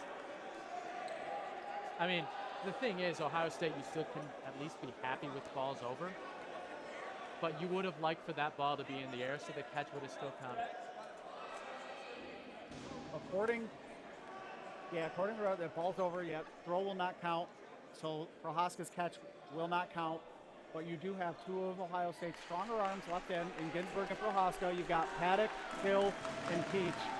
When did Josh Hill get in the game? I'm curious about that.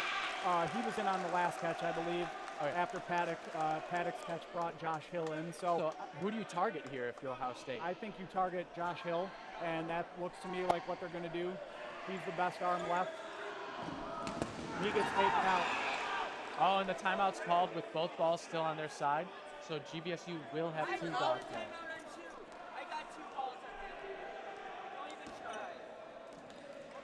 All right, so Lempool and Ben Smart talking a little bit here right in front of us. Ben Smart called the timeout as soon as those throws. Little gamesmanship going on. Yep. My bad. I thought you were staying in and you got the post. Yeah, Lempool just wanted clarification. He thought they were trying to get the timeout call like ahead of it, so Josh was still in, but Prohaska, Paddock, Peach, Ginsburg, 2v2, 8 minutes to go. Season on the line for the Buckeyes right now. The clock is a factor if they lose this point, 100%. Yeah. Oh, it's at this point with 8 minutes left, it's all but over if they lose this point, no matter how, even if it happens in the next 30 seconds. So Ohio State right here. The season is in the hands of these 2 guys, and looks like 2 great guys to have that season on their shoulders. We're gonna go at Paddock here. Great block by the rookie. Great dodge by And Peach steps up, and I'm actually surprised that the Buckeyes let them get that ball. Ground first. Ground first. So Paddock is playing super aggressive, looking for the catch. Oh, that's not going to count. But they got plenty of time to make a throw, and Peach does reset it. Oh, and Paddock drops it. And you're down to one lone Laker against 2 Buckeyes. Can you pick a better guy to be left by himself than Peach in the league? I'd say no. Nice block by Peach, barely stays in. Barely stays in bounds, and there's not going to be a shot clock for the Buckeyes. So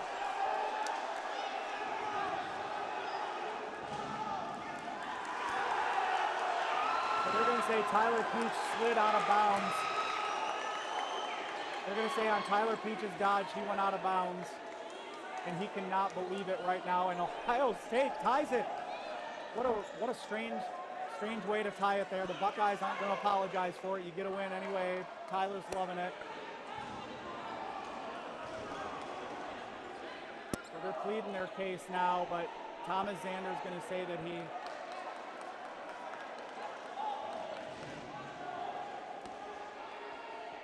So Thomas Zander was not originally a ref, I don't think. He came in late, and I think that might be what Ben Smart is beefing about because there's extra refs and nobody asked about putting extra refs in, at least not them. We know that we've got a couple captains for Western that are reffing, and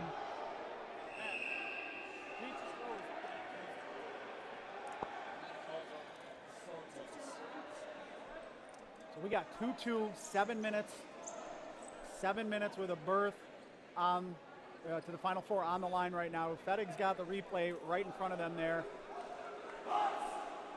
Thomas Zander. What a heck of a point, though. Did you get any clarification while you were over there by chance? Anything that Yeah. happened? I mean, has Zander been reffing the whole time, or did he come in late? Because I think that's what Ben Smart is arguing, is he's not a ref. They're not happy about it, and I will mention they were not thrilled with the way UWP left them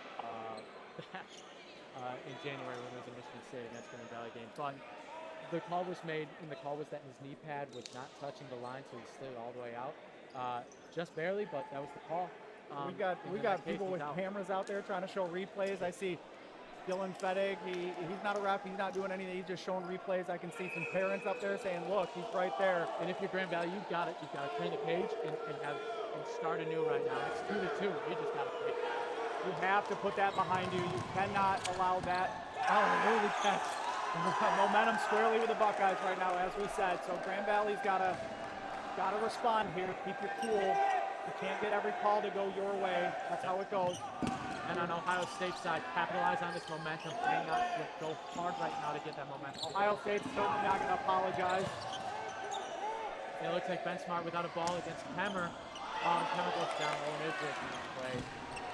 Paddock gets in front of Ben Smart, tries to knock that ball down, but Ohio State with the ball advantage. Under 7 to play now. Ball advantage, Ohio State's favor.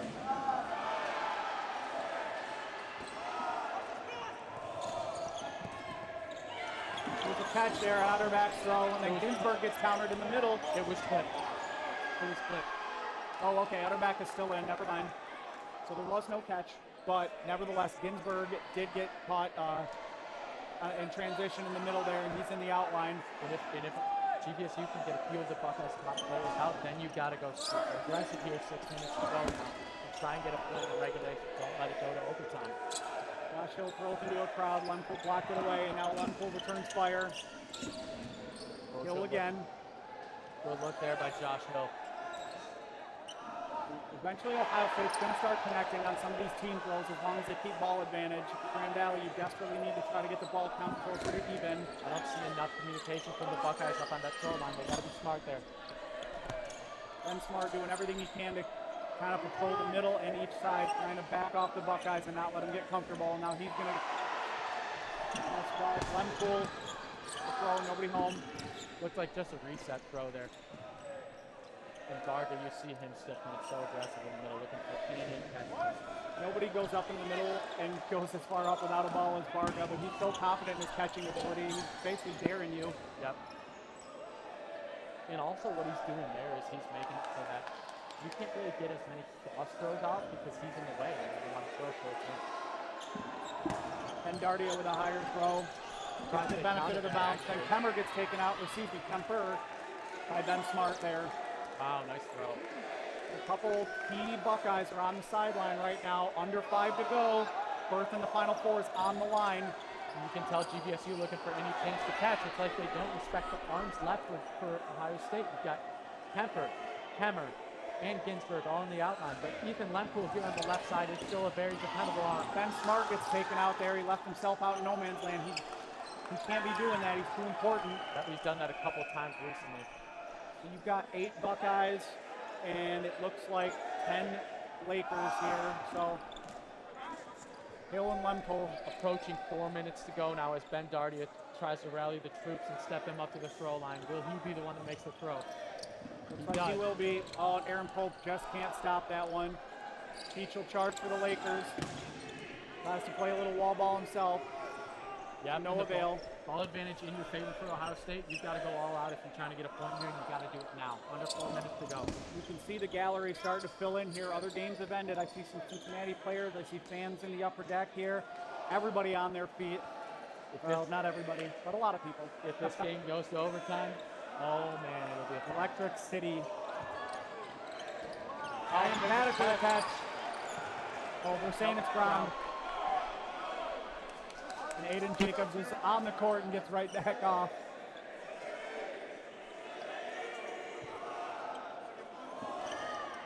Josh Hill gets Lempool. Josh Hill feeling himself right now, so that's another big arm. 7 Buckeyes will continue to maintain that ball advantage, though. Have to say it's not a throw. They got to be careful. 3 minutes, either team could still win this point. Okay, that one was like good. somewhat aggressive right now. All right, so that throw was good for Ohio State. They managed to reset the clock there. Owen Israel gets another back to reach. I couldn't believe he reached for that. I guess, I mean, hey, he's trying to win the game. Absolutely. Gutsy play there. Wow, Josh Hill nearly clips on his toe. Snyder. I didn't see Snyder play a lot early in the day yesterday, and then suddenly he was inserted in the starting lineup later on in the day, and now on day 2. Sometimes you got to play the hot hand, and if he was playing well, that's a smart choice by the coaches for the Buckeyes. And you can see the coaches huddled up right now discussing who they would put in if this goes to overtime. Overtime here is a sudden death, 6 players on 6 players, so you're going to see the best of the best from each squad. Varga gets taken out. They got it. Elijah Thomas gets taken out. Double team catch. And that brings Kemmer in. That's a huge swing, actually. All right, so they're going to say hit. I don't know. They were trying to maybe say they hit him and it died before he secured the catch, but they're going to call that a good catch. Yeah. First Remsen with just a perfectly spotted reset throw between Dardia and Varga there, and then the Lakers will retreat. Under 2 minutes to go. 2-2 tie. Berth in the Final Four on the line for the Buckeyes and Lakers. Advantage Grand Valley at the moment. They just can't sort of seize the full momentum to go for the point here, and I feel like both teams might be playing for overtime here. Oh, and another good bounce by the Buckeyes there, and Varga gets taken out, and that'll put the Buckeyes on the 10 clock after the next throw. Under 1.5 to play now. GVSU with only 2 balls on their side, though it doesn't look like they're going to be able to get this done. Denver's going to come up, and Budai counters him with a team catch. Massive team catch. And then Dardia takes out Josh Hill.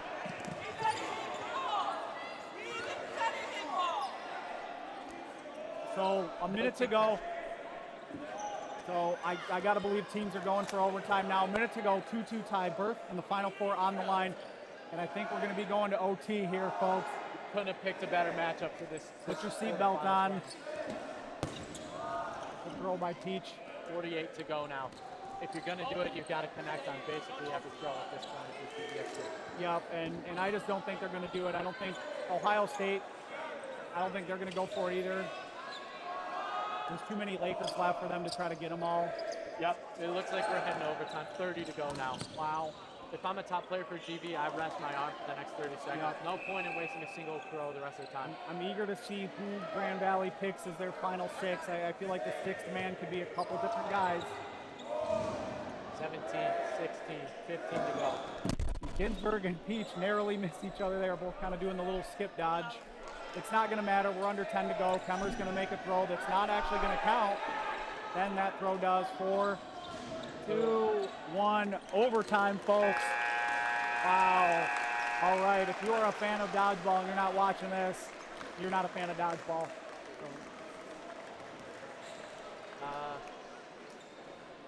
Yeah.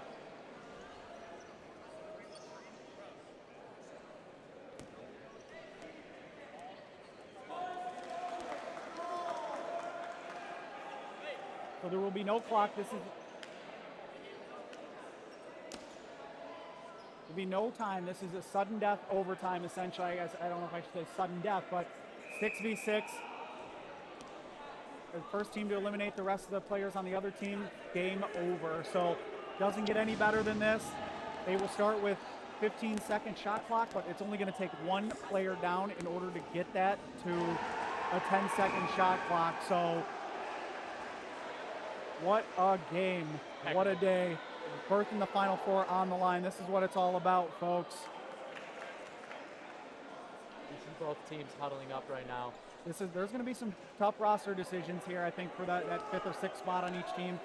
If I'm Grand Valley, obviously you're looking at Smart, Peach, Israels, Hill, Budai. And I heard that Alec Dean, who had some injury yesterday, actually showed up. Akron JMU is also going into overtime, tied at 3 right now. Wow. What a day of dodgeball. And as I was saying, Alec Dean, Michigan State player, had a tough injury yesterday. Apparently he showed up and surprised the whole team today to a standing ovation. He's here. That's good to see. So he'll be with them all day. That's a big emotional shot in the arm for them, I'll tell you that. Back to this game now. Let's talk about these OT rosters. We got Tyler Peach, Ben Smart, Josh Hill. We knew that. Matt Budai, sophomore. Owen Israels in his final nationals. And then it's going to be Alec Gonzalez, the senior. They're going to go with the veteran. And you know what? Player. He's been playing such high IQ dodgeball all weekend long. I'm not surprised that they put that guy in. All right, on the Ohio State sideline, we've got Elijah Thomas, Nick Kemmer, the freshman, Ryan Ginsburg, Ethan Lemkel, Derek Kemper, and Ben Dardia. So I think they opted for Thomas for his catching and survivability skills over Alden Prohaska, who I'm surprised actually because he had a heck of an overtime a couple weeks ago against Ohio State. And he's one of those big arms, but I think they think with the rest of the guys on this roster, if you look at Kemmer and Ginsburg, Dardia, Lemkel, they've got the arm talent out there already. So there shouldn't be a person sitting down for this right now. I'll tell you that. This is exciting. This is as good as it gets, folks. 6-on-6 overtime. We've got veterans littering that Grand Valley lineup right now. Nice mix over here. Veterans, the rookie for the Buckeyes. We'll see who can take advantage first. That first kill is so crucial.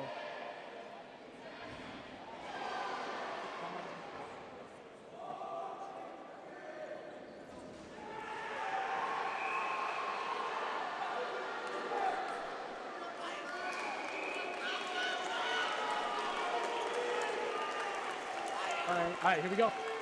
Buckeyes, Lakers.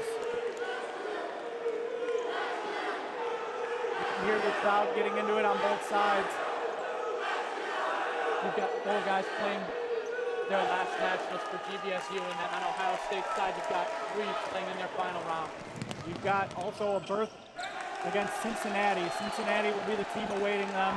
If you're Cincinnati, you're licking your chops because you're like, cool, their best 6 players are going to be tired now. And we're off here in the Ginsburg gets overtime. taken out early. Ginsburg clipped by Josh Hill. He put himself in a tough situation to touch the ball right after the throw. Smart pushing up. A couple great blocks. And Kemmer takes out Ben Smart. Ben Smart first in the outline to the Lakers. What a play by the freshman. Arguably the best player on each team is down right now. Counter by Josh Hill towards the middle, but nobody home. And you've got some dangerous catchers left for the Lakers, but only 2 balls on their side, so what's Ohio State going to do? 5v5. Wow, and what great dodge with that. Owen Israels with a great reset throw. GVSU's got to communicate better there. That's the part about overtime. The quicker shot clock. Another great throw by Kemmer. Kemmer wanted that shot. Good help by Gonzalez in the middle just to pump fake enough and slow him down. And that play right there is why you put Gonzalez in the OT6. 5-on-5, folks. We've got a great catcher left on each team at least one with Thomas and Gonzalez. Good look there. Ground by Owen Israels. Yep, Caleb Newell right on top of it. Overtime 6, sudden death, final 4, stop on the line. Winner go home. Owen Israel gets countered and taken out. Nick Kemmer with another amazing throw. 4 players left for the Lakers now. 2 throws by Grand Valley. Kemmer gets countered, and Gonzalez made the catch. That brings in Ben Smart. Momentum with the Lakers right now as they have 5-3 Buckeyes. And Kemmer was making pace for potentially a first or second team at worst All-American bid there. To go along with probably a lock for the rookie All-American list, I'll tell you that. Yeah, but back to the game. Ben Gardy was out. Man, that team all throws connected on one of the best catchers in the league. That's tough for Ohio State. But Ethan Lemke, you got Elijah Thomas as the veteran in the game. Good throw by Gonzalez to buy his team some time and a fresh shot clock. Oh, and Peach with a fantastic placement of that throw just outside the Grand Valley's going to let them all go against Thomas. Team throw coming up. Thomas is out. One left, it's Ethan Lemke. He's made some fantastic plays throughout the season. He's a great innovative behavior. So I would not be surprised if he makes a catch and brings in Brian Ginsburg. Lemke gets hit and taken out right in front of us here, and he knows it. And you can see Ginsburg, who should not hang his head. Great individual performance, great career. Grand Valley finds a way back into a Final Four. They will take on a dangerous Cincinnati squad. And you cannot do anything but tip your cap for the way that Ohio State played. Specifically Nick Kemmer, the rookie for Ohio State. You can make an argument he's been the best rookie to come through this league in maybe a half decade, I'd say. I mean, the way he put himself on display out there today on the biggest stage, even though they lost, like, he was the best player on the court for them. The dynamic changed when he went down a couple of times. So no reason for these Buckeyes to hang their head. Great season for them. Yeah, fantastic. And we're going to see if we can get a GVSU player to get an interview.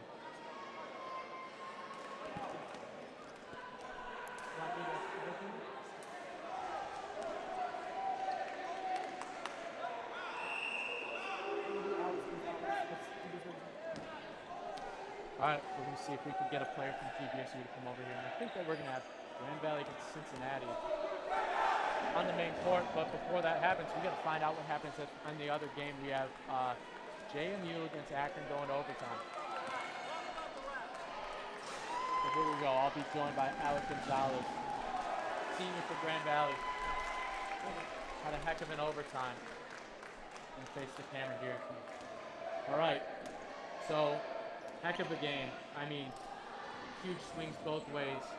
One of the things that it looks like the captains for GVSU were talking about were who to put in overtime. And it looks like they made a decision to put you in. And we talked about how this weekend you've been such a smart player and your dodgeball IQ is what sets you apart. And we saw it in overtime many moments, whether you were protecting a teammate, making that huge catch, and that was the swing in the entire game. Talk about your mindset going into overtime in the winner go home situation. Hey, it's like, I just want to make sure we bring home this trophy, okay? I do not want to let down my teammates, okay? We are one team. It's like we play, work as a unit, okay? It's like on and off this court, we practice hard, we play hard. That's the way, and we're going to bring home, we're going to win this thing. Next up, you've got Cincinnati. You've played them before. They actually beat you the last time that the two of your teams faced off. What are you looking for in Cincinnati, and what makes you think that Grand Valley can pull off that win as well? Transition play. It's like, and we're gonna have to be smart with throws, especially. They're a hard throwing team, so we gotta be smart. So, and catches are gonna be everything. Catches are huge. Catches win games. If we can out catch them, we're gonna be winning. Walk me through what's going to be said in the huddle before the Cincinnati game and moving forward in the national title game if you make it there. What's said in that huddle? What's the culture for this Grand Valley team, and what are you guys thinking about that really sets you apart and gets you pumped up to get ready for those games? We play smart. We're the smartest team in this league right now, okay? It's like, play as a unit. We play as one team.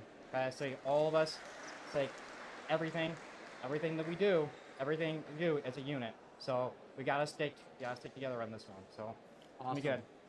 Well, congratulations. Well done in overtime. Heck of a play. They're making that catch and also some other plays in overtime and throughout the game. So well done for you, and Cheers. congratulations to Thank- Grand Valley State. Thank you. It's going to be a hell of a tournament. Yep. Best of luck the rest of the All way. right. Thank you very much. Thanks, Kevin. See you. Yep. Well done. All right. And that'll do it for this one. We're actually going to take a quick break here, and we're going to be back to you soon with the Cincinnati against Grand Valley State Final Four matchup.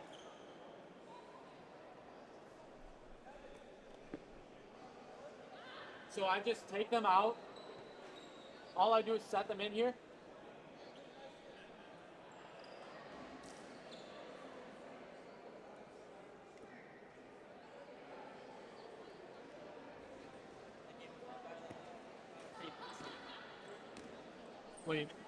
Oh, I mean, it was a good game. Hey, quick idea though. Make sure you don't have people.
I'm Tony Stumpo, and these are your top 10 plays for the fall semester 2022.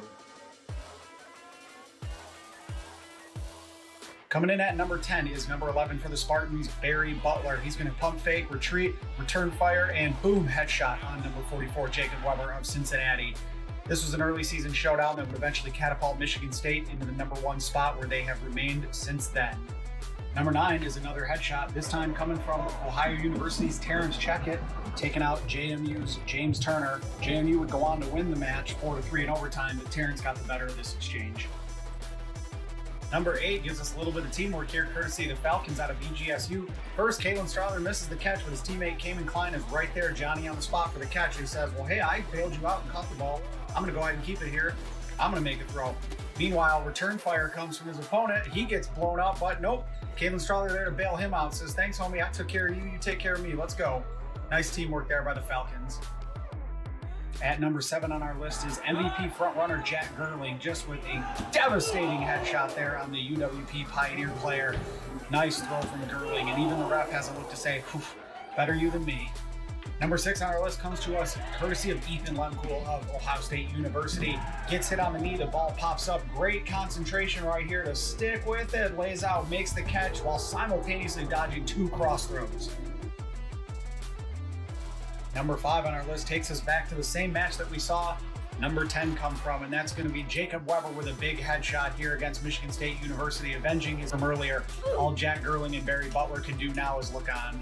Number 4 comes to us from a bit of a lopsided affair between Ohio and Kentucky, but don't tell that to Robert Bennett, who's still playing hard all the way through the whistle and comes up with a beautiful double catch on the Ohio team throw there. Number 3 takes us back to an early season event at Miami of Ohio. In overtime of a back-and-forth game, PJ Antolin goes back-to-back with the kills, ending it with a mean face shot on Tyler Webb of the Falcons to cap off the overtime victory for the Zips. Number 2 on our list takes us back to the John Better's Bobcat Bonanza 3. A missed line violation leads to a great double catch in the corner by Clay Eggleston. Beautiful play here. Ohio State would go on to win this one 4-1, however. You can see the look of disbelief on the Ohio State players. Number 1 on the countdown sends us all the way back to the first tournament of the year at the Buckeye Showcase. Terrence Checkett, who was on our list earlier at number 9, is unfortunately going to play a supporting role in this one as he winds up and throws over at senior Ryan Ginsberg, who shows great concentration to not only stay in bounds but stick with the play and make the catch for the Buckeyes. Ohio would eventually come back from down 3-0 and win this one 4-3 though. And that will conclude our top 10 plays for this fall semester 2022. If you think you've got what it takes to make a top 10 play, form a team at your school today. Welcome back, college dodgeball fans. I'm Tony Stumpo, and these are going to be your top 10 plays from January 2023. Coming in at number 10, leading us off is going to be a couple of Bearcats, Kevin Skiba and Matt Rosinski, who go back-to-back with some great catches against JMU.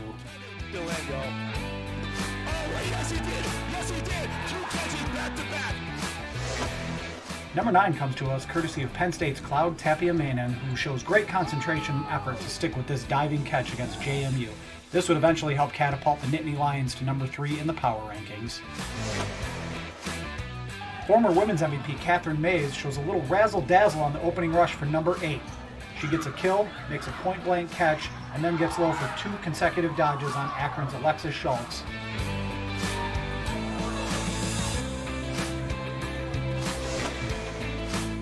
Coming in at number 7 is Connor Engel of the Maryland Terrapins, who makes a beautiful diving catch to save his teammate as they would eventually close this point out against Virginia in a 4-2 victory.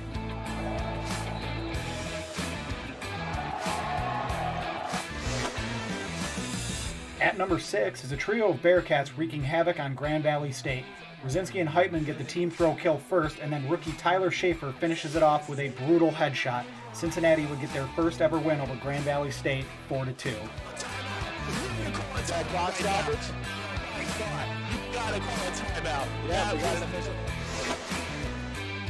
Number 5 comes to us by way of an unlikely catch. Hunter Stewart gets a throwing kill first and then makes an insane between-the-legs catch while backpedaling against JMU.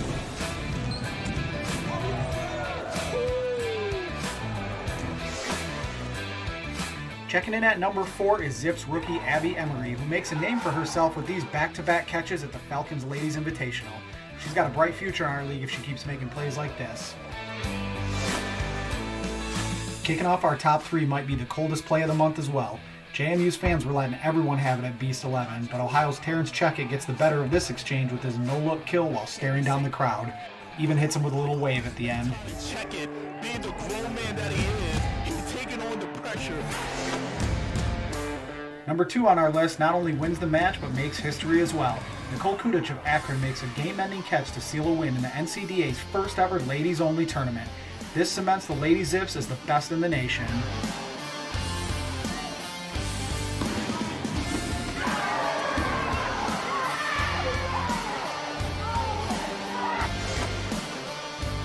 Capping us off at number 1 is Grand Valley State's Tyler Peach.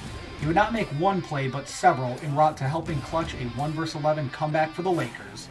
This series of catches would not only help win the point, but would also catapult Peach to his first ever Baller of the Month award for January 2023. Oh my gosh! With the most needed kill.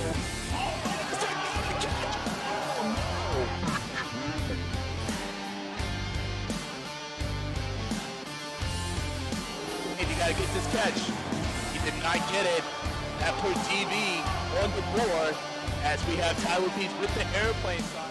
Now we'll conclude our top 10 plays. If you think you've got what it takes to make it top 10. Dodgeball fans. The month of February brought us tons of action from the Grand Valley Gauntlet to the Viking Royale and the Michigan and Ohio Dodgeball Cups. With that, let's take a look at the top 10 plays.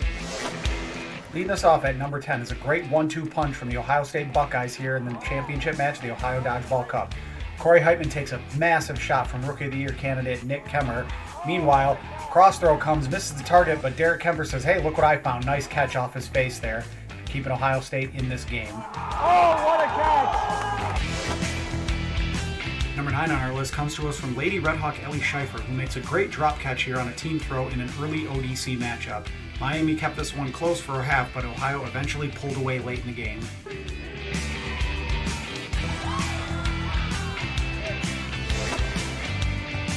Coming in at number 8, Ethan Lemko, who's found himself on these countdowns quite a few times already, showing off great hands.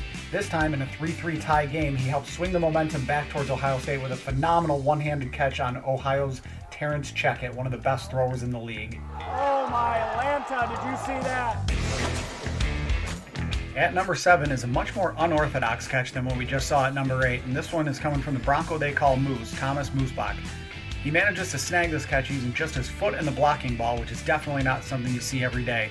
This one caught everyone by surprise and stopped all action in the game. Nice catch.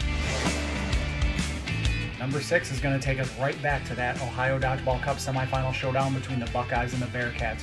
This time Colin Varga lays his body on the line to help propel his team to a victory, as he would end up being sidelined unfortunately for the rest of the day after this, but does manage to secure the catch and swing momentum back in the favor of the Buckeyes. Catch by number 1 Varga.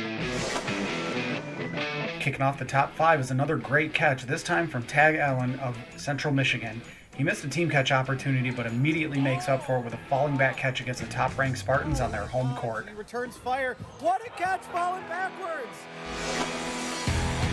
At number 4 is Spartan captain Josh Kramer, who continues to show why he's one of the most feared catchers in the nation with this diving snag. Few people can match this guy's catch radius, and he puts it on full display here as the Spartans would go on to defeat Grand Valley 4-0 in Allendale. What a catch by Kramer!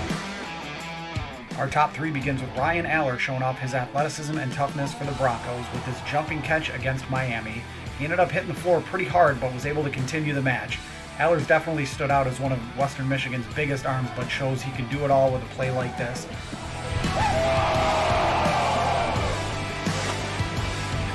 Number 2 on the countdown brings us back to Columbus and the Ohio Dodgeball Cup. Corey Heitman starts this highlight off with a kill before getting countered by Ohio State's Alden Prohaska. The hit takes a fortunate bounce for Corey, who was able to keep his focus and a foot in bounds to secure the catch en route to going up 3-0 in the match. Ohio State would threaten a comeback, but the Bearcats ultimately held on to keep the trophy secure in Cincinnati. And finally, our top play from February is the rare double catch, which comes to us courtesy of Saginaw Valley's Zach Varellen, who made this gem of a play against the top-ranked team in the country. Unfortunately, it would not be enough to secure the point, but you can't understate how hard this play is to make, especially against a team that good. Was that a double catch? I hope I got it on camera. As always, I am Tony Stumpo. Thank you for tuning in, and please remember to like and subscribe to our page if you want to keep up with all the hard-hitting action from college dodgeball. We'll see you next time.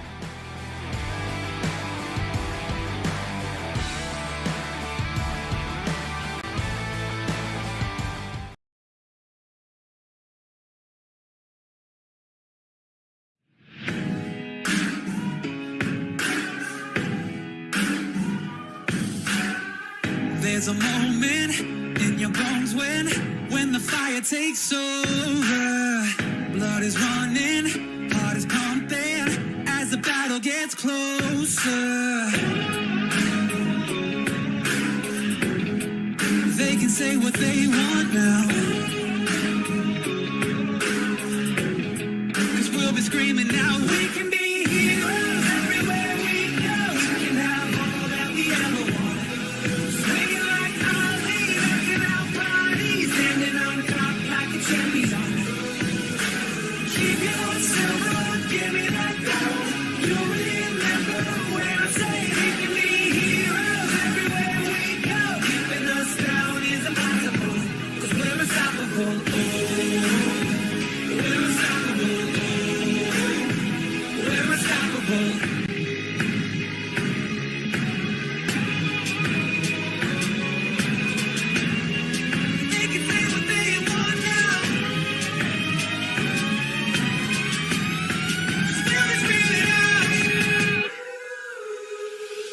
We can be heroes everywhere we go. We can have all that we ever want.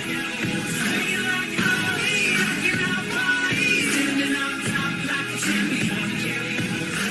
Keep your silver, give me that gold. You'll remember when I say we can be heroes everywhere we go. Keeping us down is impossible. We're unstoppable. We're unstoppable. We're unstoppable. We're unstoppable. We're unstoppable. We're unstoppable. We're unstoppable.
against this team. But from what we've seen of UC, they've just been steamrolling their opponents all weekend. I think the most impressive half of dodgeball I've seen from any team in these last 2 days was their first half against Ohio yesterday. Just averaging a point every 4 to 5 minutes on Ohio's home court. And they just looked every bit of the powerhouse #2 team that we see right now. So that's much in part to coach and co-founder of the club, Wes Peters. These are literally his children. He's recruited them, trained them from the ground up, and he's just, very happy with where the club has been in the last 2 seasons here. But job's not finished, like you said. if you take a look at the bracket there, just faded off the screen as we're about to get started, you'll see, yes, we are indeed in our Final Four. It's been a little bit of chalk, at least in the finals here. We got the top 4 teams coming in, the top 4 teams. And one upset we did have earlier, Ohio defended their home court against Penn State. That was a 10-7 upset. And the way Penn State looked yesterday, we thought, a lot of us, not trying to talk down about them or anything. I thought they looked like they could make a run at a Final Four, and they just kind of ran into a buzzsaw in Ohio, who was playing so emotionally high. The crowd was really into it, and they fed off it. And while it has been, pretty much chalk, both of these are Grand Valley just played an overtime match against Ohio State. JMU on court 2, who's playing MSU, just went into overtime against Akron. So it's not been an easy path to get here for some of these teams, but they are here for reasons, because these are the top 4 teams in the nation.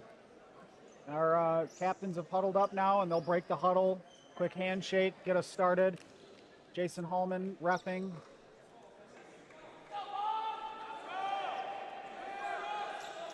Alrighty. Grand Valley coming off a great matchup with Ohio State. Here we go, where Ohio State took them to overtime, so we'll see if that hurts their stamina at all. Looks like about even on the run-up. I'm going to say it was ground there, Ben Smart. Near, that was Robbie Mitchell, I believe, the freshman. Yeah, 2 very athletic programs here, so the rush is going to be even most of the time. Oh, what a gets countered quick by Brett Liming. And UC is fired up early.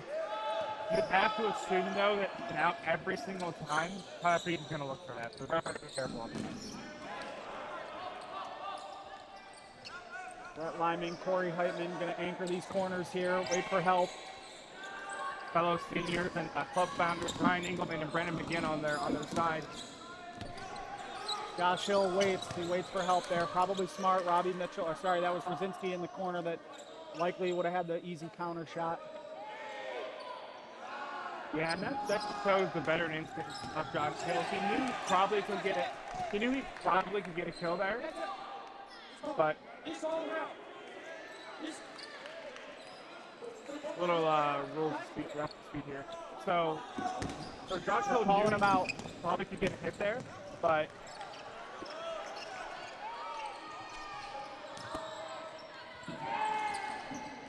okay, they're calling him good, not out, I guess. I don't know. Yeah, he's good.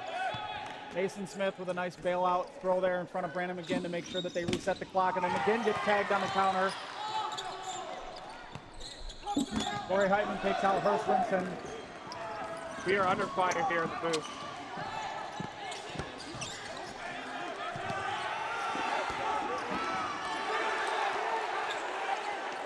And some of the breaks going Cincinnati's way early with the team catch there. So what happened there was the ball was still live when Corey did a shovel pass on Josh, and so Josh is out. And I do think Grand Valley's beefing over Rosinski still being in. It looked like they gave a thumbs up, not a fist saying he's out there, so it was hard to tell, and there was a little bit of confusion. Maybe we got to change what's a good call and what's an out call, because so it's easier for people to see. Good stop down by Robbie Mitchell. Yeah, traditionally when there's a good call, you do the cross arm swipe if it's good, if it's nothing. So, All right, so a lot of firepower early here. 2.5 minutes gone by. Advantage Cincinnati early right now, but Owen Israels just misses the mark wide. That was junior Ian Bartholomew that throw went past. A couple key players for Cincinnati out. Same story for Grand Valley now. Jacob Weber blocks the throw from Mel Gonzalez.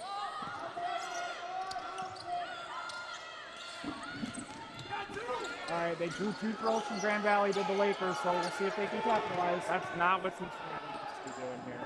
We got to communicate better. Great athleticism and mobility there by Will Hyatt, kind of doing the splits, looking like a first baseman stretching out in the corner.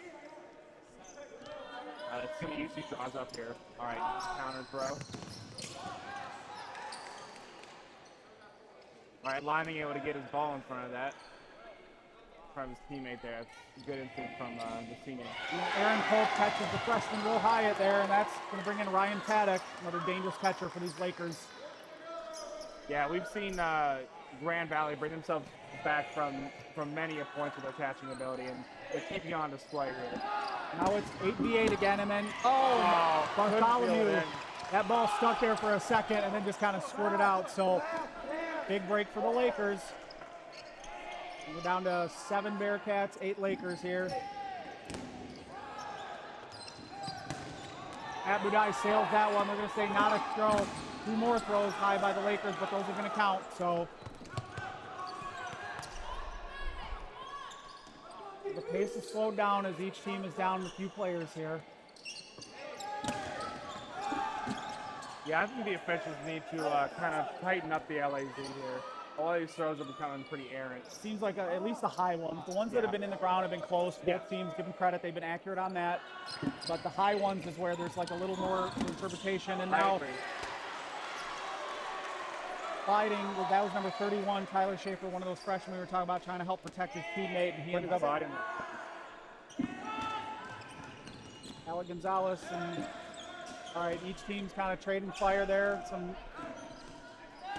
reset throws here, just still sort of feeling each other out. 5 minutes gone by. One more Bearcat goes down, and they are going to be on the 10 clock on the next throw after. So, one of the main things coming into nationals today, and Grand Valley has proved to be entirely wrong, is this a down year for Grand Valley? Is Grand Valley washed? Over Ambrose Mitchell. Clearly, they are not. They're still very alive.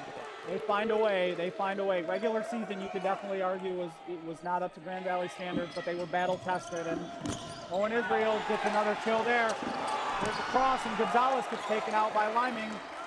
Oh, he leaves himself open. Oh, he couldn't reel that catch in. Brett Liming almost had one of the 2 throws there, but that was great teamwork by Budai and Smith, 2 of the young foundational pieces of this Laker team going forward.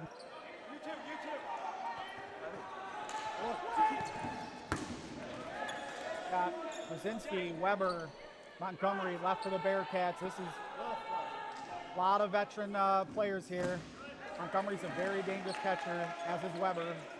So the Lakers got to make sure they be smart if they want to get this point.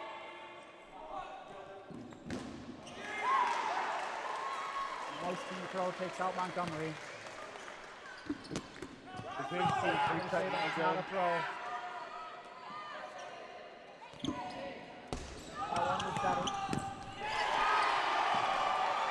That's going to be a catch in and out. That's a highlight level play right there. He slid all the way across the court. I don't know.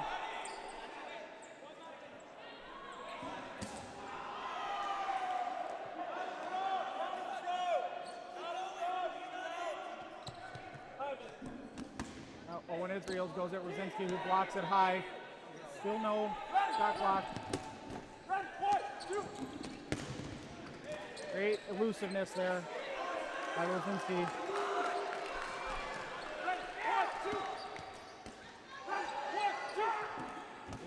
Owen Israels wanted a team throw there. Ended up throwing just a little wide into solo. Gotta be careful.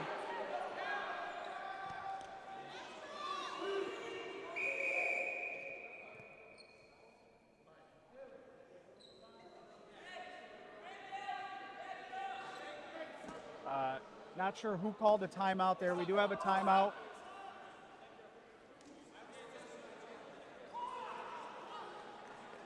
Yeah, we can fix it. Relax.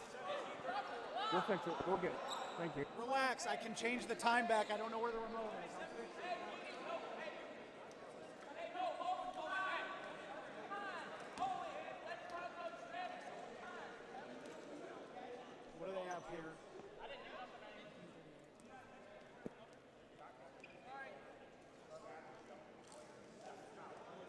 Sorry about that, guys. Sometimes you gotta leave the booth to help clock management, things like that. Looks like they got it under control.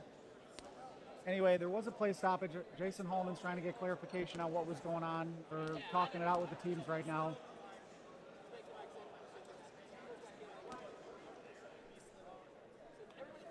They are clarifying there definitely was a catch on Weber there. Brian Paddock came sliding across, caught him, and then slid over the line, so he should be out. Yeah, I think they're saying he was in, or because he didn't secure the catch. Like he instead of the line before he secured the catch. Oh, okay, so maybe he didn't complete the process prior to sliding over the line. Yeah. Okay, so Weber is indeed still in, and that's big for these Lakers. Yeah, and they get him that time.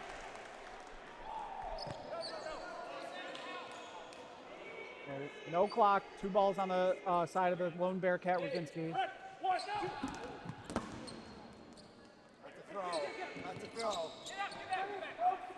All right, so Grand Valley's going to try to make him run a little bit. Then, Rosinski just missed the catch. He bobbled it. It squirted through his block, and he almost corralled it.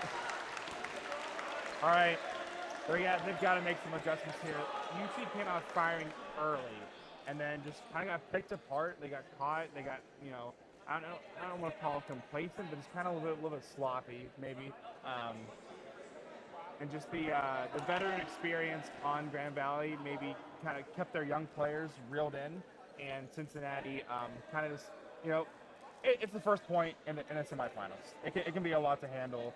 And I think Coach Wes Peters is going to kind of reel them in a little bit and say, hey, act like we've been here before, because we have. You know what I mean? Yeah, we'll see how they respond. They definitely can't dig themselves into too deep of a hole. That point, did take Grand Valley 8 minutes just about to take, so it's not like they just ran roughshod over them. It was a very crisp, well-played point by Grand Valley, but Cincinnati definitely still in this.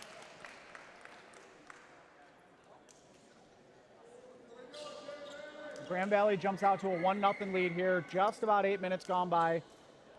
First half, semifinal matchup. The winner of this game will take on the winner of number 1.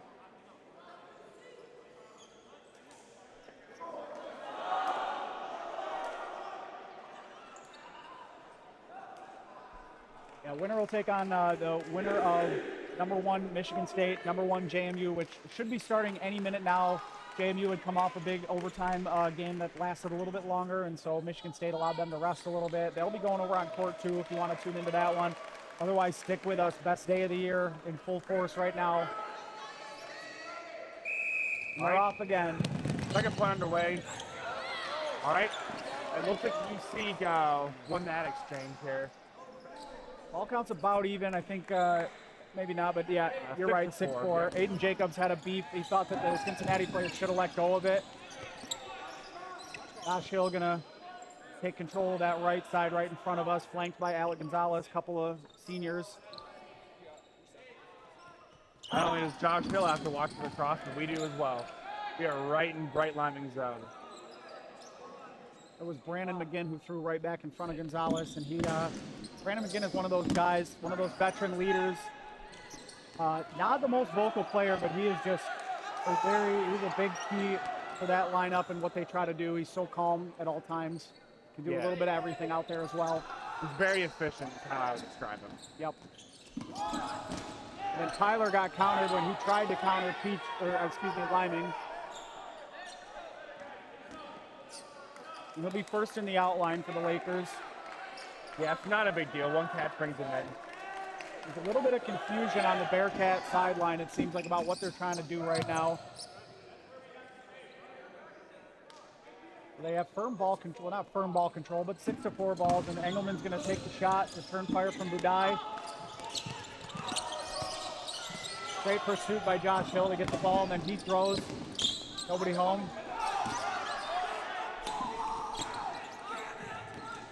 Corey Heitman is very fired up in the corner, just imploring his team, help out, like get the ball. Wow, what a catch for Josh Hill. That might be the momentum swing that the Bearcats needed. Meanwhile, Matt Rosinski did get taken out in that exchange. Cincinnati just relinquished all ball control in that exchange before. And right back comes Alec Gonzalez with a drop catch on Branham again. So maybe that's that announcer's curse because I sung his praises and then he threw a catch.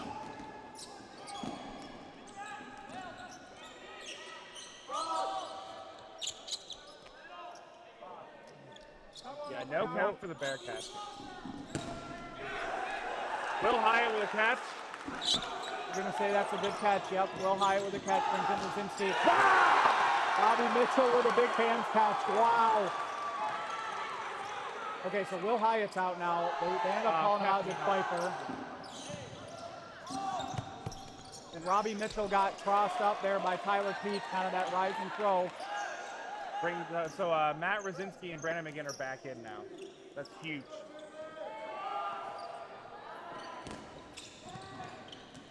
Liming just with that big over the top throw, and Hyden misses the catch there. And down goes Engelman. They're calling Engelman out there.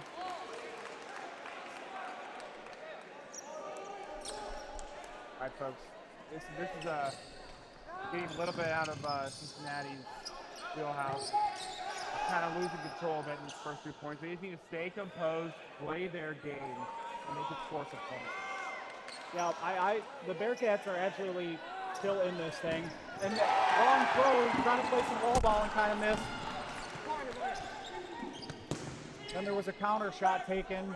Lakers are all over the Bearcats at the moment here. This is different than what we've seen in prior matchups. In prior matchups, Cincinnati's actually jumped out to big leads and then have kind of, I mean, they'll tell you they've blown leads against this Laker team. And so, yeah, and now it's a totally different story where it's the Lakers jumping out. And a little bit of difference here, too, is, I mean, besides that team throw with the foul placed on Brett Liming, Grand Valley's been keeping themselves in these points by catching. Not many tags here. It's mostly just errant throws that are getting caught by the Lakers. They're just playing very disciplined dodgeball, Grand Valley dodgeball right now. Bearcats down to 6 players on their side here. Still plenty of time to try to come back in this point and this half. Oh, and some lucky fan, very unlucky fan, I should say, gets hit. Isaiah Montgomery gets taken out.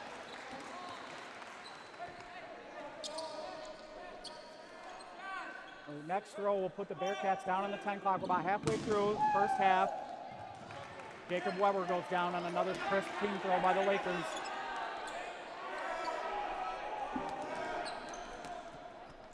Owen Israel's going to lead the charge left to right. No count for Cincinnati. Cross throw by Ben Smart gets Bartholomew. The team throw had them distracted. It went near McGinn. There's a pop ball on the court, so they're going to get another one in, and there it is. Cincinnati has been so destructive to every team they faced this weekend, and this is the first time where they look uncomfortable. Blocking, and Owen Israel gets taken out on a great throw by Brandon McGinn. So you've got a couple seniors in Rosinski and McGinn, and they're flanked by Jacob Ziles, a freshman. Showing some good instinct there. Night, it's Felix. Zillix, okay. Zillix, noted. His own team didn't know, so he'll have no. All right, let's see what Grand Valley cooks up here. They're just okay with playing clean transition dodgeball. Good high reset by Rosinski. No count for the Bearcats. Brandon again hanging tough in there.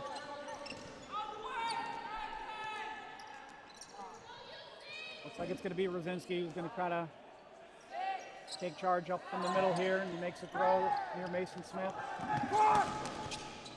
Good knockdown on the throw by Tyler Peach.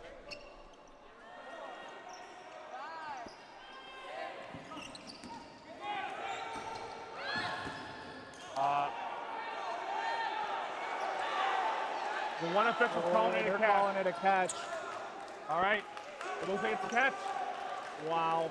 I'm not sure the way that squirted through his legs like that, how that couldn't have hit the ground in there, but nevertheless, that brings in Will Hyatt, talented rookie. So Cincinnati hanging tough, 10 minutes to go in the first half here, still with 4 players. They've come back. Great counter by the freshman Alex Westcott to take out Rosinski, the senior. And Will Hyatt, meanwhile, also was taken out. Well-placed reset there by Brandon McGinn. Not trying to put himself at risk for a Tyler Peach highlight. I would call Brandon McGinn one of the most intelligent players, always aware of the situation. Like I said before, he can do a little bit of everything, and as long as he's on the court for the Bearcats, albeit alone now, as Gillis gets taken out, they've got a chance. Or just the worst announcer's person Hitler right there, who just throws a 60-foot catch. Yeah. But I think he was expecting just to sail over everybody's head and land in no man's land back there, and unfortunately,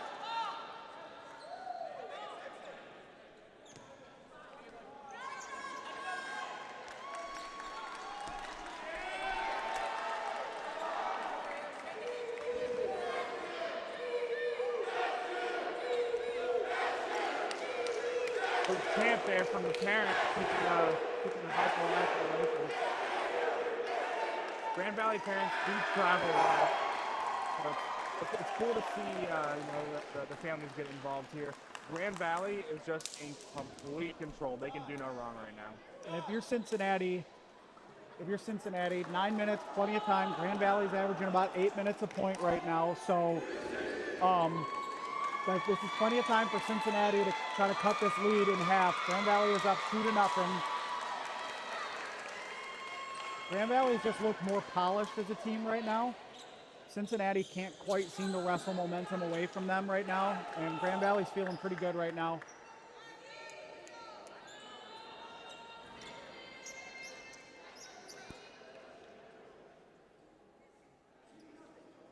All right, so let's see if UC has made some adjustments here in the huddles. Grand Valley catch right off the weird catch on the run up there. Darnell Hurst Rimson. Yeah, it doesn't bring anybody in, so same as an out there, but now Corey Heitman gets countered. Josh Hill He is fired up over there. He is not happy about something.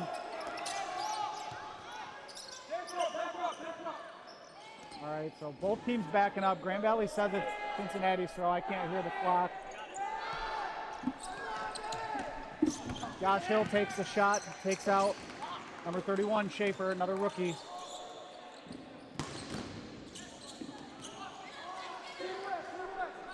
Ben Smart blocked the counter from the middle from Rosinski there. Rosinski can't believe it. He thought it squirted through and hit his knees on the drop there. I think he's also upset at how fast they get rid of ball control. Tyler Peach loving those kind of late cross throws. Nobody home on that one.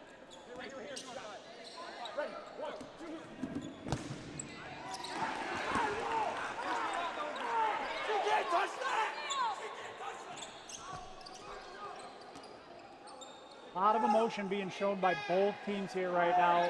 Corey Heitman's been fired up. You could hear Owen Israel's yelling. Corey throws and gets back. One of those senior captains here. He does not want to go out on a loss to Grand Valley. I'll tell you that. Almost a team catch there. Rosinski couldn't quite corral it there. Owen Israel's showing some hype here. Grand Valley playing with a lot of energy as well. Down goes Liming.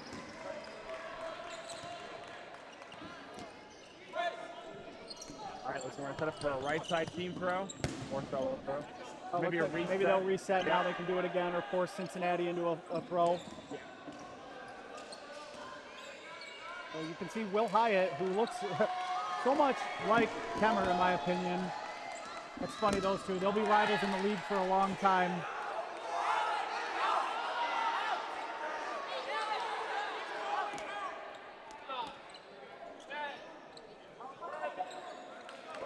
All right, shot clock counting up for Grand Valley. Good stop by Weber to extend his leg there. Oh, and Owen Israel's blocked it right in front of him, but got disarmed. So That'll count as a kill for Wazinski, and then Engelman gets taken out. All right, so crowd's been taken out of it just a little bit here. It's quieted down. 6:30 to go, first half. Grand Valley up 2-0. Josh Hill with the long or high throw, and then down goes Robbie Mitchell, courtesy of Ben Smart.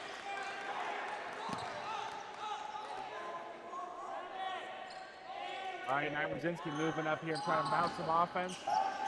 Nice block there by Beach again playing very effective wall ball, just buzzes the tower. Wazinski and gets the fortunate bounce back.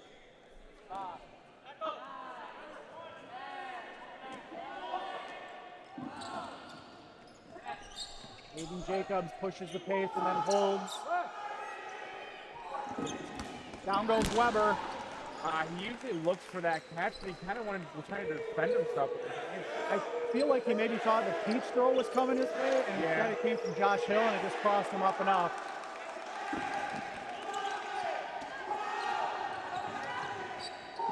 Ben Smart, so quick, draws the throw, and then immediately still makes the accurate reset throw there as the clock was winding down. Down goes Branham again. And down goes Will Hyatt. 2 crisp team throws by the Lakers, and they are just in complete control right now as we're about to hit the 5 minutes to go mark. Grand Valley cannot.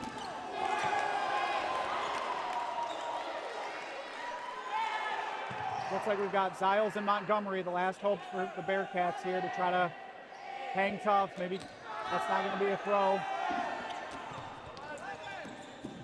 Oh, the catch by miscue by Tyler Peach there. Montgomery with a great catch. That'll bring in Schaefer. We've got a score update from the other semifinal. Michigan State is up 1-0 to James Madison.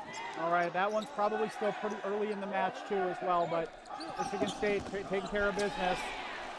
Phyllis can reel that one in, tried for a nice hand catch. I called him Ziles again, didn't I? Yes, Phyllis. His coach, Wes Peters, said that it's going to be hard to call him Phyllis, so it's fun.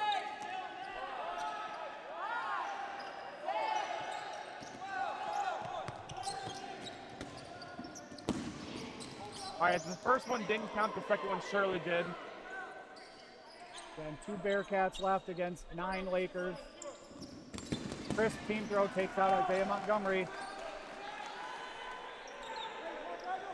They're going to make, I think they're going to make Schaefer run and then try to play some transition.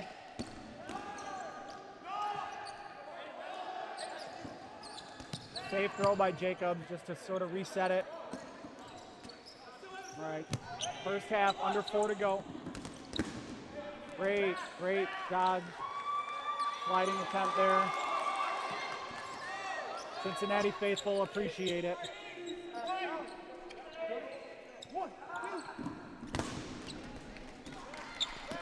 Dodges all of it. Grand Valley doing everything they can and just can't seem to hit this kid. 3:20 to go. Trying to preserve just a 2-0 deficit. Grand Valley, meanwhile, trying to. That's not good. There it is. And Smart winced a little bit after that throw, but he gets the final kill on the freshman. Grand Valley takes a commanding 3-0 lead. 3:08 to go, first half. Grand Valley all over the Bearcats. The Bearcats need to do some soul searching here in halftime. They've just had no answer. I mean, it's as simple as that. Everything that Grand Valley does is working for them, and it seems like the opposite is the case for Cincinnati. Nothing is working for them. So we will carry that time over. The time that was left will get carried over to the second half. We'll add it to the initial 25 minutes that's set. So 28:08 will be the official time here. And what a day of dodgeball, folks. So if you can see our stream right now, it does look like we're seeing a little bit of court 2. You can see halfway through. I don't know if you can hear me. But halfway through the first half right now, we are seeing a little bit of in-game footage here of MSU and JMU, number 1 versus number 4. Birth to the finals on the line. This is a rematch of just an instant classic that they put on last year.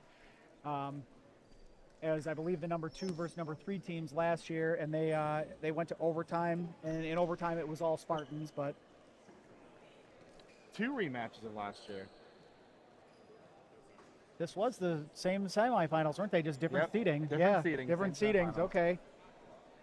It's pretty good. different seating, same result. You can see you got Weber and Liming here talking to Wes right now. You got to wonder what the halftime speech was from Coach Peters here. Trying to just figure out, hey, you know, it's gonna take time, but we can chip away at this. You just got to get one before you can get three here. The 3 minutes that carries over is actually the best news for Cincinnati right now.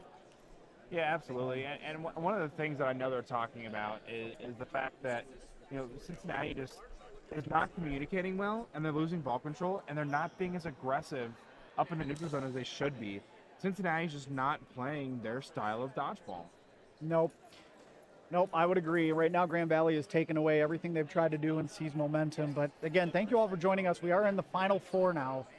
Each team, the two winning teams, will meet for the championship, college dodgeball, best day of dodgeball of the year. Right now, Grand Valley has jumped out to a 3-0 lead, been all over Cincinnati so far. What you're seeing here is some in-game, we're catching up in-game footage here between MSU and JMU in the other semifinal. They had a little bit of a delayed start from this one, so a little bonus coverage for you here. A couple different angles. You got, looks like about 6 Spartans against 4 Dukes right now. MSU looking to extend their lead. JMU trying to tie this thing up here. Don't want to let it get away from them. Looks like JMU just got a player in off a catch. Yep, looks like player in off a catch. Can't tell who threw the catch, but now we've got 5-on-5. I can definitely see Butler, Baraball, DQ McLean on the court right now. Van Fleet.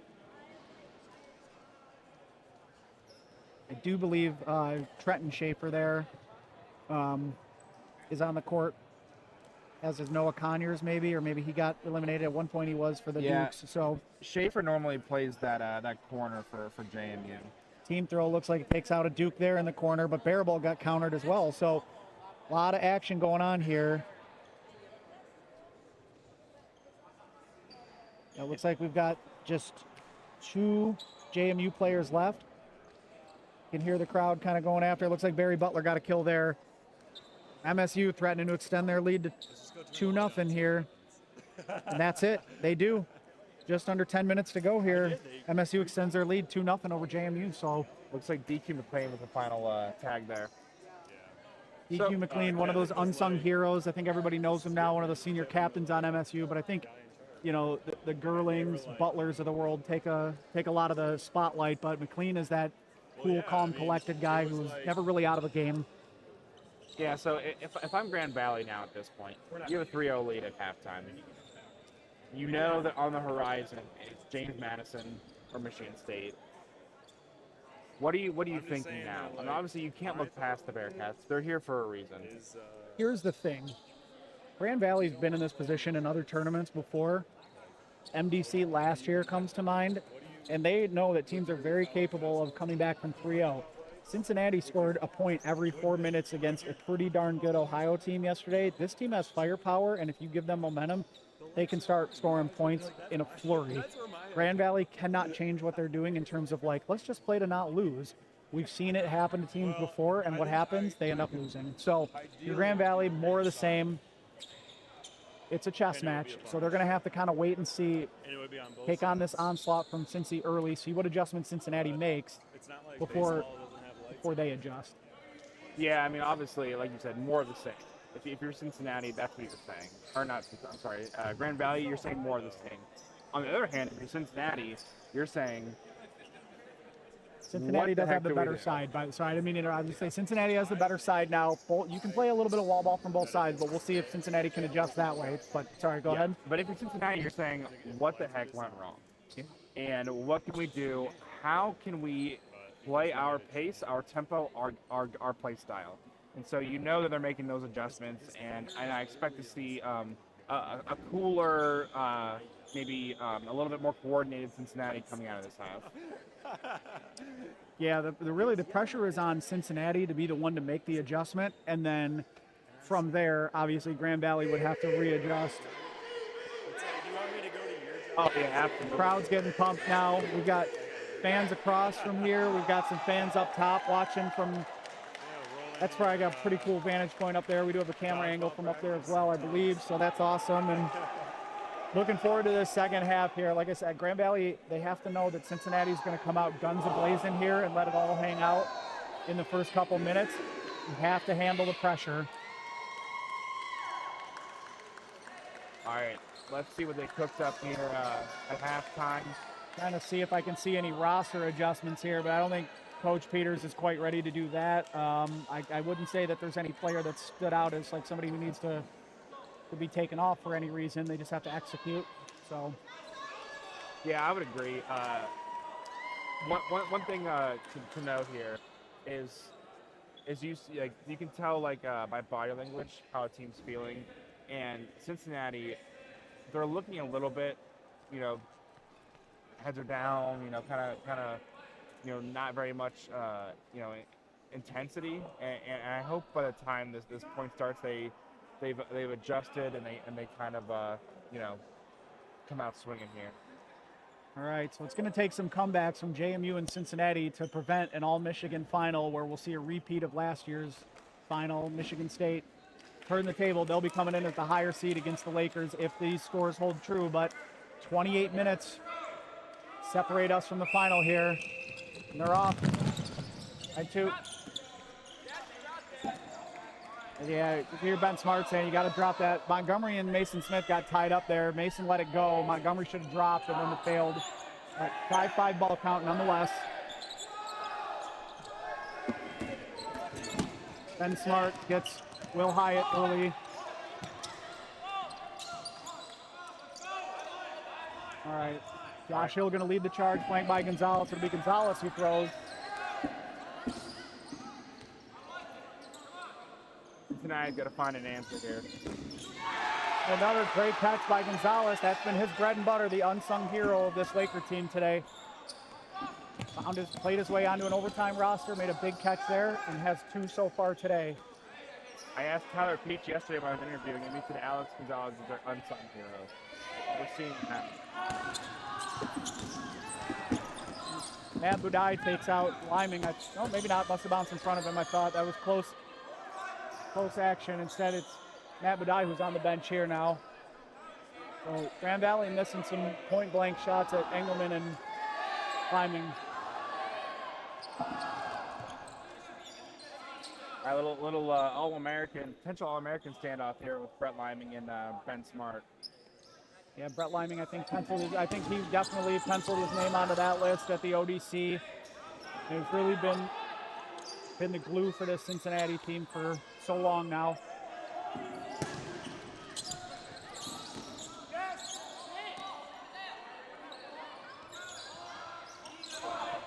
Grand Valley going to get this loose ball here, just grabbing ball control back from Cincinnati.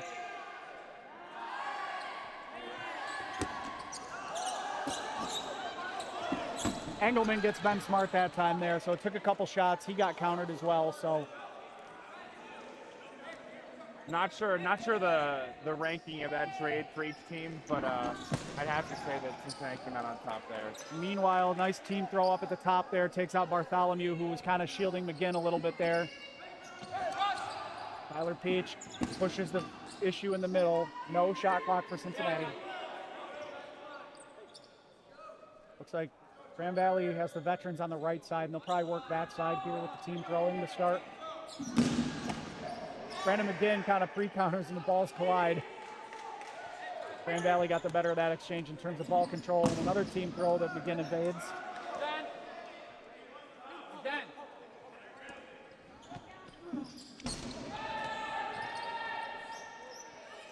Yeah, Aaron won't count as a reset. Lyman got caught reaching. Mason Smith takes out the All-American candidate. And Robbie Mitchell, meanwhile, also gets taken out, and more of the same. Grand Valley all over the Bearcats now.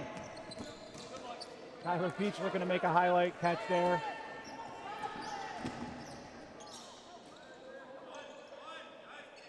Cincinnati's not out of this. They're a player or two away from being right back into this point.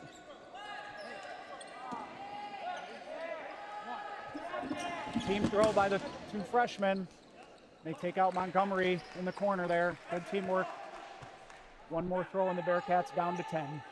10 seconds, that is. It's been all GB all game. Cincinnati will be on 10 clock after this, so then Grand Valley can start to push the pace up a little bit on them.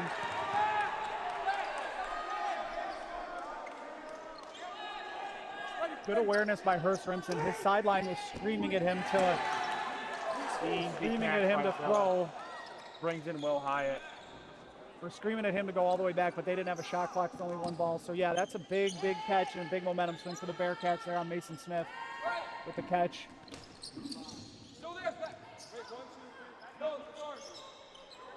9 Lakers, 6 Bearcats. Hey, get the ball back. Get the ball back.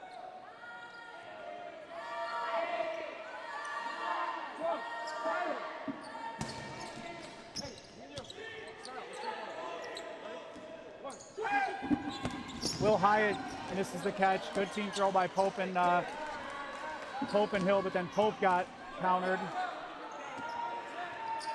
For those of you just joining us, thank you. We're in Athens, Ohio. We are in the semifinals of our 2023 national tournament. We have Cincinnati Bearcats against Grand Valley State Lakers. Berth in the finals on the line right now. 8 Lakers, 5 Bearcats left, and a big catch by Herstrinson there.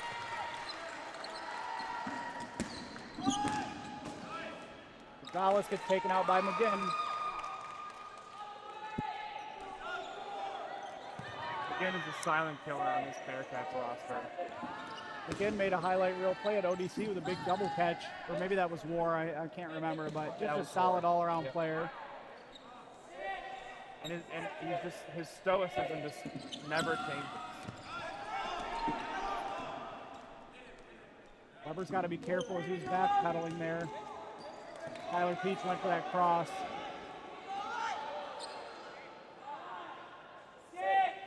Cincinnati showing a lot of life here. Late stage at this point. Jacob Weber.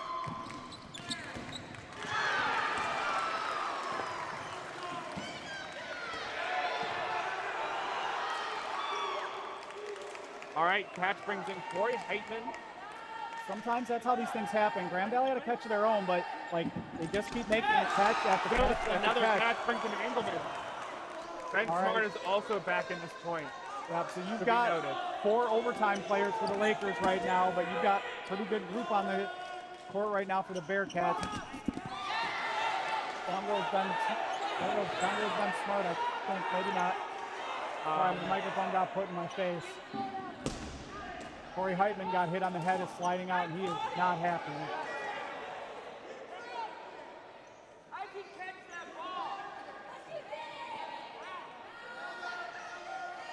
So they're saying Ben Smart got disarmed there. He's saying I can catch it or maintain possession. I don't. That was a bang play.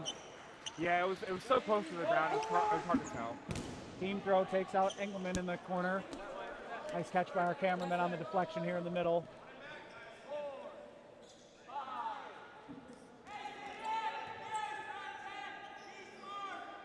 All right, we've got Zillis and McGinn here. Zillis with 2 catches already at this point. Good throw by Budai there to reset the throw. It looked like Peach and Smart might make the throw, but they got pre-countered.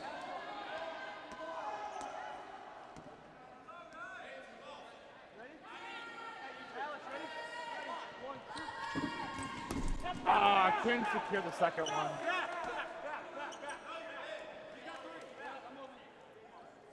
That was Zillis there trying to go for that catch. Unfortunately, on the wrong end of a team throw there by Grand Valley, and Brandon McGinn, the senior, one of these leaders. And Ben Smart takes the catch, and Grand Valley goes up 4-0 now. 20 minutes to go, and that'll actually be a running clock, which is the worst news for Cincinnati right now. If you're the Bearcats, not much left you can say. Like I think Wes is going to say, leave it, let it all hang out.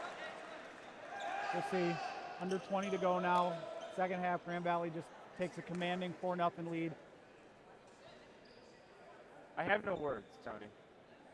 It's just been complete and utter domination over Cincinnati. This is what Cincinnati did to OU yesterday. This completely dismantled them, and GB is doing that to the number 2 team, or 3 team in the nation right now. Actually, no, they were the number 2. They were the number 2. They're coming in as the higher seed, and yeah, they still got pride. They shouldn't be giving up. They can get the clock to stop running if they can get a quick point here. But they got to do some soul searching right now. These seniors do not want to go out like this. Liming, Heitman, these guys, they've helped build this program from the ground up. They don't want this to be their last memory, so.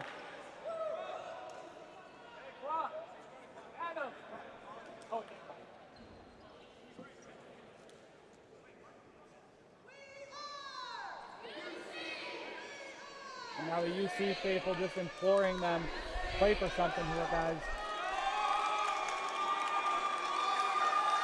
Yeah, for a lot of their players, it's their last match. So,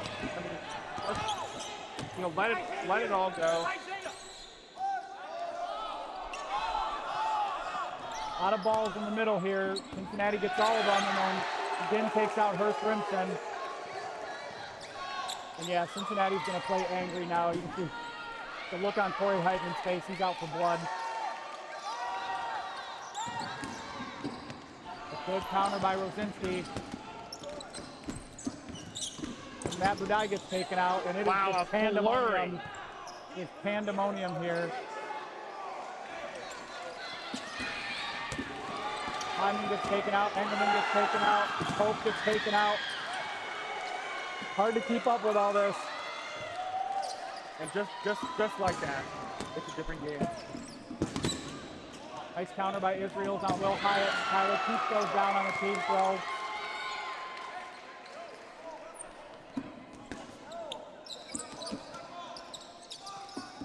Walcott miss. Brett Liming miss. Grand Valley's. Okay, I thought Aaron Pope was out. He is not.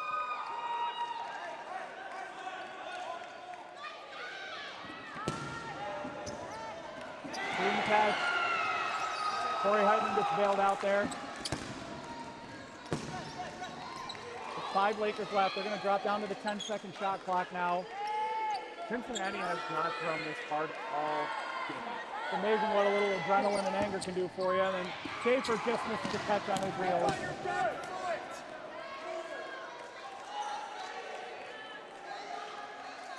Brett Liming right in front of the camera, thinking he got the back foot there of Aaron Pope.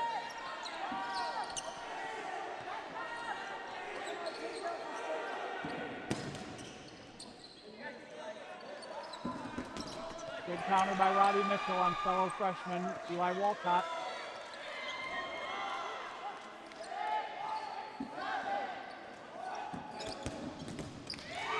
Owen Israel goes down. Yeah, he doesn't seem too phased by that one. He's like, we're up 4-0. I'm not too upset about it. Cincinnati keeping the pressure on, playing close to the high line.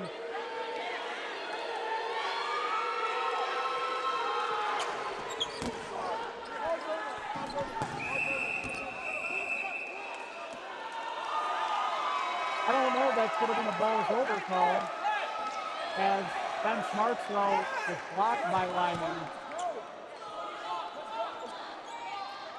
Cincinnati's screaming, it's a running clock, we gotta move.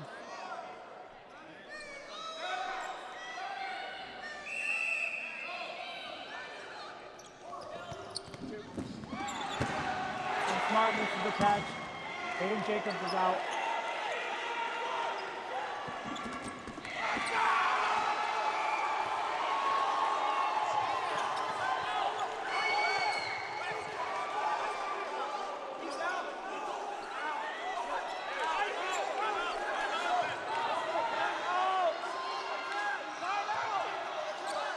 It is absolute pandemonium on the floor right now. Aaron Pope was out either way, I believe. I think, but he's saying he caught one of them. No, they're going to say he's just straight up out. It's 4-1. That stops the clock now for Cincinnati. They get a point in under 4 minutes.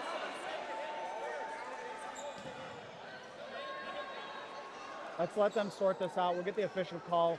Aaron Pope is saying that he caught one of the balls between his arms there. So somebody should have come in. I don't think he's going to get that call. And as you notice, the clock is stopped now because it's 4-1, so it's now not a running clock. That was crazy.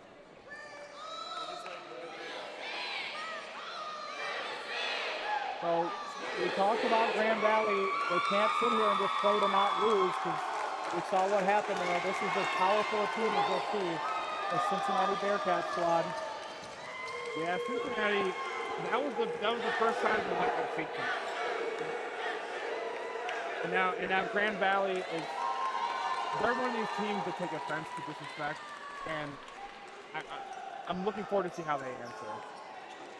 Yeah, we'll see. So now it's 4-1. That takes off the running clock. Generally, what happens if there's a 4-point game, if there's 4 points or more, it's like the current spread. The clock will be running, in the second half. And so we are in the second half. 15:36 to go. They added 20 seconds there because of the confusion. So the official clock is 15:36. Point number 6.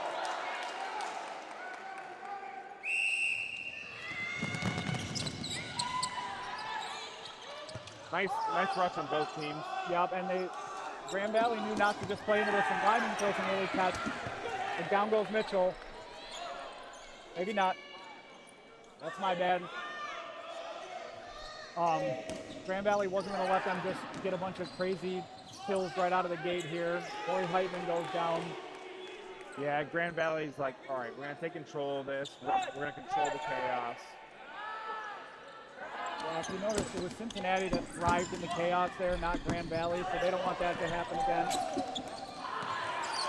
As we say, Grand Valley was just thriving in the chaos.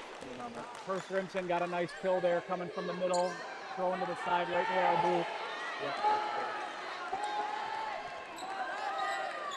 Even in the booth, we're not safe. Yeah, we're right here. We're the Spanish announce table in WWE. We are in the danger zone constantly here. Never safe. You know, come WrestleMania, the Spanish announce table is getting thrown. Josh Hill imploring his team to stay up so he can get that ball. He's got Tyler Peach flanking him there. Ozinski with a block on the Peach counter. You notice Grand Valley put their entire starting roster there. Yeah, they know they can't let this thing get closer than it is right now. Uh-oh. Josh Hill shaking his hand. He might be a little shaken up there. Wazinski got out in there on the play.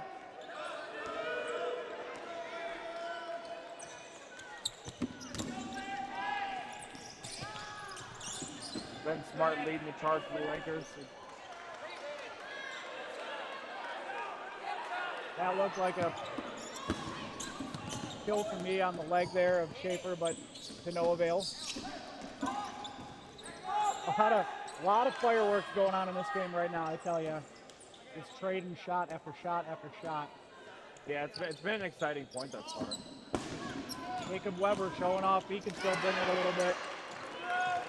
I know Jacob Weber had some arm issues for a while. When he first broke into the league, he just had an epic arm. Dealt with some issues. Started throwing lefty.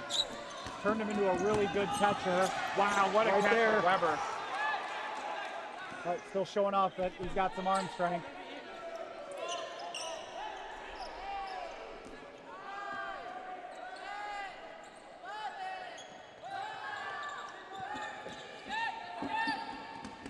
Grand Valley, the first throw missed, and then they got desperate, and they just gave Cincinnati the opening they want in terms of ball count here, so. Good counter by Jacobs on McGinn. Weber gets countered by Mason Smith. Ben Smart leaves himself, hung out in the middle, and Liming finally makes him pay that time. Shovel pass takes him to the outline. Thought Hurst Simpson was walking off. He just walking back to the corner, so.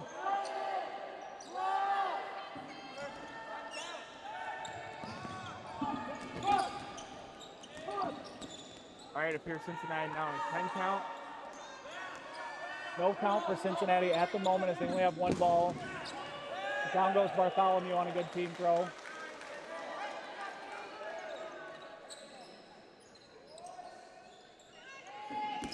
Engelman makes the throw first. Team throw wide.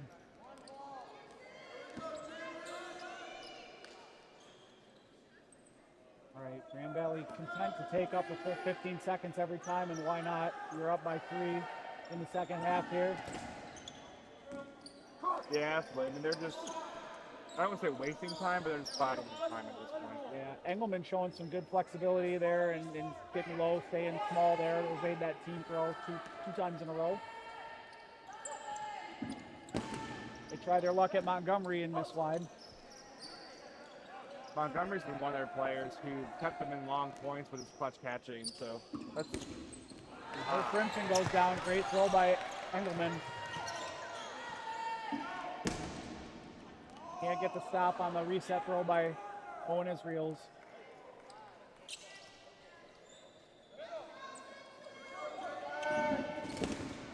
Wow, all throws missed on the mark on that one. Liming wisely chooses to hold on to the ball though. Staying active in the corners to maybe draw some attention away.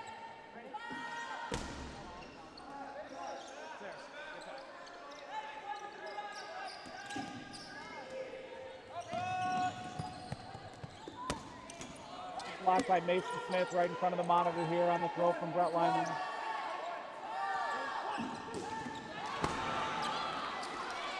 Great catch there by Engelman. Yep, that was on Owen Israel, so that's a big swing there. Brings in one of the more dangerous throws on this Bearcat team, Heitman. Meanwhile, Brett Lyman able to evade a team throw. Team catch now by Grand Valley there. That'll bring back in Tyler Peake. So Cincinnati, every time they get momentum, Grand Valley just seems to find a way to thwart it. Yeah, that's just good discipline, being in the right place at the right time. Montgomery just missed corralling that solo throw from Josh Hill. He got away with one there. That would have got Cincinnati back up to 5.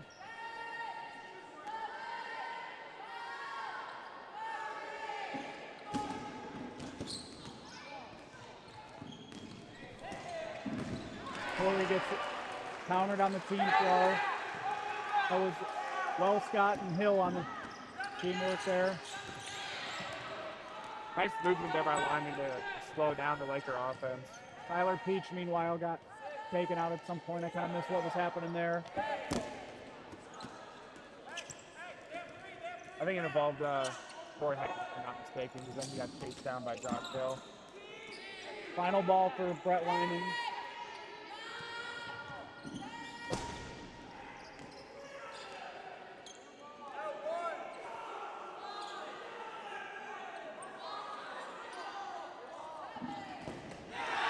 With another catch there.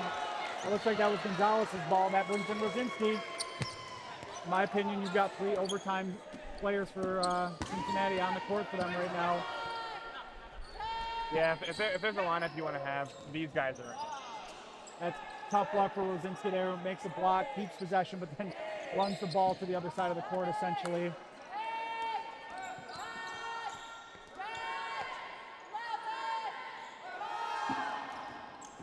Grand Valley using almost their entire shot clock.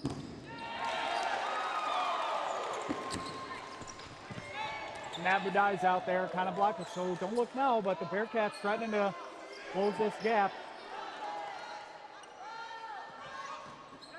Ryan Paddock, the reset throw. Rosinski back near Jacobs, nobody home.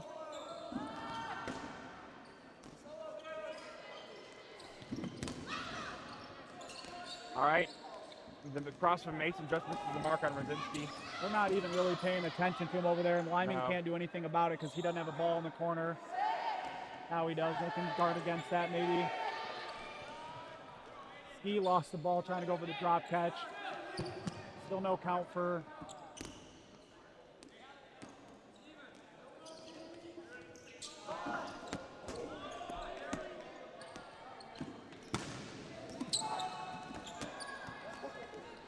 Chest pass from Lyman, almost takes out Mason Smith. Good block up there by Jacobs here. Him and Rosinski are having a fun little duel here. Wow, by Engelman. Mason Smith takes out Lyman. A 2-touch by Grand Valley. Well, Scott got taken out by Engelman before he got countered too. So now you've got these two guys who look like they could be brothers, and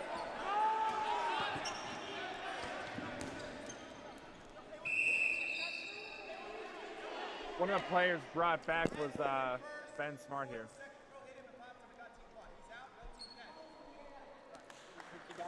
I didn't think that he got hit twice there, but what the ref said, Mason Smith took a shot to the chest that Ryan Paddock made a team catch on. They're going to say that another ball had hit Mason Smith first, so he was already a dead object, no team catch. So that leaves Ryan Paddock and Aiden Jacobs, two of the sophomores, part of that good rookie class for Grand Valley last year, against Rosinski and Robbie Mitchell. Like I said, these two look like they could be brothers.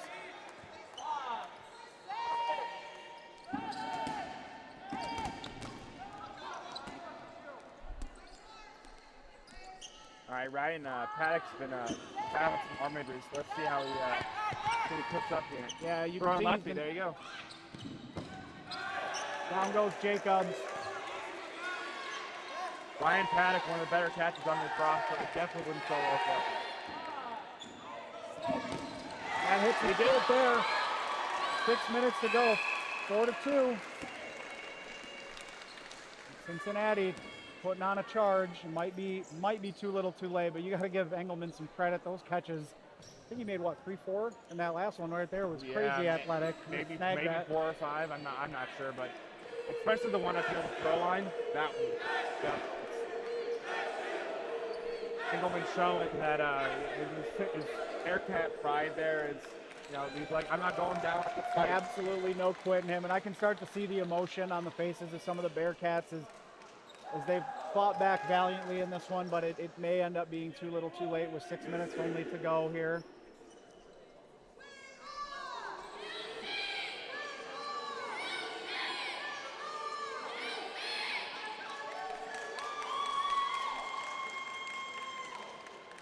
You can see Engelman just breathing hard, motion, single threat. You know how much this means to them, and they know that the twilight of their college career is upon them in this moment. Meanwhile, Corey Heitman he's smiling now. I think he realizes, hey, did everything we could. I've had a great career. Let's have some fun. Let's have some fun for 6 more minutes, huh? Which is a far cry from the snarl he had about 20 minutes ago. Oh, yeah. He was a man of business 20 minutes ago. Going off that speed. Him and Hurst Remsen just run like right by each other. I don't know what happened there. Then Smart goes at Hyatt, who returns fire and instead finds Matt Budai on the back line for the kill.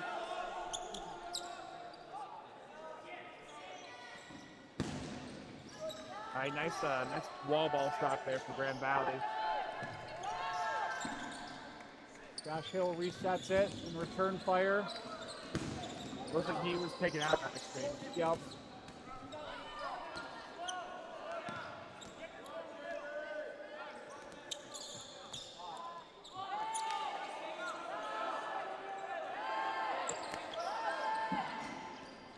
Tyler Peach patrol in the middle as he always does for these Lakers.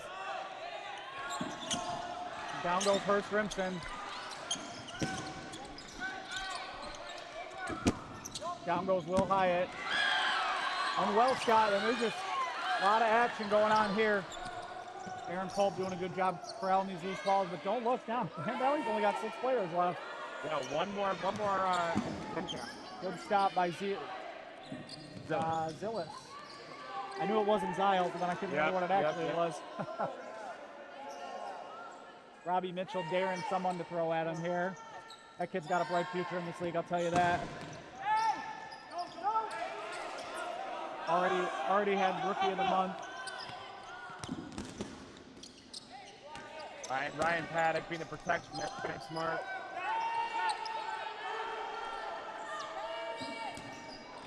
Zillis trying to grab that one.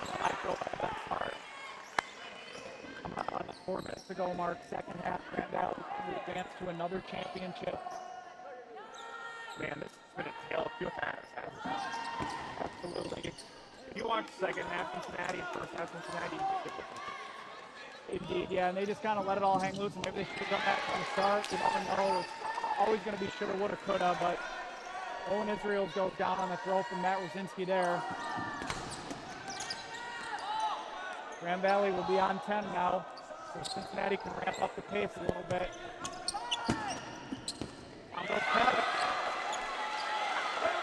And just like that, Grand Valley down to 4 players. You got 4 Lakers that are pretty good survivability. Yeah. 3.5 minutes left.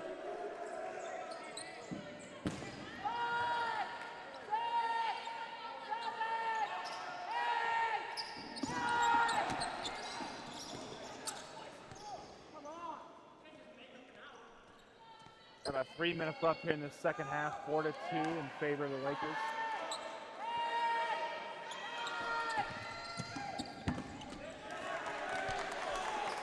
And down goes Brett Liming there.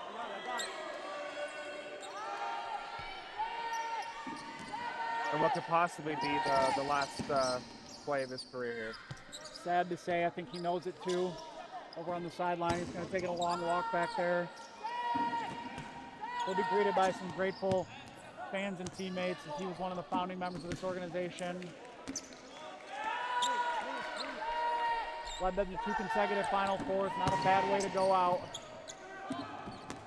Aaron Pope gets the kill on Matt Rosinski. Can somebody get that ball, please? Grand Valley with 4 players left. The Bearcats with 5, trying to make this a 1-score game, coming up on 2 minutes to go. Ben Smart gets tagged by Bartholomew. He got caught turned around. And England has really developed some skills. I talked about it. Aaron Pope over and over and over again here. Yeah, I talked about it yesterday with Kevin Bailey about how he had to adapt to becoming a thrower because nobody would throw to him because of how good of a catcher he is.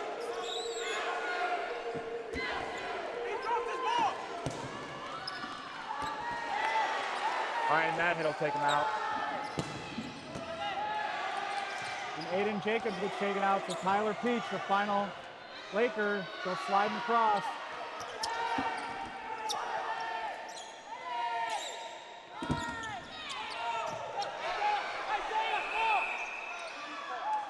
Grand Valley calls a timeout to let Tyler Peach kind of get a breather and also have the ball control there.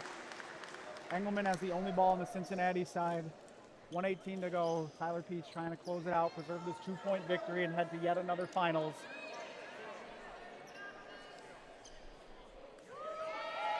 For Cincinnati, you've built a powerhouse program. You're losing a lot of seniors here, but you've got some talented freshmen coming in. We saw that on display with Hyatt and Mitchell today. They're going to be a good team for a long time in this league now. They've got a pipeline. They've done well with recruiting. Nothing to hang their head on here. 2 straight Final Fours. Oh yeah, they'll be fine. They'll be able to reload and recruit. So we got Tyler Peach, the lone Laker, against one Bearcat with a dodgeball. So it will be on Tyler to throw first. Cincinnati does not have a ball, more than 2. So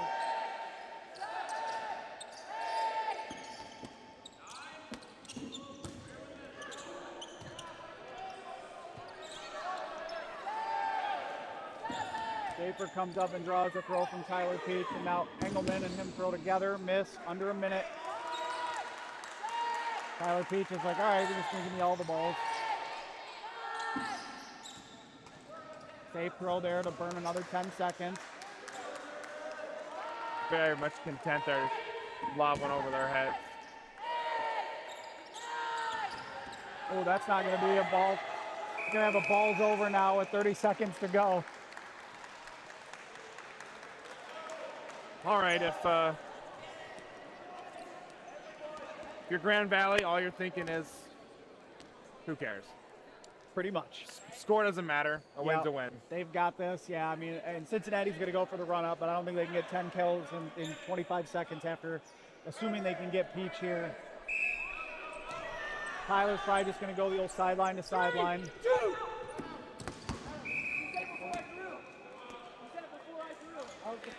All right, so before the throw, so Cincinnati will maintain all the balls. Basically, Ben Smart was just trying to get 5 seconds taken off the clock there. Yeah.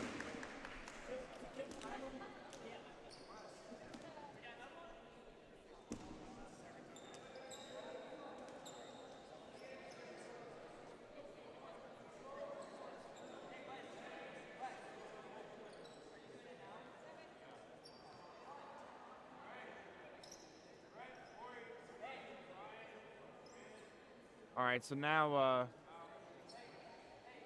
you know what? This may be the softy in me, but I wish Cincinnati would take this point. I think they earned it in the second half. I mean, obviously they got lack of better term, they got pretty throttled in the first half. They did, and then they're playing for pride, absolutely. And they're going to look back on some missed opportunities here, but, you know, and they're going to sub in Kevin Skiba here at the end. Going to let him take one of the final throws. Number 8, former Ohio player, also joined this team after transferring to Cincinnati. Big fan favorite here. He loves doing commentary too, so. Yeah, I hope to see more of him when he graduates. Yeah, we'll see if he gets picked up with a semi-pro team, what he tries to do there. I know he's played with some teams before. And hopefully we'll see him in the booth too, because he loves it. Tyler evades the throw. Kevin makes another throw. And they just can't hit him. He's going all matrix on him here.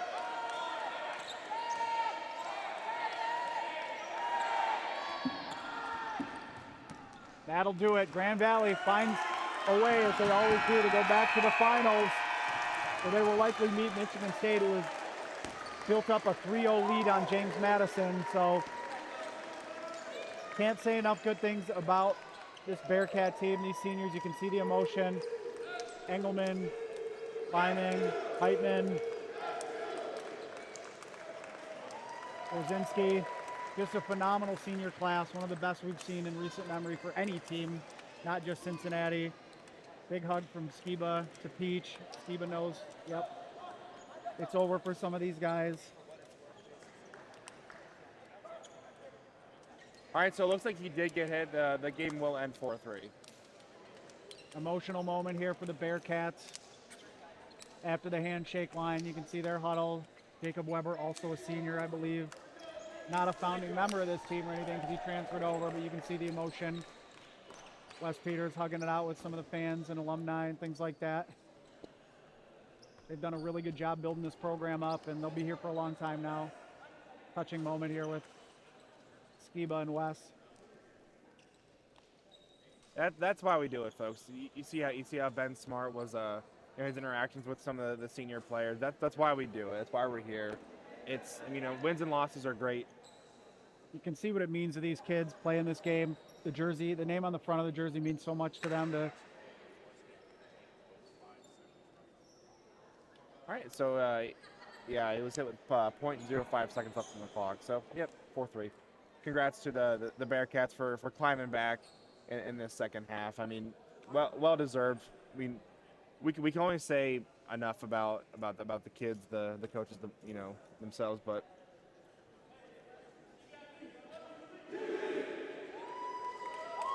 yeah. So let's see if we can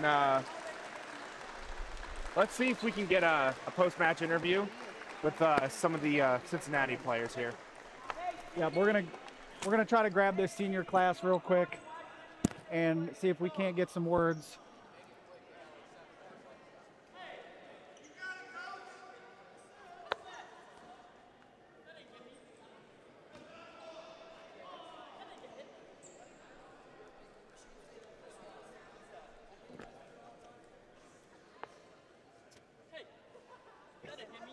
Alden said I hit you 0.05 left. 0.5 left.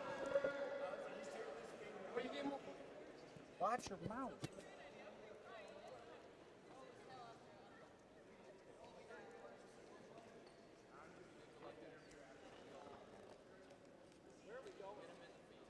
Watch Michigan State JMU finish up. Probably 10 minutes or so.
Okay. Colby.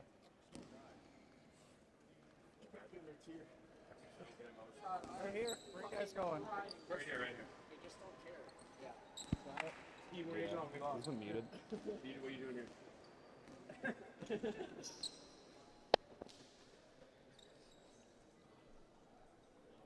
You good though? Come on in closer, guys. I'm too ugly to be this close.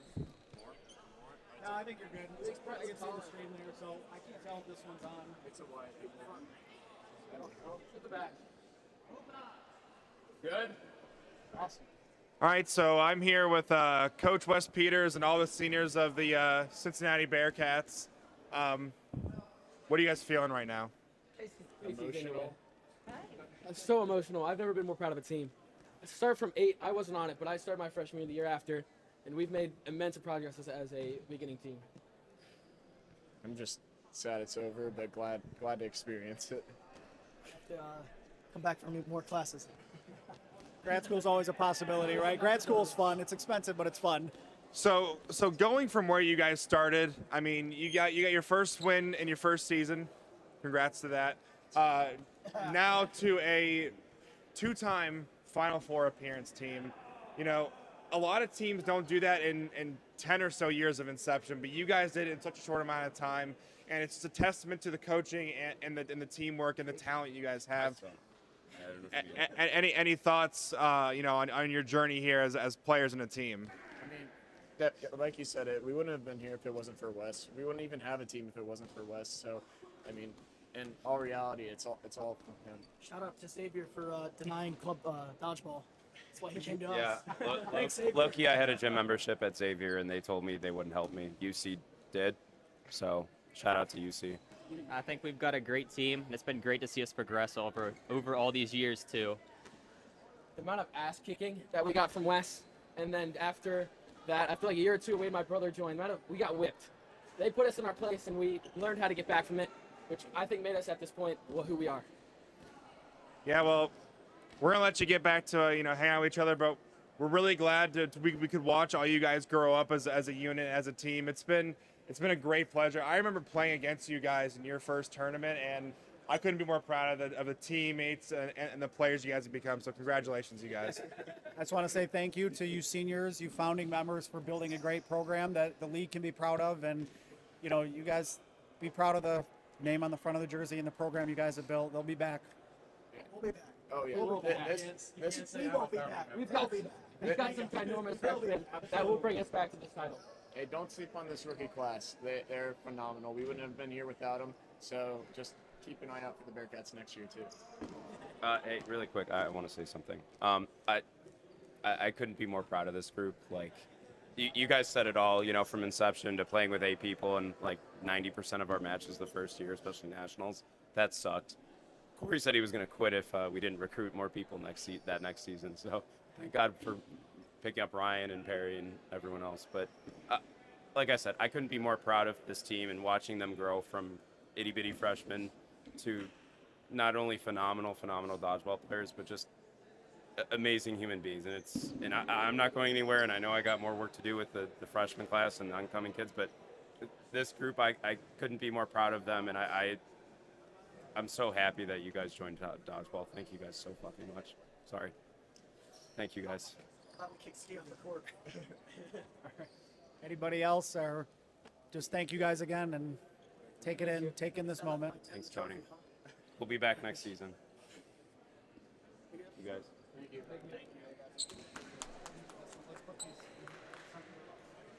All right, well.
A nice little cross-court throw there from the Michigan State side. As chaos is breaking loose there.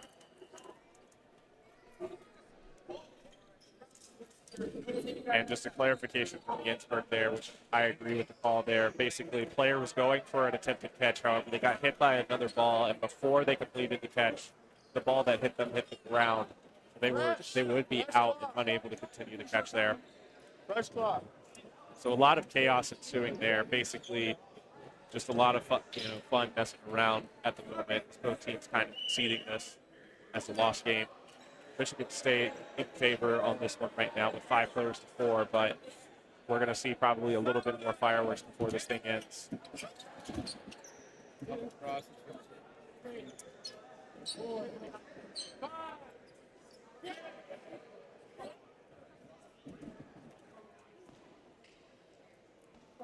As Ryan Templeton goes down for James.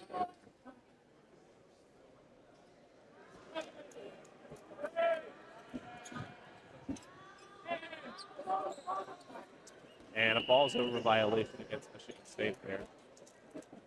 Not ideal, but at this point in the game, the mistake probably will not amount to much. So JMU now with 3 players remaining on their side, which includes Kazmarak, Schaefer, and Householder, to see if they're able to rattle off a couple of throws here and hopefully steal a point before the end of this game. And play resets. Householder and Schaefer setting up a team throw. Both throws do not connect as Kramer is able to successfully dodge there. Schaefer is then able to take him out. However, he's caught in no man's land. Thankfully, he's able to dodge the throw there. 4 players now for Michigan State. Still 3 for JMU. 2.5 remaining. JMU working to try and steal a point here at the very end of the game. Schaefer is able to complete a cross-court throw. Now 3 players remaining for both sides.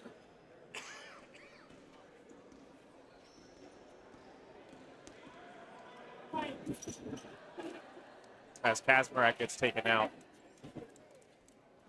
Bedowa loading up, just misses Schaefer there as Householder tries to counter him, but no success on that throw.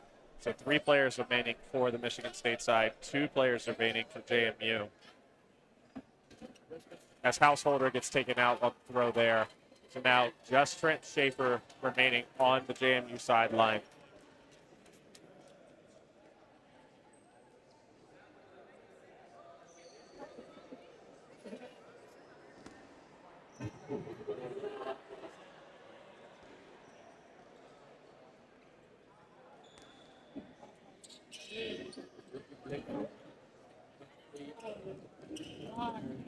And Schaefer able to avoid the team throw there.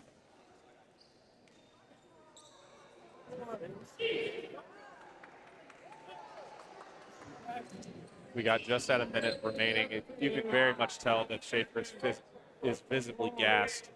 Not really able to put his all into any of these throws. Been running around on the court the whole time. Team throw comes in and takes out Schaefer. And with that, we would expect that the teams probably call it with a 5-0 victory for the number 1 seeded Michigan State Spartans. They will face off against the number 3 seed Grand Valley State University in the finals, which is a repeat of last year's national championship game. For the Michigan State side, they're hoping to see a different result with them being able to take the cup this time. And all I know is it's going to be an amazing, exciting game. For now, though, I will be signing off. Thank you guys for tuning in.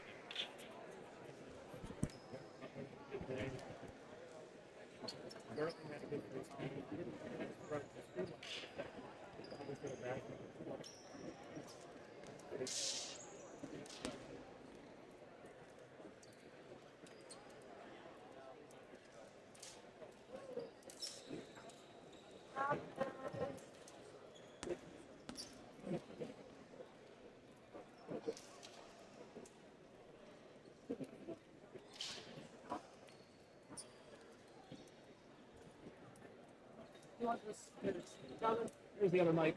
All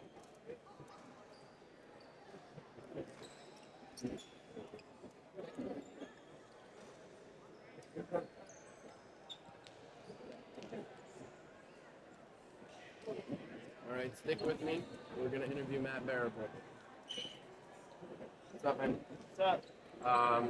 Great performance by you guys, especially by you guys in your rookie. You guys weren't shying away from top players. Impressive performance, a lot of good catches. What do you think of this team today?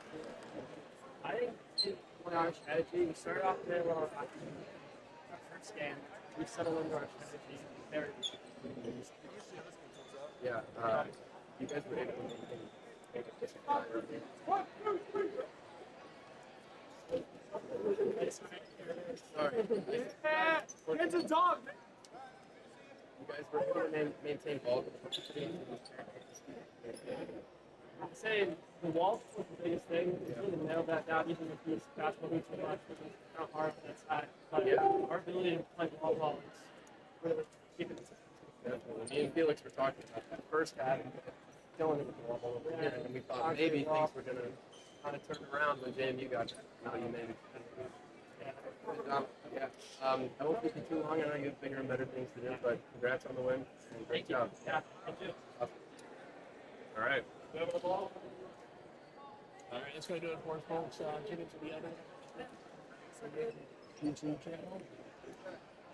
Thanks.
Start. Honestly, why don't we start the clock? Say 10 minutes. What is it? So I'll swap upstairs and do mine now, and then we'll all go to the bathroom.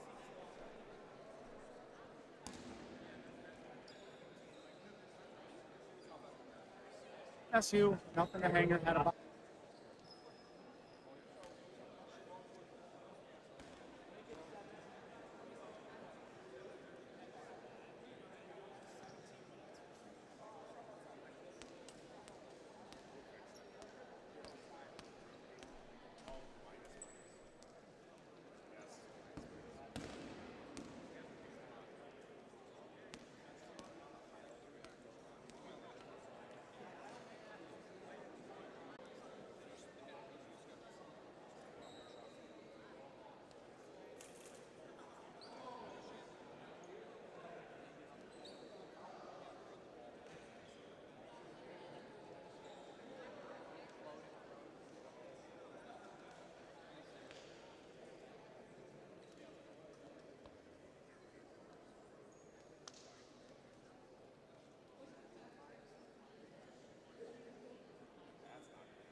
Am I good to restart all those?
There's a moment in your bones when the fire takes over.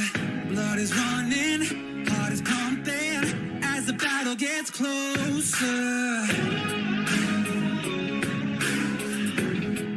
They can say what they want now. be screaming now. We can be heroes everywhere we go. We can have all that we ever wanted. Swinging like Ali, rocking our bodies, standing on top like a champion. Keep your silver, give me that gold.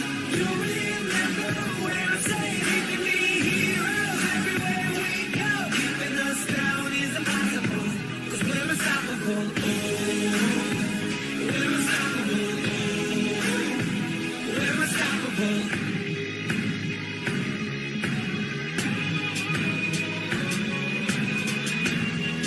They can say what they want now. Still it's really out. We can be heroes everywhere we go. We can have all that we ever want. Swinging like Ali, rocking our bodies, standing on top like a champion. Keep your silver, give me that gold. You'll remember when I say we can be heroes everywhere we go. Keeping us down is impossible. We're unstoppable. We're unstoppable.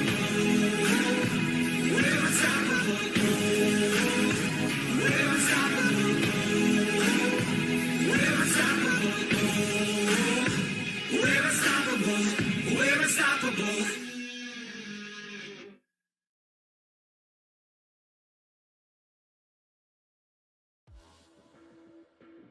I'm Tony Stumpo, and these are your top 10 plays for the fall semester 2022.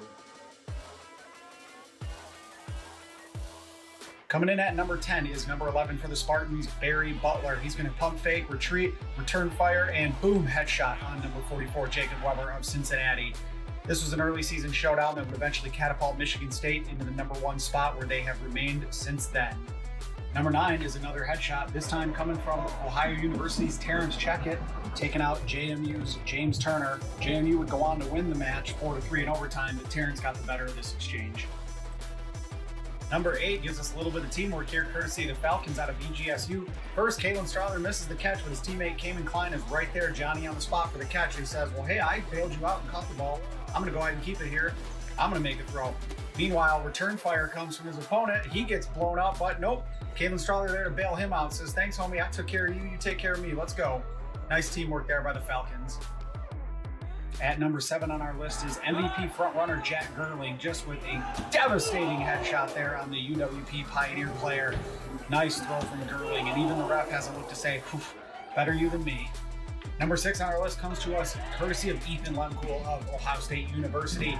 Gets hit on the knee, the ball pops up. Great concentration right here to stick with it. Lays out, makes the catch while simultaneously dodging 2 cross throws. Number 5 on our list takes us back to the same match that we saw number 10 come from, and that's going to be Jacob Weber with a big headshot here against Michigan State University, avenging his from earlier. All Jack Gerling and Barry Butler can do now is look on. Number 4 comes to us from a bit of a lopsided affair between Ohio and Kentucky, but don't tell that to Robert Bennett, who's still playing hard all the way through the whistle and comes up with a beautiful double catch on the Ohio team throw there. Number 3 takes us back to an early season event at Miami of Ohio. In overtime of a back-and-forth game, PJ Antolin goes back-to-back with the kills, ending it with a mean face shot on Tyler Webb of the Falcons to cap off the overtime victory for the Zips. Number 2 on our list takes us back to the John Better's Bobcat Bonanza 3. A missed line violation leads to a great double catch in the corner by Clay Eggleston. Beautiful play here. Ohio State would go on to win this one 4-1, however. You can see the look of disbelief on the Ohio State players. Number 1 on the countdown sends us all the way back to the first tournament of the year at the Buckeye Showcase. Terrence Checkett, who was on our list earlier at number 9, is unfortunately going to play a supporting role in this one as he winds up and throws over at senior Ryan Ginsberg, who shows great concentration to not only stay in bounds, but stick with the play and make the catch for the Buckeyes. Ohio would eventually come back from down 3-0 and win this one 4-3 though. And that will conclude our top 10 plays for this fall semester 2022. If you think you've got what it takes to make a top 10 play, form a team at your school today. Contact us at the information provided.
Kevin, you got a little more time. You got a little more time.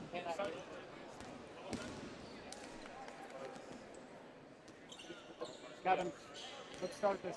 Yeah. All right, hey guys.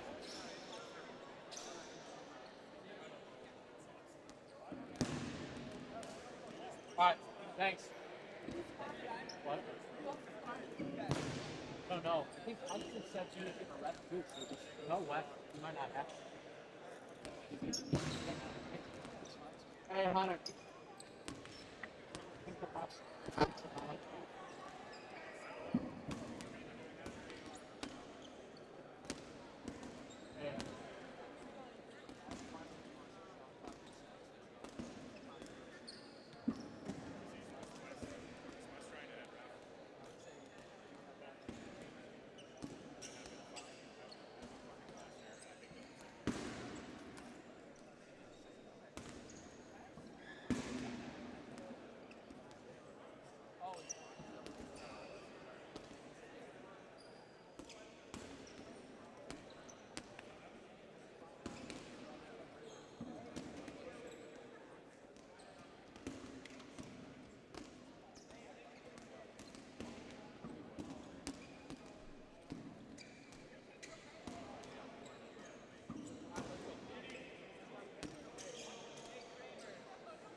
Alrighty, ladies and gentlemen, we are back live. Final match of the day, Athens, Ohio, 2023 College Dodgeball National Championships here.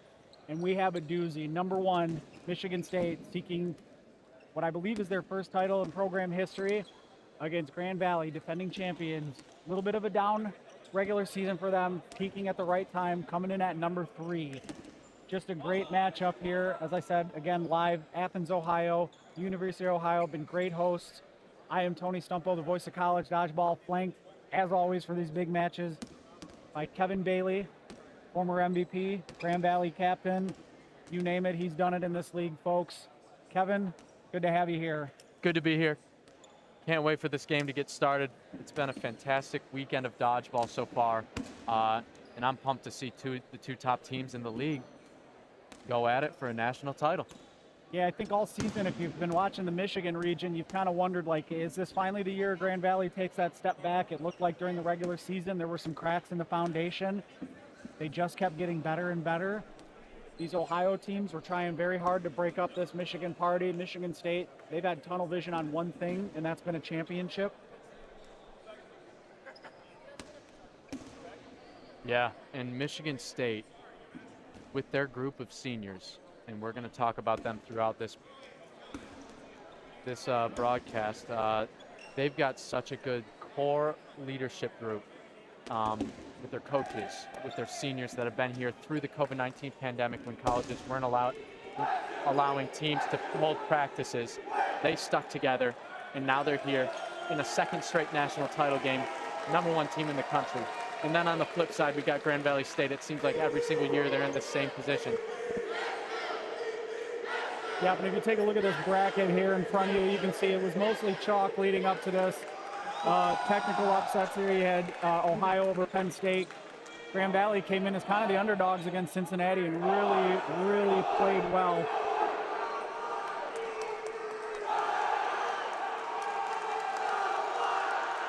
Teams are breaking their huddles. The fans have come in. And we got the captain's meeting. Here we go. You just love to see it here, folks. Captains are going to meet here. You've got a bunch of seniors. You got Matt Bedaya, sophomore assistant captain here, but that core four for Michigan State, regardless of the outcome of this game right now, this four, they are going to go down in history, this program. Barry Butler, Jack Gerling, DQ McLean, and the straw that stirs the drink, the man himself, Josh Kramer. This is going to be a showdown. Absolutely. You got Matt Budai, Owen Israels, former player of the year, All-American Ben Smart. We're in for a doozy, folks. Number 1 versus number 3. Strap yourselves in. And a rematch of the Michigan Dodgeball Cup Championship as well. Michigan State down 2-0 in that game, came back and won 3-2.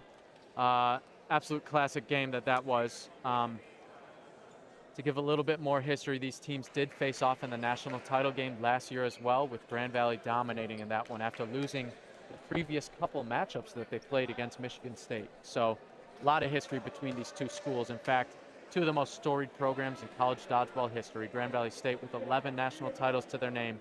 Michigan State seeking their first, but so many Final Four appearances for this squad and many national title appearances as well. So two very storied programs.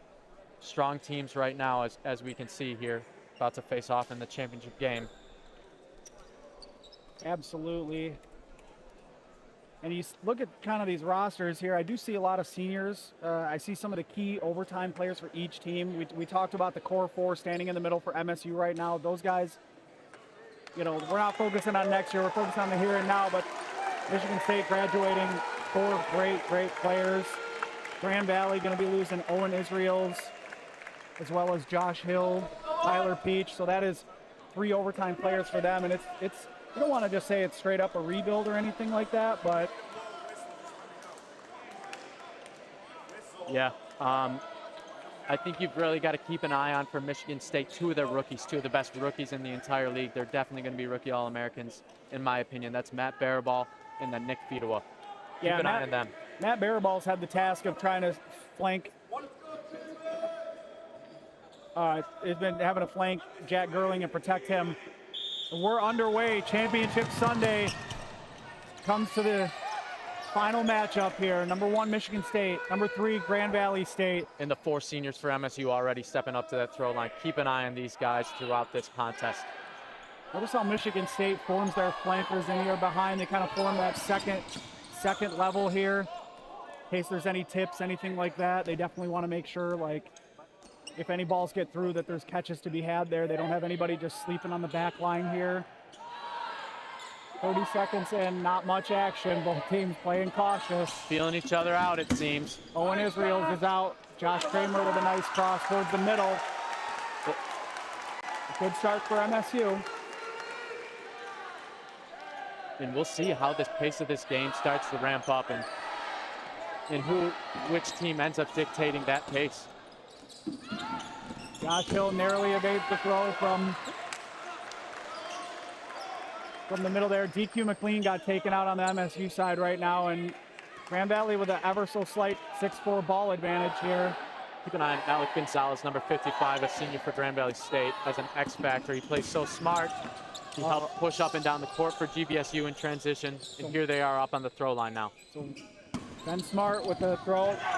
If Fedewa gets taken out by Matt Budai, and a nice counter throw there. That's a future all-rookie team member getting knocked out by a former all-rookie team member, Matt Budai. And one thing I'd like to point out, this is a great thing to see here.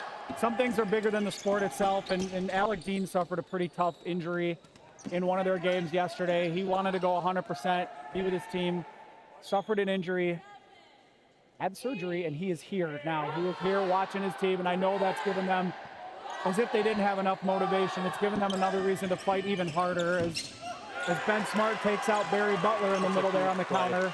When you talk about grit, when you talk about getting your team pumped up for a game, Alec Dean has to be doing exactly that for this Michigan State roster right now. The fact that he's here right now cheering them on, unselfish guy, and the fact that he's here, he puts the team before his own comfort. So huge props to him. And we hope he has a speedy recovery as well. Back to the action here. Keep an eye on Jack Gerling on that far side, number 14, a potential National Player of the Year candidate. Down goes barrel ball, courtesy of Tyler Peach, and Tyler Peach is wincing about something. I think he hurt it. I think he cramped his forearm there.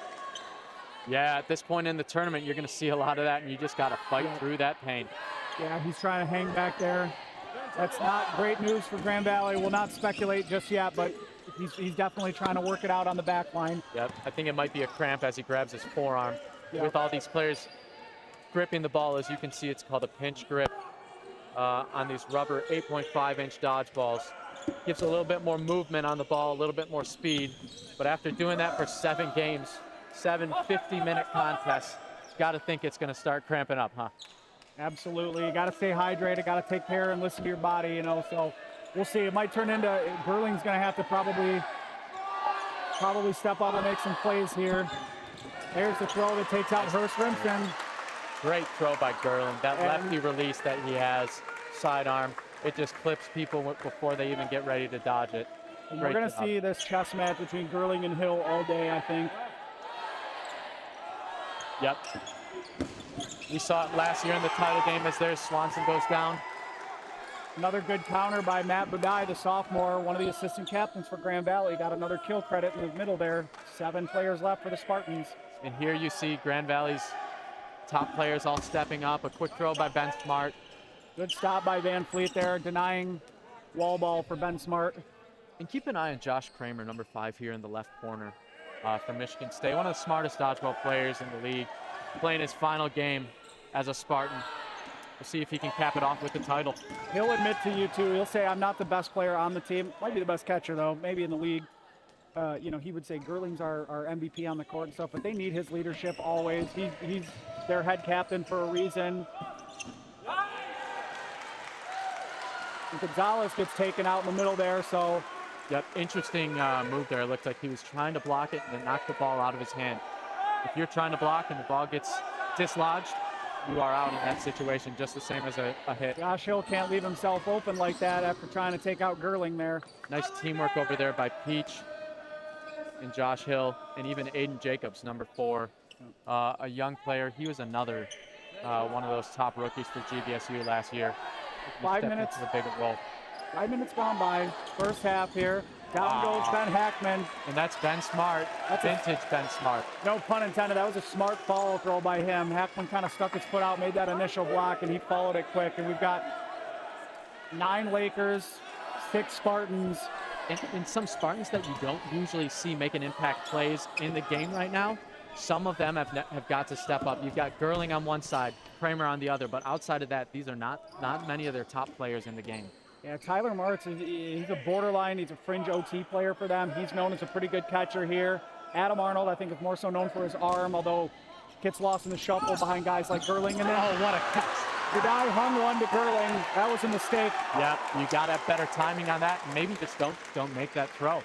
Too long of a throw for that good of a player. Now they've got one of those cogs in the middle there, DQ in. So we'll see how that impacts the pace for Michigan State here. Mason Smith with a block, and then he fires back near in front of DQ here. 6 minutes gone by, first half. Methodical pace between these two teams. Mason Smith, Alex Wellscott. Watch those 2 guys, 2 freshmen for GVSU that have really stepped up this year. Probably their 2 best rookies. Ooh, and Kramer tried to flip. Ben Smart there does not connect though. A lot of reset. A lot of solo trades. A lot of solo trades right now. Yep, looks like both teams just jockeying for position a little bit here. A slow first point, but that's going to happen in a national title game. You got plenty of nerves, I'm sure. Absolutely. It's 2 boxers, two MMA fighters kind of feeling each other out, just throwing some jabs, and down goes Ben Smart. That's a big kill for the captain Kramer on the counter. Yeah, it's silly of him to go put himself in that position, and maybe his teammates need to push up and block in that situation better, but you got to be smarter in this moment. Aaron Pope, who's had a heck of a nationals as well, making some smart throws there. Grand Valley seems to pull a rabbit out of their hat every year with some of these underclassmen, guys that are unsung heroes. we don't call their name much in regular season, and then they just find their way onto highlight reels at the national tournament. Aaron Pope has been one of those guys today. With Tyler Peach in the game, Josh Hill as well, it's anyone's game still, but it feels like MSU is starting to take that momentum back. Yeah, the experience factor probably goes to MSU with Gerling, Kramer, DQ out there. Hill goes at Gerling there. Gerling returns fire. Aiden Jacobs blocked it on the ground. Oh no, they're saying he's safe.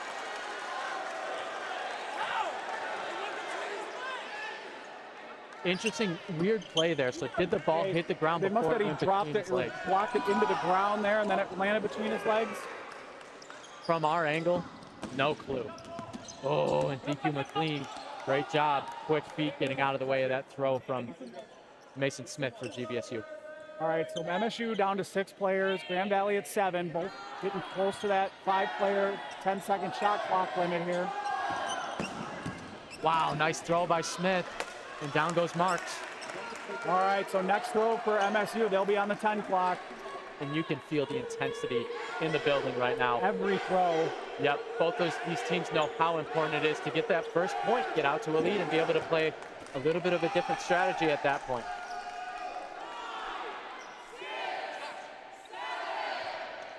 Gonna be Gerling. Good block. The Lakers just got to be smart not to get caught in transition here too. Mason Smith has turned into a pretty good blocker as a rookie here. He's really elusive. He's got that smaller stature. Still throws pretty hard for his size, but pretty elusive. Yep. Plenty of great athletes out there on the court right now. Josh Hill tries to change the look, throws across his body a little bit at DQ in the middle there. Keep an eye on number 6, Ryan Paddock back there. He's made some clutch catches throughout the tournament. Miscommunication by the Lakers there as Pope and Peach release one. And each side gave each other a look there and kind of gave a nod as if we know what we're doing next time. Quick mistake, but they moved on past it.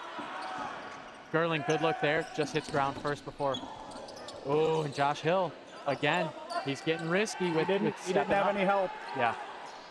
And in this situation, he's got to play smart with MSU on the 10 count. Nice throw by Pope once again, a reset throw, but McLean did have to put a ball on that to block it. DQ by no means a small statured guy, and he can still move pretty well though. Yep, big, strong, very quick on his feet, makes some clutch catches. He's one of the best catchers on Michigan State's team, I'd say. Josh Hill and Gerling playing this little chess match. Excuse me. Hill flanked by Tyler Peach. He's got a little better support over there, I think. And we're 10 minutes in now, and still no point has been scored. Quite a slow Anybody's ball game here. They finally go to the team throw, and they take out Kramer on the cross. Oh, and Tyler with the catch. They're going to say it's ground. They're going to say it's ground. Yeah. Gerling is safe. That would have been massive. And Gerling, a potential player of the year candidate. If he can pull this off and win this point, you got to think he's putting himself in a good spot there. And we got a stoppage. They're going to say keep going. They're going to say keep going, but they called Kramer out before, and then there was some confusion. Okay. Gerling forced into a long throw, and it's still firm and accurate there. Wow, and Paddock needs to be careful as well. We got some lazy throws here. We're in the 7th game for both these teams this weekend. They're going to be tired. Arms are going to be hanging.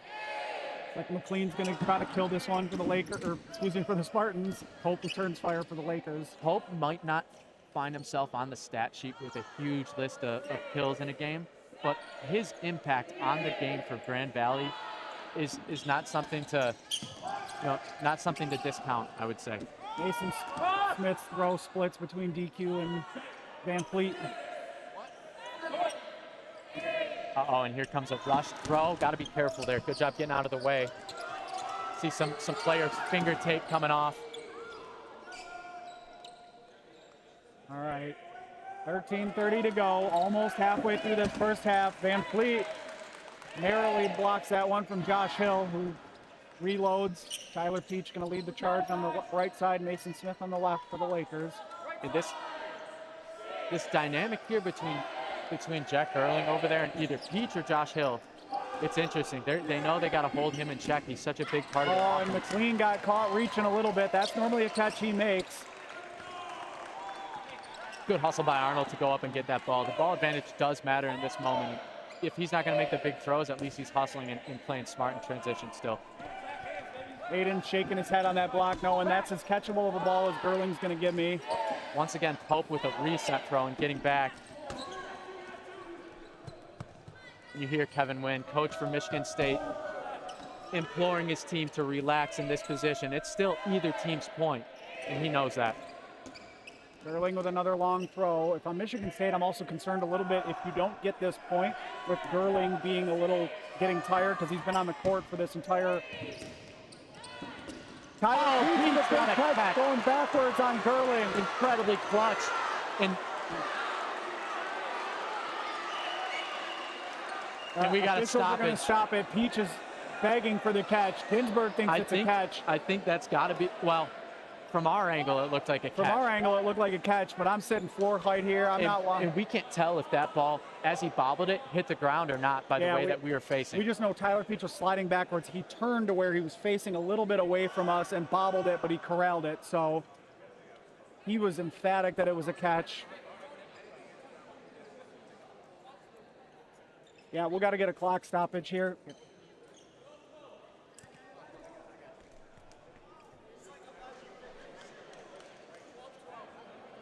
I think that we had 12-12. So there's 12-12 left. We're going to get that fixed real quick. As the refs in the middle talk. And they're calling it an out. Tyler Peach is out. Call Tyler Peach now. That's a giant break for the Lakers right now. The Spartans right now. So Jack Gerling staying in the game is huge for Michigan State. Obviously their best thrower left on the court. And then on the other side, Grand Valley, tough position now with Peach out. He's such a tough guy to get out, and the fact that he went for that catch and it didn't secure it. Grand Valley only has 6 players left now, so one more and they're on 10-12. Should be 12-12. Jason. Hey. 12-12. Hey. 12-12. Yeah, do you know how to set it? Yeah, I know how to set it. It's 12-12.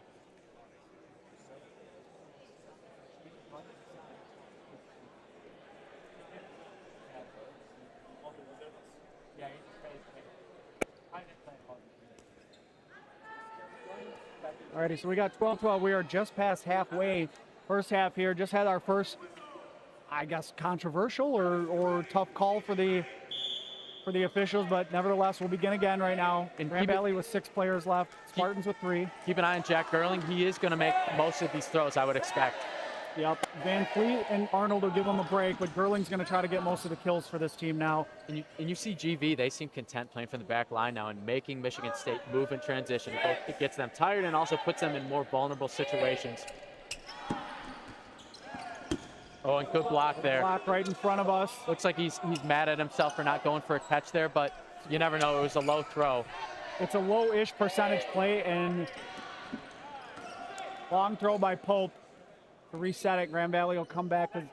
State is on the, Michigan State, that is on the 10 clock. Grand Valley on 15 still, so.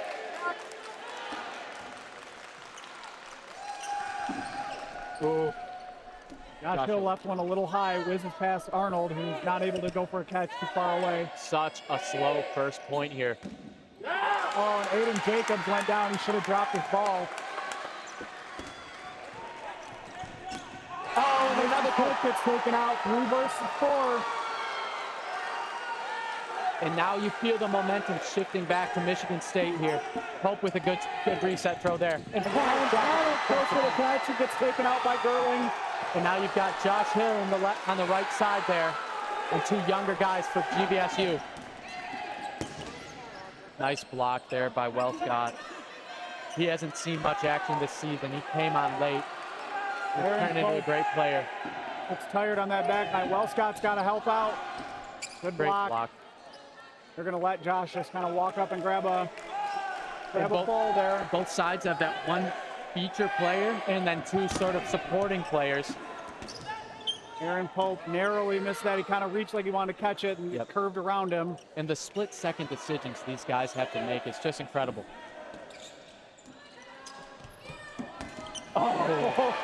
Wow, Aaron Pope gets bailed out by the bouncing ball there. That's so unlucky for Michigan State because he had him dead to rights. Yep. Here it comes again. I'm actually surprised there. It looked like Michigan State made multiple throws, but I don't know if they're at the same player. Uh-oh, long throw coming, long throw coming.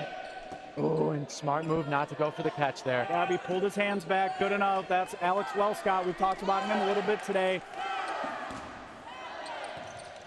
Nice job by Pope.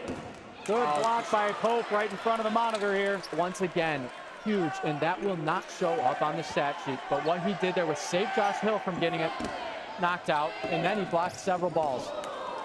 And now an incredible dodge as well. We got 9, coming up on the 9 minutes to go mark here. First half, anybody's ball game, 3v3. Josh Hill's got to be careful. Good throw by Pope. Josh better not turn around like that. Hill living dangerously when Gerling is staring you down. It looks like Pope's going to make the throw and across. Does not connect. Pope needed to be careful with that one. Van Fleet knows he's gotten away with 2 so far. Yep, and you see a spare ball in the corner. I would expect someone to grab that second ball. Yeah. Long cross by Josh Hill. Van Fleet narrowly escapes that one, ducking down. Looks like he'll be the next thrower. Van Fleet, another rookie from Michigan State, strong rookie class. Aaron Pope bounces one in front of him. It blocks up, and Grand Valley with ball control, so they can kind of sort of dictate a little bit. And you see 2 studs on that far side going at each other. 2 of the top 5 players from last year on the All-America list. I could be wrong on Hill's exact placement. Maybe it was 6. Yep, but Josh Hill landed at 4 last year. Kramer at 2, I believe. Gerling at 2. Gerling at 2, my fault. Gerling likely to be looking like he's going to maybe be number 1 this year. Oh, long throw again by Hill.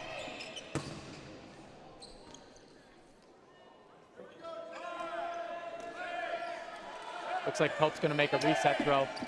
Ooh. Bounces that one up in front of Van Fleet. Long cross. And you can see Wellscott not afraid to look for a catch from a potential Player of the Year candidate. Turning into a throwback score here, 0-0. It's 17 minutes gone by. It feels like it's going to be 1-0 at half if this keeps up. Actually, it could be 0-0 at half if we don't see someone get out here soon. Yeah, could see a couple catches or something. Oh, no. Gerling still makes a really good throw. What a off of his off foot, kind of just pure athleticism. And the reason he made the throw is because the shot clock was counting down quick. Josh Hill. So risky there. You can just feel like the next kill is going to be the swing that. Absolutely. Then you can start to maybe set up team throws. Josh Hill looking for a catch. It hits ground first. Van Fleet doing some pretty good work for a freshman here. Aaron Pope bounces one right in, and Hill just missed the cross.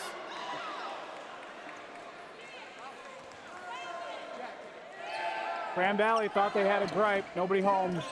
Oh, Josh Hill just missed Adam Arnold right in front of him there. Gerling moving over to the other side is quite interesting, actually.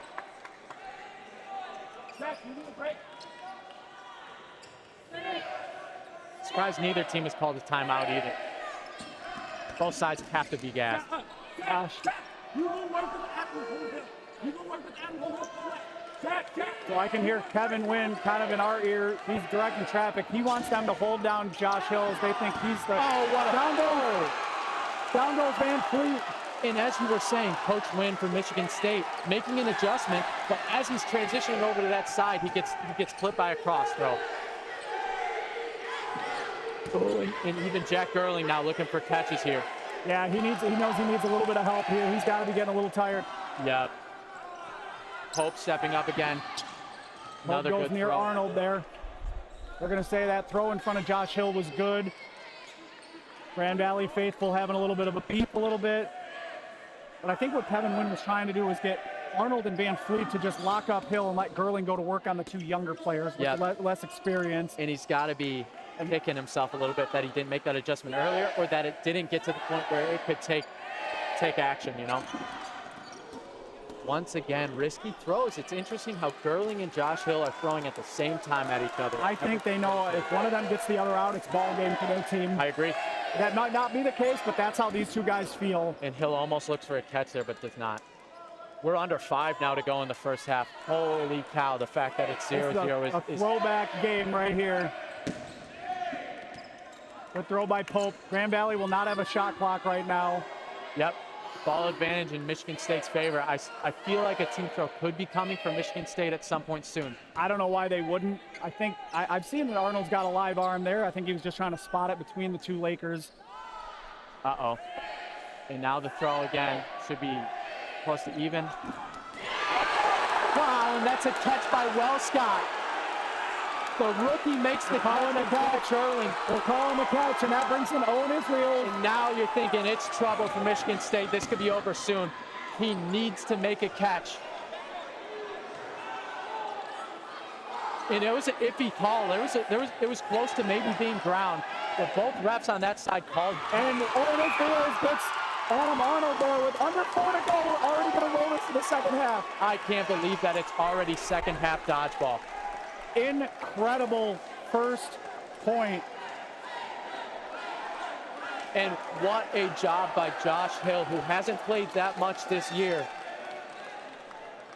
Being able to step up here at Nationals on the biggest stage and hold down a Player of the Year candidate. I've got to think that he's in the top 3 at a minimum. I mean, he'd probably be top of my list right now if you're asking me to do a ballot right now. The concern I have for Michigan State, not only are you down by a point, that's the easy thing to look at, scoreboard. I'm concerned with the stamina of Gerling in game number 7, and you just played 21 straight minutes, making a very, very high volume of throws.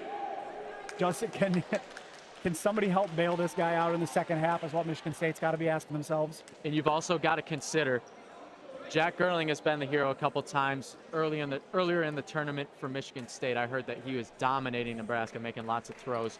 He also, in a different matchup, I believe it was against Maryland, he was the last man left and he came back and won a point. So that's a lot of time that he spent where he was one of the last guys making throws. Not only a lot of throws in terms of volume, but volume over a short period of time really takes a toll on the arm. Yep, I agree with that wholeheartedly. Looks like the officials had 3:57 on the clock, so we're going to roll that to the second half. We're already going to the second half. Grand Valley is going to be up 1-0.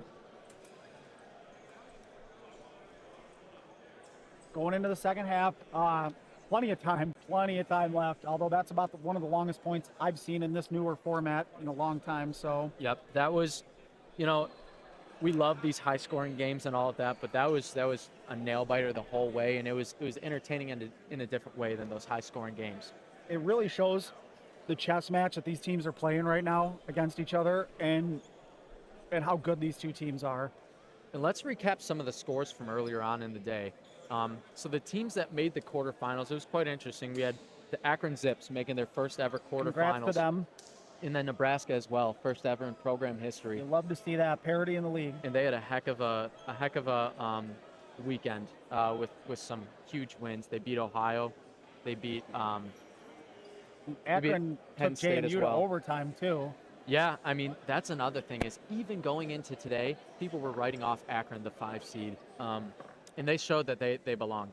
Going to overtime against JMU, one of the most talented teams in the country, that shows that you belong. Some of those other scores from the quarterfinals matches, Cincinnati dominated Ohio, even up that series at 2-2 this season with Cincy winning both games here at Nationals. They played yesterday as well as today.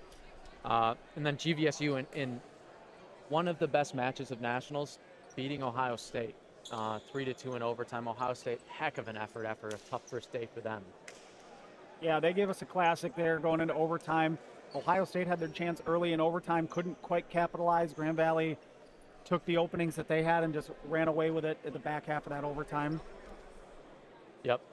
And then in that Final Four, as we said, we had Cincinnati, we had James Madison, Grand Valley State, and Michigan State. Cincinnati, one of those teams that was favored to potentially get to the title game, win it all, had a tough showing against Grand Valley. GVSU got out to an early 4-0 lead. And at that point, Cincinnati was just playing comeback, battling to try and come back, but it was an uphill battle, and that one ended 4-2, I believe. But back to the action here soon. Yeah, kind of looking at the unsung, not unsung, kind of looking at the heroes of the first half, the standouts, Gerling until the very end there. Got a ton of kills for the Michigan State Spartans, really kept them in it, made it closer than it was for a little bit there. We look at the Grand Valley side, Aaron Pope got a couple key kills at the end, but he made so many reset throws, hung tough in there. Got bailed out by a bouncing ball in front of him, so we'll remember that. I know MSU will remember that for years to come, that play. And then Alex Wellscott getting the big catch on the MVP candidate. That was play of the season for him. Yeah, absolutely. A guy that didn't get much action because he joined the team late in the year as a rookie. Yeah, but he's shown good throwing. He's shown some pretty good instincts with the catch. And the one thing, like I said, if I'm MSU, I'm just concerned with Gerling's stamina. But he says, look, I have 29 minutes left for the rest, my entire college career. Stamina doesn't matter. You had Ben Smart out for a lot of that point. He's going to be a little fresher in the second half. Yep. Conversely, Josh Hill was in there till the end. He's going to be tired. So on Michigan State's side, Barry Butler is the key in the middle of the court. He's the key. Looks like Gerling is looking for some tape. He might be bleeding potentially. Doesn't want to start the game and start bleeding on the ball or anything like that. So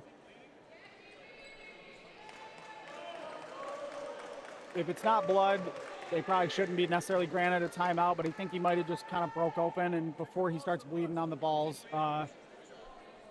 they want to make sure they get it taped up and taken care of. So something to watch. Hopefully it doesn't hinder his throw. Yeah, and we've got to check all the dodgeballs now to see if any had some Stick blood. with us. We'll be getting the action going soon enough here. Player safety is paramount. They just want to check everything, make sure the player's good, the balls are set, so there's no blood or anything like that. And we've got folks all the way up on the third deck lining the great vantage point up there. We've got players, alumni, friends, family. The stands are packed on the side over there.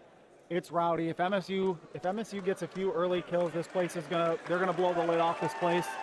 And once again, shout out to all of the support staff throughout this tournament, Mad City production crew, Bill Fisher and Dodgeball TV coming in and helping as well. We've had loads of help from everyone, from alumni to staff. And now here we are, one half of Dodgeball left in the 2023 season. Yes, sir, here we go. Final half of the 2023 season is upon us. Little collision in the middle. Aiden Jacobs looks like he's a little shaken up, but. And it's kind of interesting. He limped back, and I think Michigan State thought at that point he was out and didn't make a throw on him. It'll be Butler first.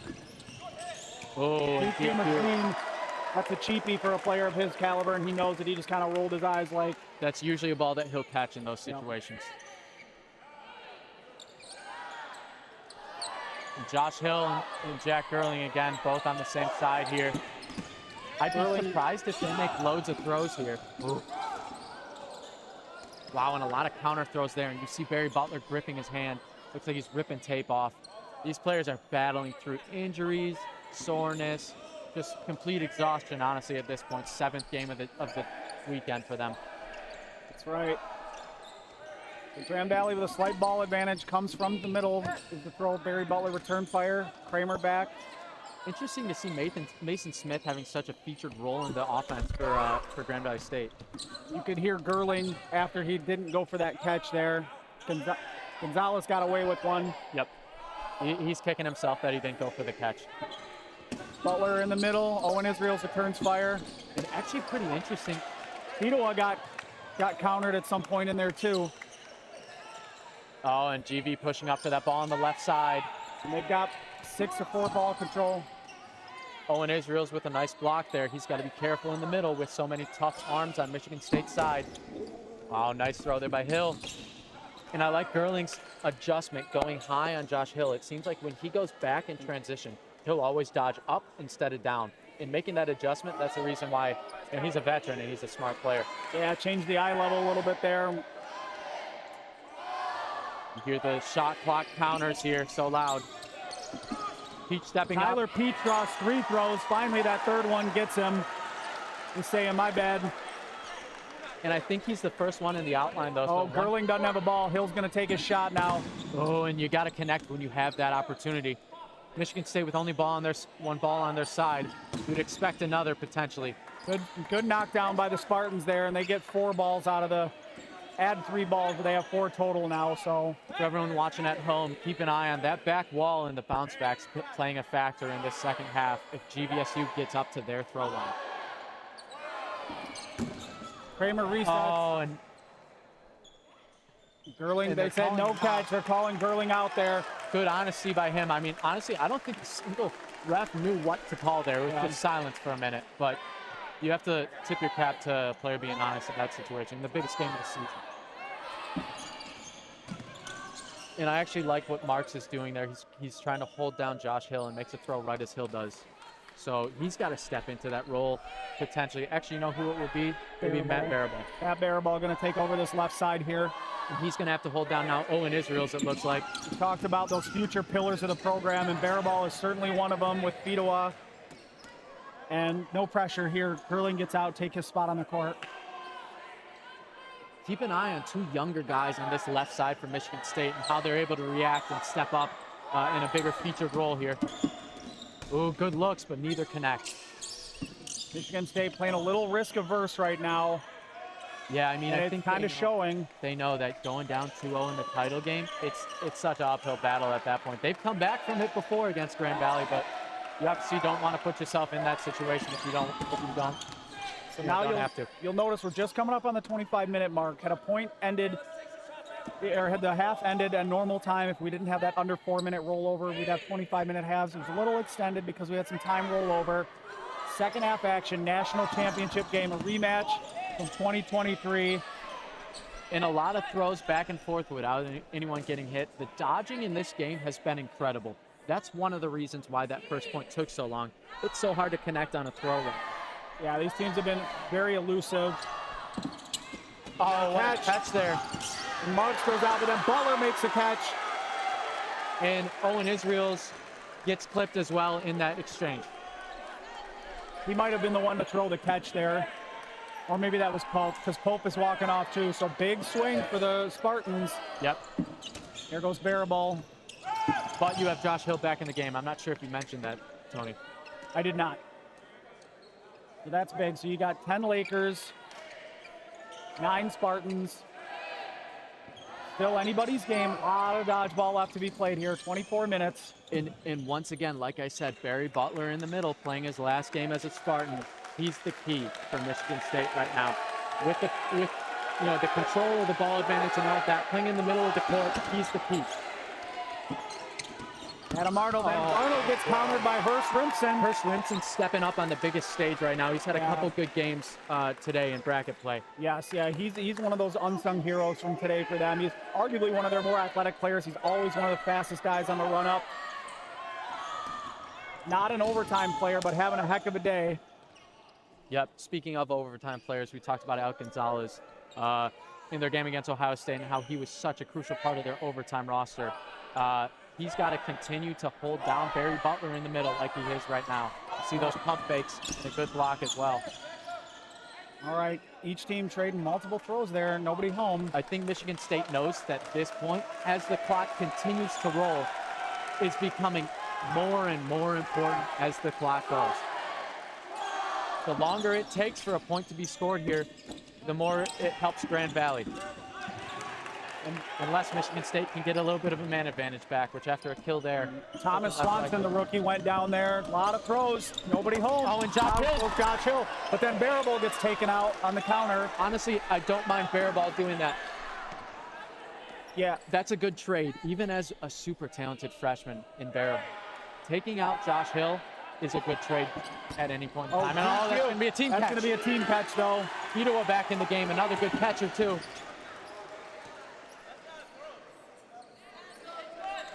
MSU pleading that was not a throw as the throw from DQ was off the mark and outside. He steps up and throws. I want to say Gerling's next in on a catch, too, so be mindful of that. That would be massive for Michigan State.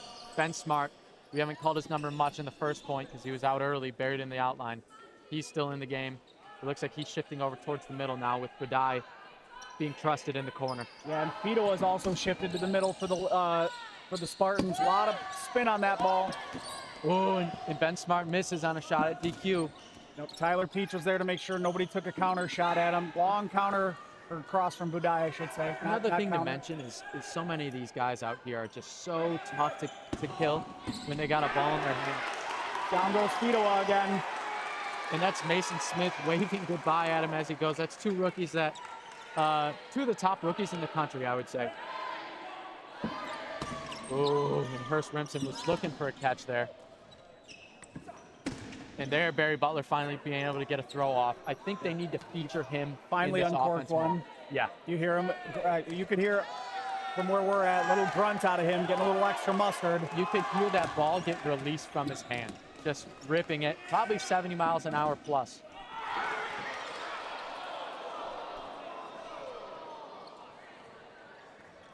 As Ben Smart grabs a ball. 3 balls for GVSU, so they don't have ball advantage. This is something where can Michigan State take advantage right here? Oh, and a drop, but then down goes 74 for Michigan State as well. Rademacher goes down. A couple freshmen went down. Next throw, State's on the 10 clock. MSU needs to capitalize on their ball advantage while they have it right now. Ben Smart, got to be careful. He almost got countered there. Again, Kramer makes a living getting Ben Smart out in those transition moments, and he almost did it again. He did it in the first point as well. Matt Budai with a little bit of a pre-counter. Nice stop by Hurst Remsen there. Budai, a sophomore, he's really stepped up into a leadership role here for Grand Valley this year. And holding down that left side now is so crucial for them against Kramer, one of the veterans. Oh, and Tyler drops it. Missed the catch. Down goes Hurst Remsen. Ground they call, so no catch. They're going to say ground. They're going to say ground. Okay. And now you look down the roster with Peach going out, it becomes, again, a closer point. I'm trying not to scream as I do commentary, but on these plays, when Happy gets hit, you just sometimes can't help it. We get excited as a fan of the sport. Nice blocks there by McLean, and this is his moment. He's usually mentioned as like that 4th senior for Michigan State. Those other 3 are the big 3, Kramer, Butler, and Gerling. But this is a moment where McLean can really cement his legacy as being one of those leaders. He's been a great player for Michigan State over the years. With him and Butler and Kramer still in the game, these guys need to step up right now to give them a chance. Down goes Van Fleet. Great team throw by a sophomore freshman combo over there on the left side for GVSU. And now you got Butler, Kramer, and McLean as the only ones left. How fitting, though. I got to tell you, DQ looked a little tired. I mean, I can't blame him. In GVSU, bad communication. They're throwing 3 balls. Long cross by Budai, just misses. It'll be Michigan State's throw again. And I love watching Butler throw the dodgeball. His over-the-top release and how it dips down. It's just so tough to gauge that and try and make a catch on it. So let's see if he can get a couple guys to look for catches and clip them, just like he did with Peach, I believe. Barry Butler's been a threat as an arm, and he's been one of the best arms in the league since the moment he stepped on the court. Yep, he was the first guy of that rookie class of those 4 that we have been mentioning that got the national recognition. Was Butler back during that 2018-19 season. Yeah, I think Kramer was noted right away for his catching as a freshman, but they had some talented arms on that roster, so he kind of got lost in the shuffle. But nice kill there. Gonzalez goes down, but so does DQ McLean. Ben Smart with a great throw. Oh, Ben Smart wincing a little bit after that one. His arm is... Yeah, so his arm's been hanging to his side for a while.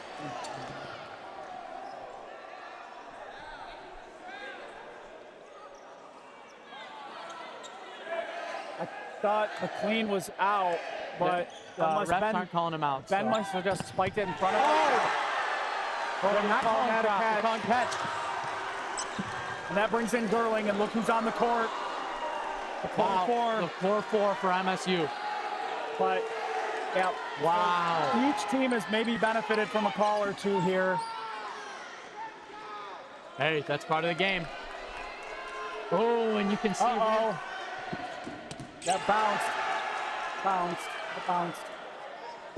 Fans were really getting into it. Hurst Remsen out there with the catch. Jack Gerling comes into the game and instantly makes a play. Now we're swinging corners. Timeout. Grand Valley with a timeout. 4 balls on their side. Smart timeout. No pun intended. And can you believe this change in momentum? Very, very weird. We weren't sure what one of those calls were, but So 16:40 to go. Yeah, I'm not sure. Like, it looked like McLean, he had dropped his ball as if he was out, but they said, I guess Ben Smart must have thrown it in front of him.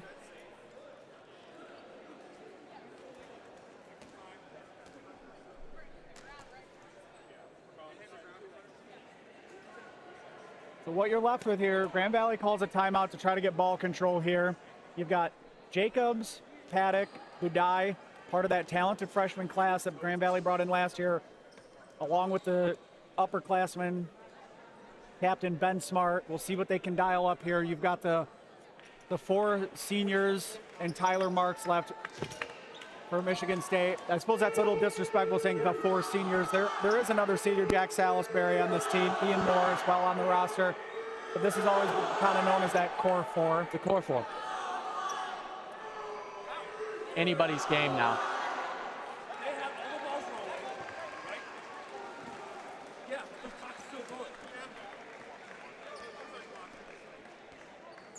You can see the captain's kind of talking it out. We're trying to just sort out. I think at this point they were just trying to sort out ball control, who had what.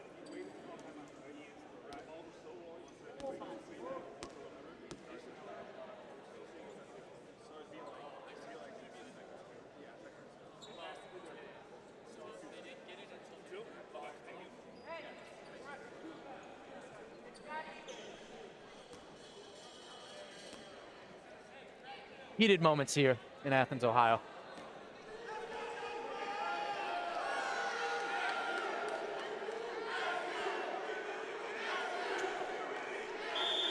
All right, and here we go. The whistle. We'll get them started. Hard to hear the call over the fans right now, but quick throw by Budai. Looks like it's going to be Gerling, going to return fire. Little uppercut throw. Jacobs can't quite knock it down. It's that sidearm release. Throw riser. Oh, miscommunication by the Lakers. Oh, they look for a team throw on Budai, but don't connect. Still no shot clock for the Lakers then here as the Spartans will keep the pressure up on this left side here. They're going to let Gerling and McLean work. Ryan Paddock without a ball over there. Let's see what happens. And Budai got hit. And Ben Smart gets hit. And that is probably just like that. Michigan State takes control. You've got Paddock and Jacobs. Ooh. I don't know how Gerling does that running throw like that. It makes it so accurate. You're going to rely on Jacobs to make a lot of the throws here, as Paddock does have some arm issues, well noted this season. But he's turned himself into a phenomenal catcher. Yeah, and you got to keep an eye on that. Don't let this swing back the other way with Owen Israels. It looks like being the next one in for GVSU. Another uppercut throw, and Jack Gerling gets a great bounce off the window. The dodgeball gods were on his side in that one. Not sure he planned that, but there it is. Jacobs with a pre-counter. And now another count. Wow, and he kept, and they call catch. They called a catch. And Gerling is not thrilled with that. He thought it hit ground. From my angle, I thought it kind of rolled up a little bit. It was right. It was just, and that's the other thing about his throw. It's so flat, and it stayed at ground level. He was trying to make that throw where it's either ground or I'm safe, or shoe shot or he's safe. Yeah, I'm just not sure that was the catch. So, I'm not as well. Now makes another one. Even Jacobs stepping up. And that brings in Aaron Pope, one of those unsung heroes we've talked about. But if you're Michigan State, you arguably have the 3 best players left on the court. No disrespect to any of the Grand Valley players. Pope is dialed in right now, as is Aiden Jacobs. Kramer loves to kind of look off his target and then throw away from his body a little bit. Oh, good block there by DQ. DQ sometimes goes with that swipe block. It's a little risky, but he's also so good at catching the ball with another ball still in his hands, which is crazy to think about, but he's got great hands, and he's one of those guys that is able to do it consistently.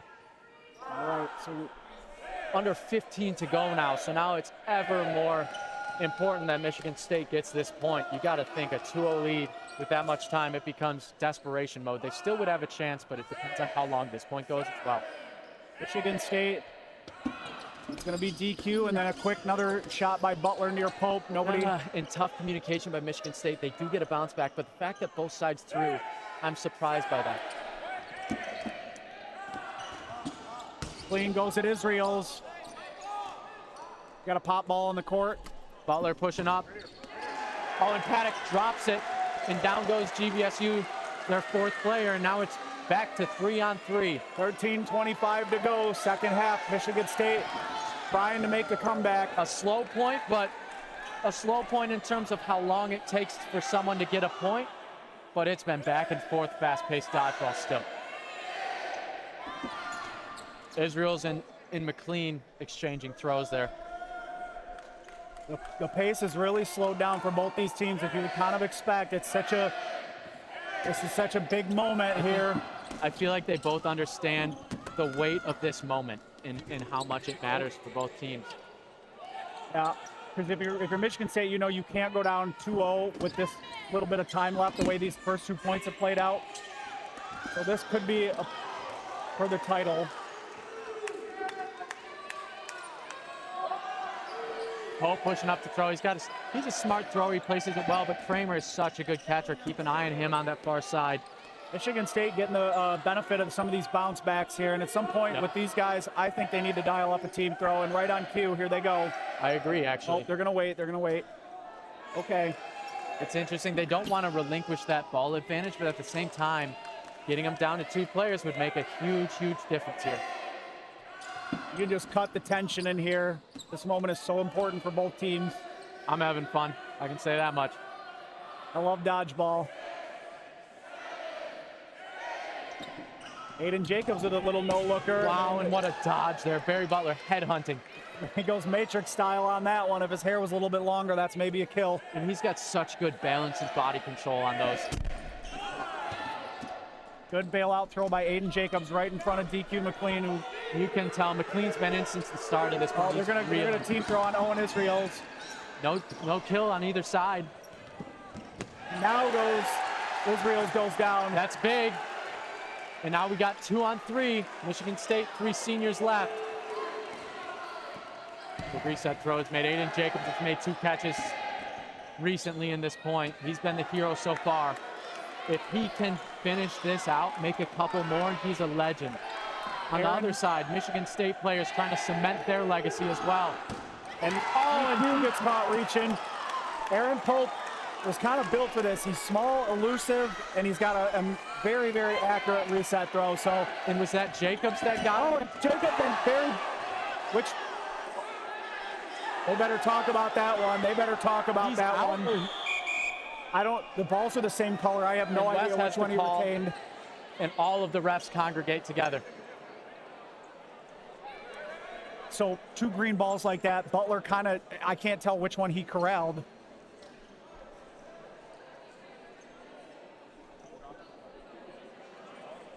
Oh, what a tense moment here. What a tense moment.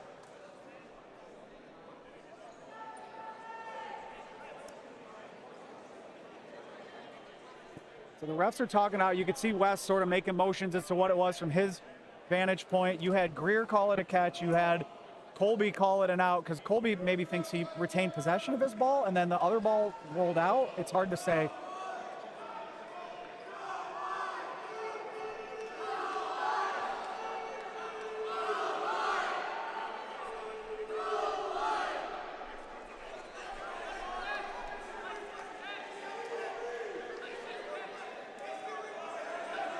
All right, this is a very, very, very pivotal call, obviously. Every call is now. You hate to see a game this big potentially decided by, I'm not saying it's a bad call, but if we get it wrong here. By a controversial call one way or the other, which is going to happen in dodgeball. That's part of the game. And they're calling it a catch.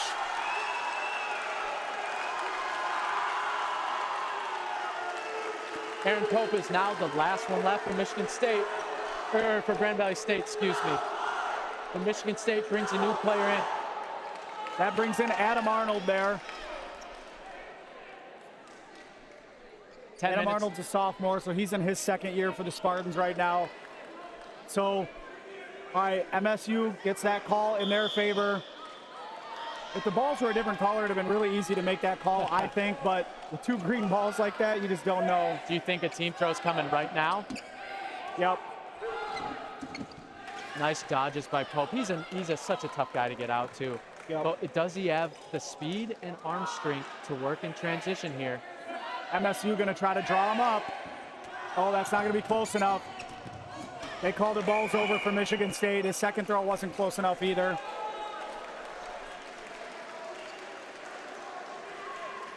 So now we got Michigan State, huge momentum now. All the balls on their side. Got to get this guy out on this throw, right?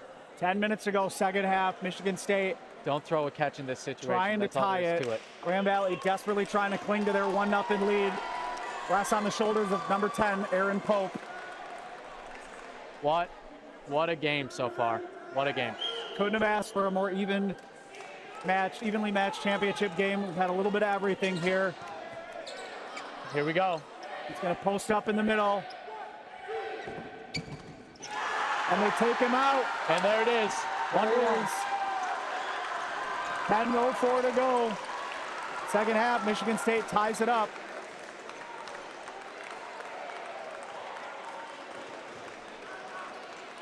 So, Aiden Jacobs, you can see just asking the ref, like, he's the one who made the throw, and he wants to know what you guys saw. That's all. So, and to be fair, we've had one of those on both sides. Gerling was not thrilled with that catch earlier.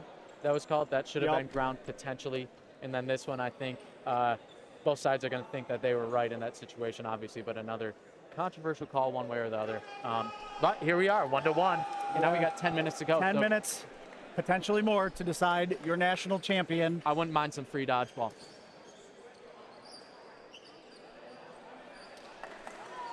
One to one here. We got ourselves a nail biter. A real throwback game here.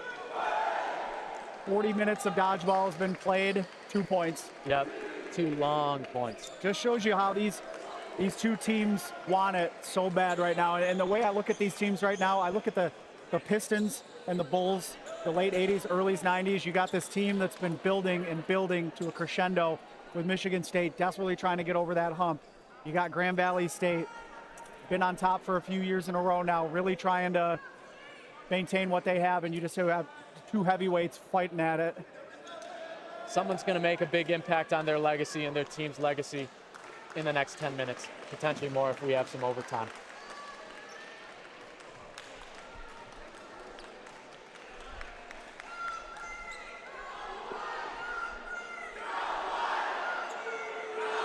I personally think that this will go to overtime because both teams are playing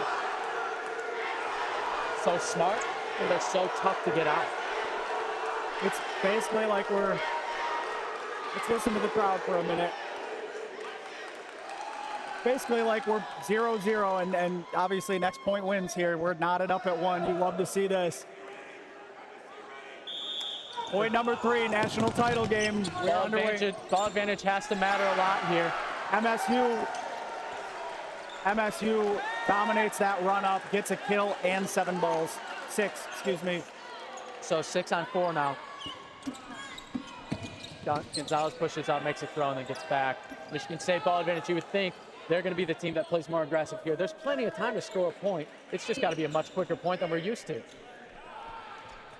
There goes Butler with a big hit. And there he is. That's his game there, and when they get ball advantage, they can rely on him. Gonna come from the right side here. That's Gonzalez throwing near Gerling. What a dodge, too. They got a nice, Grand Valley benefited from a bounce off the scorer's table there, I think, to get that ball back as well. Might have been a camera, actually. You had to knock the ball count at 5 here. Israels pushes up, makes a throw. Each team just trading.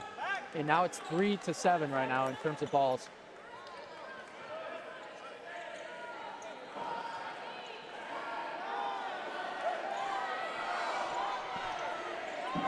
Oh, teams are trading some jabs here. If I'm MSU, I'm stepping up a little bit in terms of the pace of play here. You got 8:30 to go.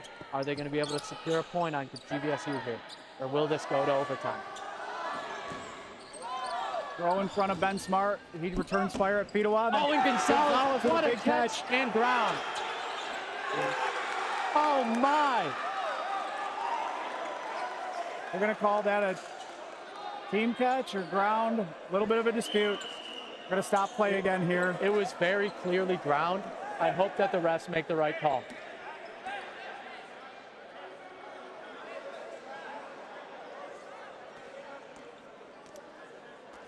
Alrighty, 8:13 to go here. Second half, knotted at 1. A real throwback slugfest here between number 1 Michigan State, number 3 Grand Valley. Okay. Thank you so much for being here today. Live from Athens, Ohio. College Dodgeball Championship hangs in the balance. And head ref and president of the league, Dylan Greer, will get them started. And good call by the refs there. The second one being ground instead of a catch. All right, MSU's going to work right to left here. GVSU hanging on to a little bit of momentum here after those couple catches, or that catch and kill. They each trade a solo throw, nobody home. 7:50 to go.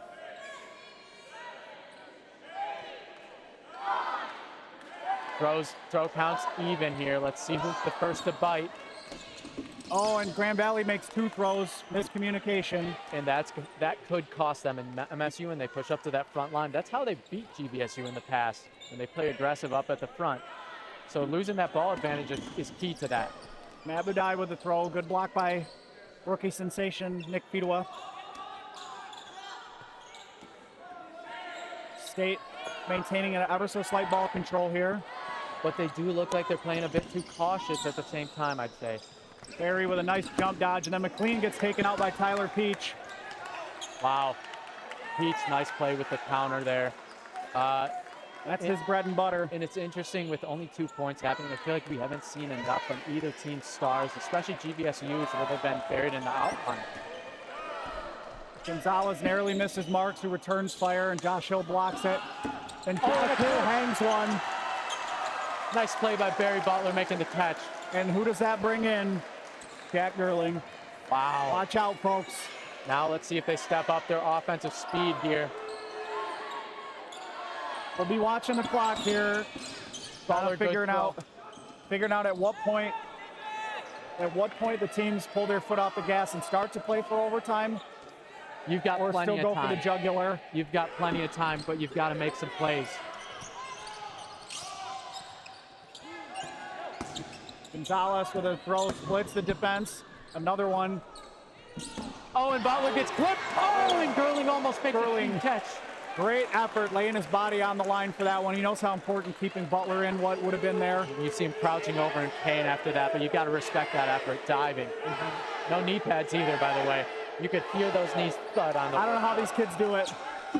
You know how? They're not our age. That's fair. Shouldn't say our age. But we're in different age brackets, too. All right, so 3 balls for the Michigan State Spartans, 7 for the Lakers. And with Butler out as well, it feels like GVSU could be the team to put their foot more on the gas pedal here. Mark for the catch on Gonzalez, who just hung that one a little bit. McLean back in. A couple big catches that really shifted this point towards Michigan State. 5:20 to go. With the way that this has been back and forth, I've just got a feeling it's going to OT. Ooh.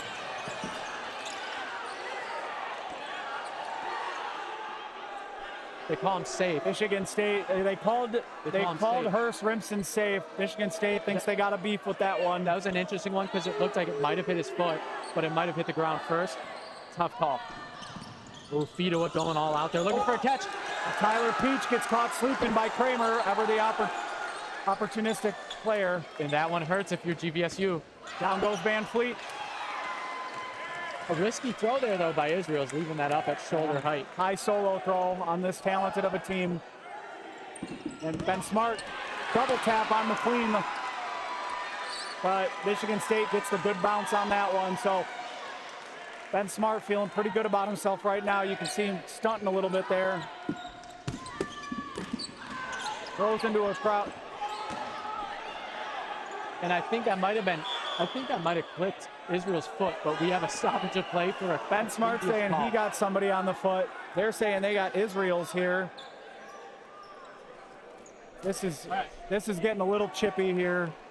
You don't like to see a game decided by calls like this, but I think each team might have been each team might have got somebody out right there.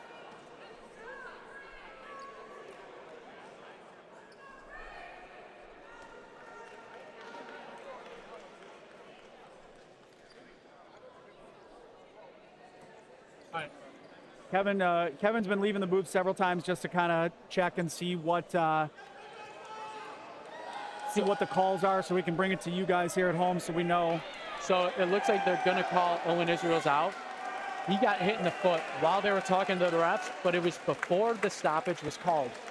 You've got to stay awake and alert before anyone calls a stoppage. You got to be awake. Yeah, you got to wait for the refs to legitimately stop the play. Grand Valley is saying that they got somebody out as well. We'll see if they do call anybody on the Michigan State side up.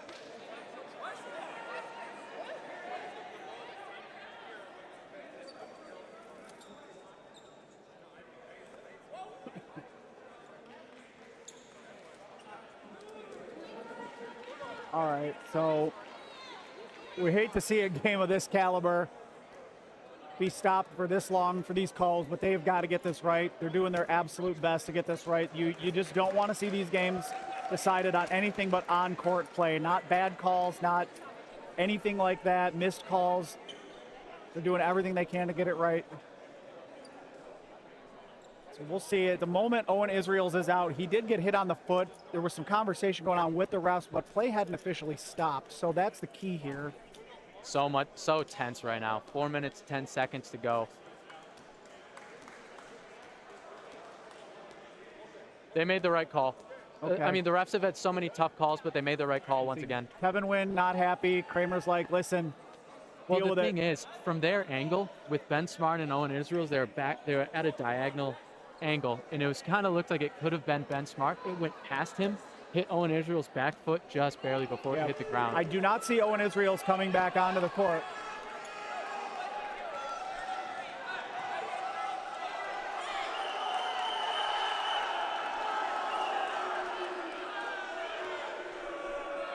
The fans are letting them hear it now. They don't like what's going on here, but I mean, Ben Smart is just saying the player that's out was a different player than what they called on that throw, I think, there. So Yeah. we apologize for the long stoppage. Like I said, our goal is get it right. It's a tense moment. Rivalry matchup. Absolutely. In-state rivalry, national level rivalry here. Number 1 versus number 3, defending champions. Taking on the Spartans, trying to break through for the first time. You got 7 Lakers, 8 Spartans here. 4 minutes to decide a champion. I'm not sure if either team's going to secure a point. We haven't seen a point go this quick, and especially with so many good players left in the game for both sides. Each team missing some key players right now. And like I said, I wondered at what point in the clock the teams would sort of shut down and say, we're going to play for overtime here. And it feels like it's both teams doing that right now. Gurling with that submarine throw again. Budai returns fire. Nice throw by Budai. Another 30 ticks have come off now, down to 3:30. As you see players looking at their fingers, man, they got to be hurting after 7 games of dodgeball this weekend. Oh, down goes Baraball. He's What not a happy. throw. Mason Smith with a throw that just misses Fedewa. Fedewa looking for that catch. Oh, got him looking. First Rimson got caught slooping. And you hear the crowd picking it up. Rivalry matchup here. You got the fans in the game too. Both teams, it seems like they're about the same with 7 players left. Oh, 2 throws from Grand Valley. I don't know if they want to do that. Curling. Oh, wow. Doing everything he can to get Budai to move first and still makes a nice block. Budai's such a tough player to get out as well. And when he crouches low like that, man, it's just, you may as well throw it at a different player. Grand Valley, you've got to be careful here. You only have 6 players left and 1 more and you're down on 10. That would be a big adjustment. Absolutely. While State has 7 players left, so 2:37 to go. What a tense matchup it's been. Ben Smart with the high throw, return fire by, they're going to say that's not a throw by Kramer. And the clock's going to keep You can ticking. hear it. And we might get a balls over. No, good throw by Gurling. Yep, didn't know where they were at in the shot clock. Gurling doesn't miss on those, though. He's had multiple times this game where he's had to reset the shot clock right at the end there like that. Such a smart player. Budai with a long cross, then blocks the Gurling return fire here. Coming up on 2 minutes to go. And now it's feeling more and more like this game's going into overtime. And I can't wait. Anything can happen in 2 minutes, though, still. If a team gets on 10 clock, Budai gets hit. What did we just say? If a team gets on 10 clock, next throw. And now MSU's got to put their foot on the gas. Yeah, MSU will have to play more aggressive. Ben Smart pushing up with 1 ball. You got to be careful with one ball at this point. Good look by Gerling. Gerling goes at him, falls over. Wow. And that is huge. 1:30 to go, though, so. I'm not sure what happened. Like, I don't know if Grand Valley just wasn't counting on their sideline, if they couldn't hear it. Gerling did a nice job sort of locking up Ben Smart on this side here. Ben was about to return fire, too late. And we got a timeout from Michigan State. Yep, they are one of the most efficient throwing teams. Okay, so if you're watching at home, each team gets 2 timeouts per half. Well, let's take a listen to these fans. If you're just watching, if you're tuning in at home, each team gets 2 timeouts per half. I suspect Grand Valley is going to call an immediate timeout on the team throw here whenever it does come to make sure that they retain possession of a couple of the balls here. If you're Michigan State, I think you attack Ben Smart right away. We'll see what they draw up here. Yeah, I mean, I feel like that's the play, even though he's such a good, elusive player. Spartans have all 10 balls, 5 targets, 1:33. Do you think if you're Michigan State with 1:30 to go, do you think about making multiple team throws here? Because I think if I'm the captain or coach, I don't know that you want to give them 4 balls at once on a quick timeout regardless. It's a good point, but with 1.5 minutes left, GVSU's not winning this point. It's just a matter of if MSU can eliminate all these players or not. So Gerling and... Oh, and he dodges all 3 in the timeouts. Immediate timeout, so they'll have 3 balls. That's about as ideal as it could have gone for GVSU. What a great sliding dodge attempt by Ben Smart. They put 3 on him. Still 5 Lakers left, 1:24 to go. 7 Spartans. So fun to watch some of these, world-class dodgeball players out here. We've got so many All-American level athletes on the court right now. Ben Smart making that diving play. It's just big players, big moments, and Michigan State still has a chance to win this game.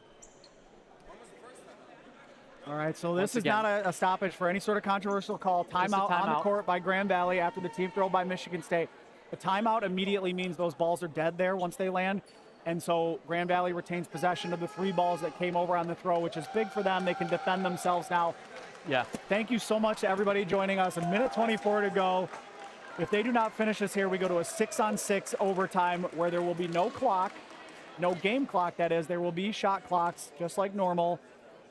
6v6, first team to get the entire other team out wins the national championship. Yeah. I'm excited to see how this is why we're here. Team's been practicing all year long for this moment. 2 heavyweight fighters going to a Game 7 is what this feels like. Michigan State looking for their first ever national title in program history. GVSU. I said heavyweight fighters going to a Game 7. That doesn't really make sense, but going to the 13th round maybe, There you go. Probably not that many rounds either. Ooh, and a good look by Gerling, and he knows he's got to stay aggressive here if MSU has a chance. We're approaching 1 minute of play left. No shot clock for Grand Valley. There will be now as they did pick up a 3rd ball there. And you see 2 freshmen, 2 sophomores, and Ben Smart on the court for GVSU. Some young guys got to stay composed in this big moment. Under a minute. Under a minute. Gerling stepping up to throw again. Couple pump fakes. A block. Near miss by Gerling, and he's begging for another ball. Let me go, let me go. One last-ditch effort here, it feels like, for MSU. Great throw by Mason Smith. Good help by Paddock with the block. 40 seconds to go. And we're looking at overtime, sudden death, overtime 6 with a national title on the line. Good dodge by Aiden Jacobs, who then he goes into protect mode for Mason Smith. Mason shouldn't come out from hiding him, I don't think.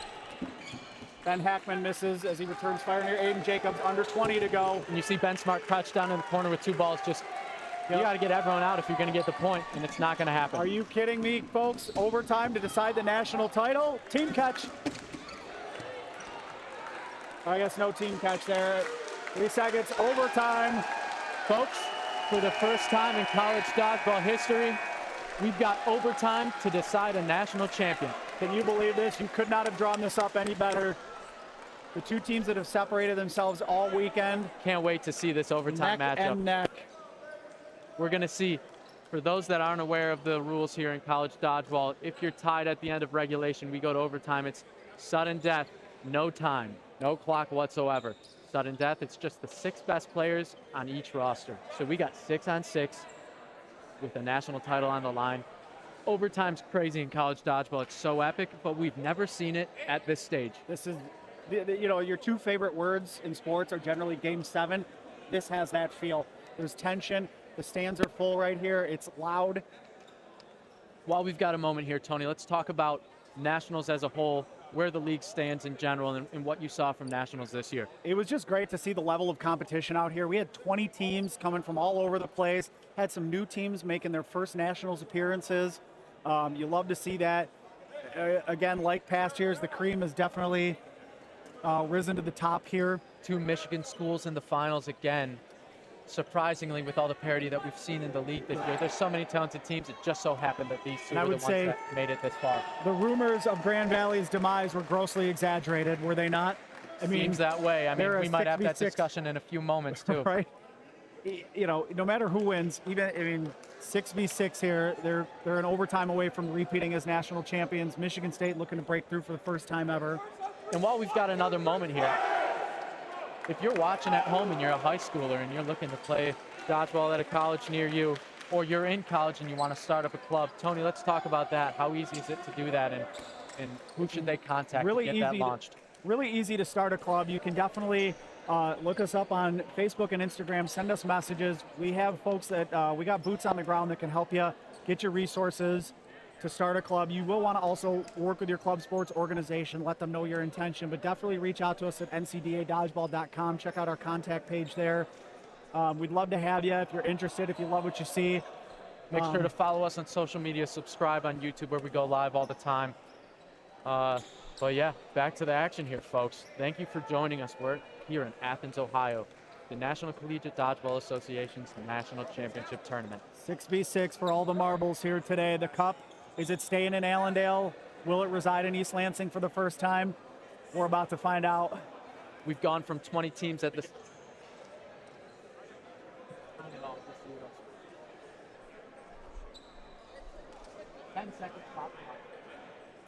Yep, so we'll have a constant 10-second shot clock throughout the entire point. Unlimited time. This could go on forever. So it looks like we'll get a clarification on who each.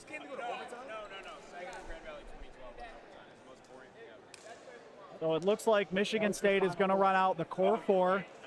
So you've got Gerling, Kramer, McLean, Butler, and they're going to be flanked by 2 freshmen here. Wow. Bidowa and Barabal. And let me tell you something. I agree. This is what Michigan State does. They don't retool, they reload. Because last year when they went to overtime against JMU, you had these 4 flanked by 2 other freshmen, Crockett and Dean. Yep. So they're just showing these are 2 pillars of the future of this program. And we've got 4 seniors trying to cement their legacy for Michigan State, and then 2 rookies looking to get theirs started. And Grand on the Valley, other side, Ben Smart, Josh Hill, Owen Israels, Tyler Peach, Alec Gonzalez, and Matt Budai. Matt Budai is a sophomore. The rest are upperclassmen, veteran players. The same OT6 we saw earlier today when they went to overtime against Ohio State in the quarterfinals. One of the best matches we've seen this tournament. And here we go, folks. I can't help but stand up right now, Kevin. I think gotta watch have this to as well. We got people screaming in the upper deck there. And there's a Dylan Greer chant being broken out. Eddie waves to the crowd. He's playing into it. Give him a heart. Take a bow, President. You've helped build this. The rule change to go to 6-on-6 overtime was one of the big rule changes in college dodgeball history, and it was such an exciting rule change.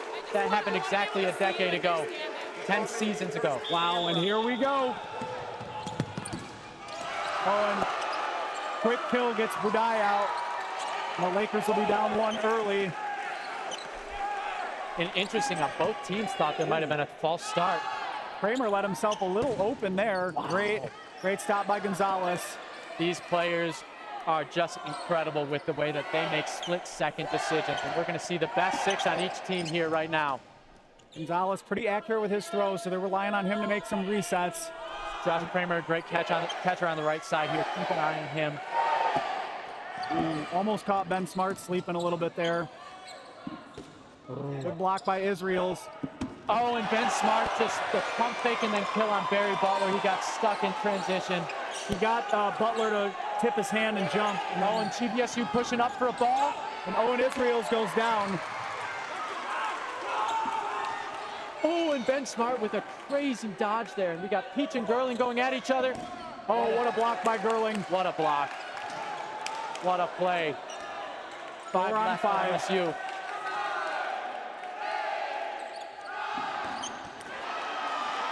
Gerling gets taken out by Josh Hill. Wow, they did another trade, and that's the first time one of them connected on each other there. And it's 4 on 4.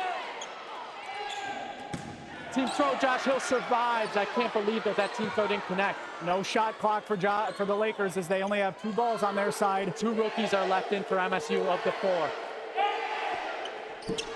Gonzalez and Kramer trading blows here. Kramer looking to cap off his career with a national title here and cement his legacy. Peach also in his last game limping, fighting through an injury here.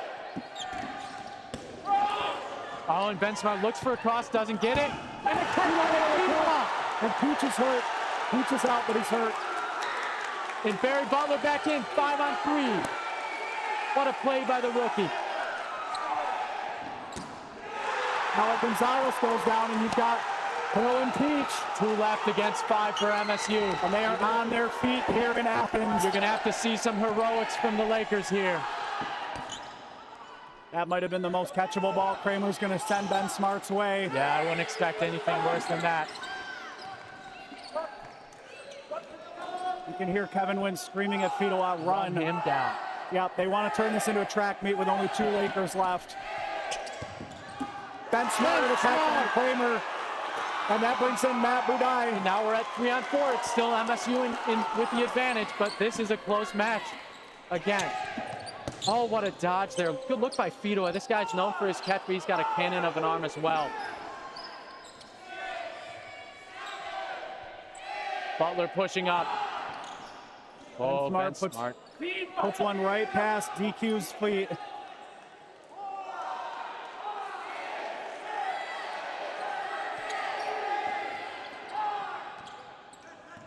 And Smart winced a little bit after that throw.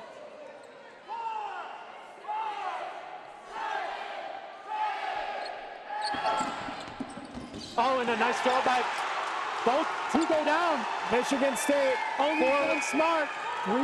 3 Spartans left against Ben Smart. Wow. And there it is, folks. Michigan State captures their first ever national title in overtime. History has been made here in Athens, Ohio. The Spartans break through against the Lakers. They were the #1 team for most of the year, and they put it on full display today and over this weekend. What an incredible game, Tony. What an incredible game, an incredible rivalry. 2 senior classes that have left their legacy for the Spartans and the Lakers. Yeah, and what a legacy those MSU seniors do leave. But let's talk about the whole team. Michigan State, undefeated on the season. Hasn't happened in a really long time. And then the great thing here, like I said, one of the best things in our sport, the handshake line.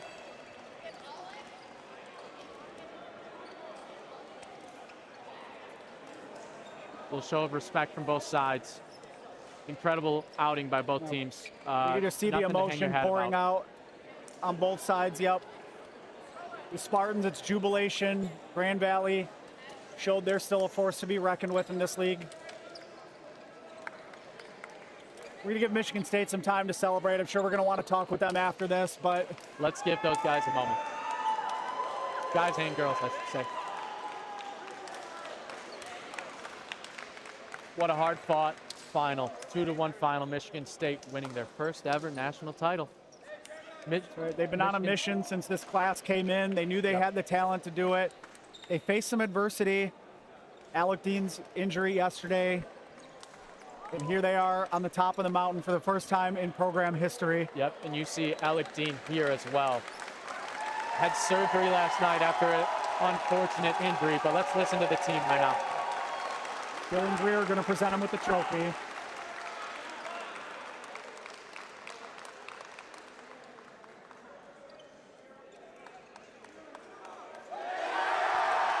There it is. What a moment. Your 2023 Michigan State Spartans. What a moment national for the title. Spartans. And the quest for 2024 starts right now. Absolutely. Michigan State winning the Michigan Dodgeball Cup, going undefeated in the regular season, and finishing it off with a national title. Got to feel good for not only these Spartans, but also those at home, the alumni.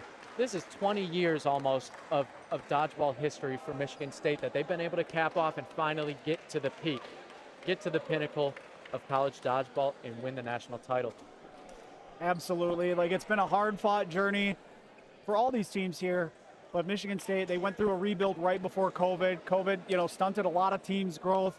The Lakers and the Spartans stayed ahead of the curve when it came to that, stayed at the top of the mountain, and Michigan State finally breaks through. And we're giving them a moment, but we will get a Spartan or two in here to talk with us. But we'll give this team some time. It's been 18 years in the making, I think, since the start of Michigan State's Dodgeball Club, and they finally have made it to the top. Gotta give a shout out to all the Michigan State alumni as well over the years for building this program, continuing to fight. They've had to deal with so much adversity over the years, and you also have to bring up the shooting in East Lansing on Michigan State's campus earlier this season and how that impacted that team, and the fact that they were there having a practice when that happened and had to actually, hide and cover in the building. So just the amount of adversity that this team has been able to go through and the story that this team is going to have and the legacy that they leave is incredible. Absolutely. This class, everything they've gone through, everything they've built. First ever women's team, too, for the Spartan squad. As you see some of their leaders addressing the team here in the huddle, once again, we'll grab some of them to come over here. Yeah, we're going to try to get some words, maybe get that core four together over here. I've interviewed Kramer. I can't tell you how many times I famously last year referred to him as Grand Valley's captain. So we shared a fun laugh together about that. But yeah, let's see if we can't get down to the floor and get these. Stick with us.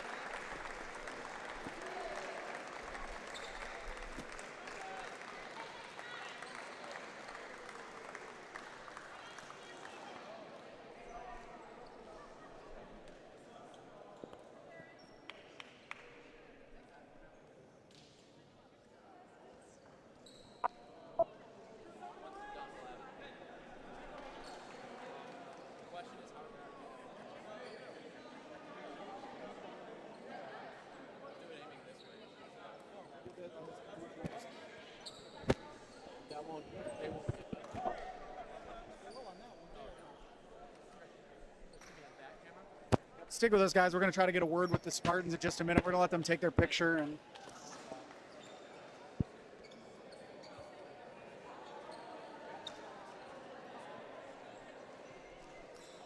so we'll have them facing out. All right, folks, stick with us. We're going to get that core four from Michigan State. I think we kind of coined that term, Tony, in the finals, the core four, but last game of their careers, but we finally got something to describe the four of them. Absolutely. And we'll get them here for an interview. And we're going to use this camera or this one?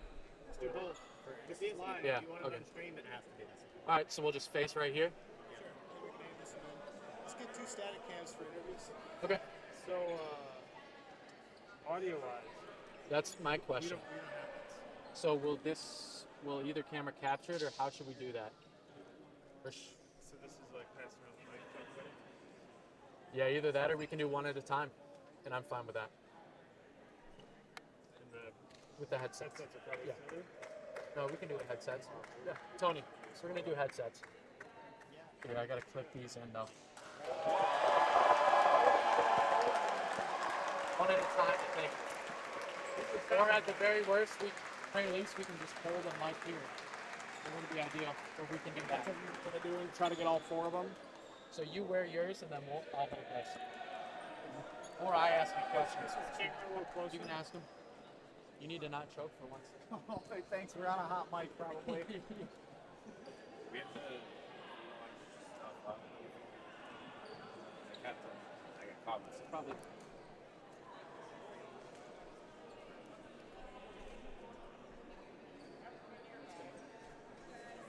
Cameraman is gonna be right here.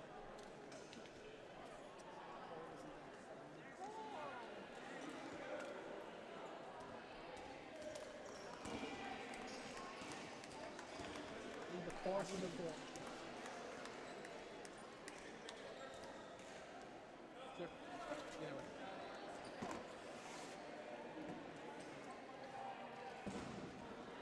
All right, guys, stick with us here. We're bringing them in, the core 4, as we've coined them here, the Michigan State Spartans.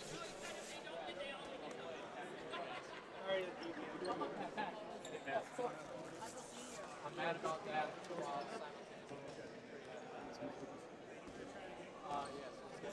Who are you guys?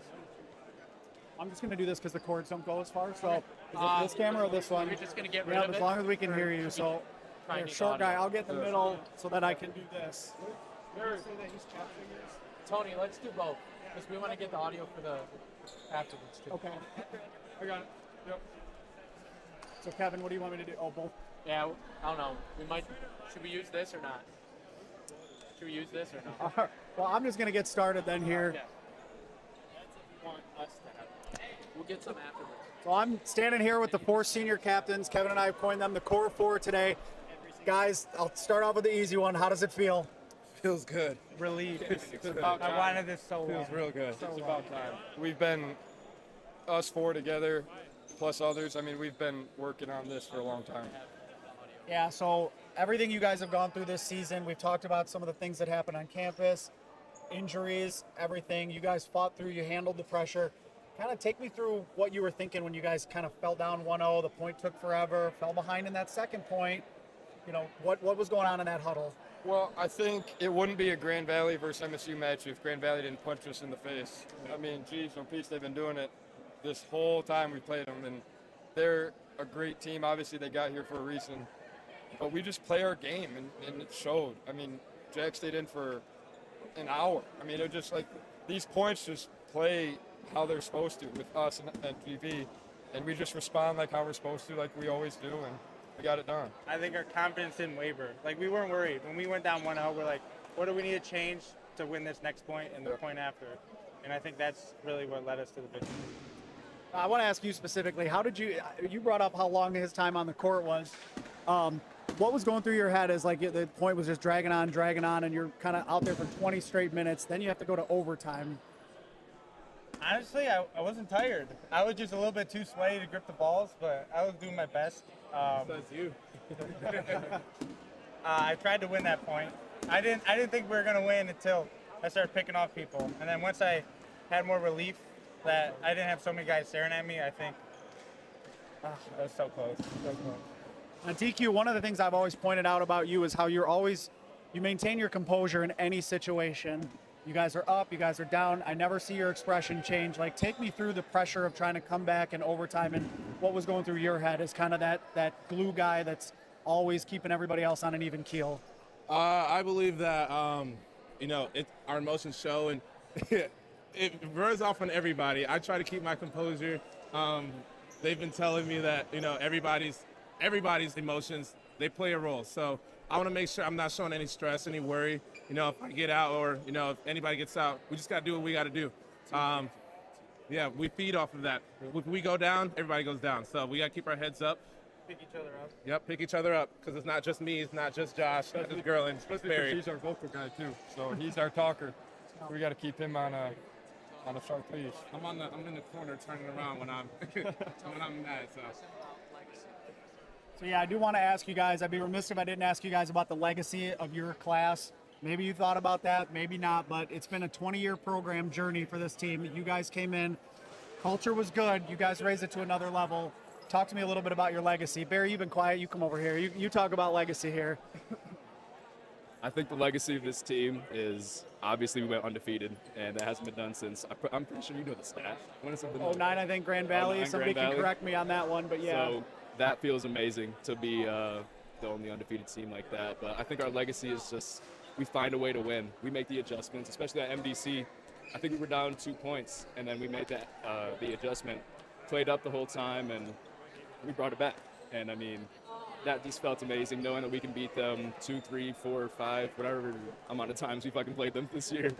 It felt like a lot, but I think we just knew how to make adjustments.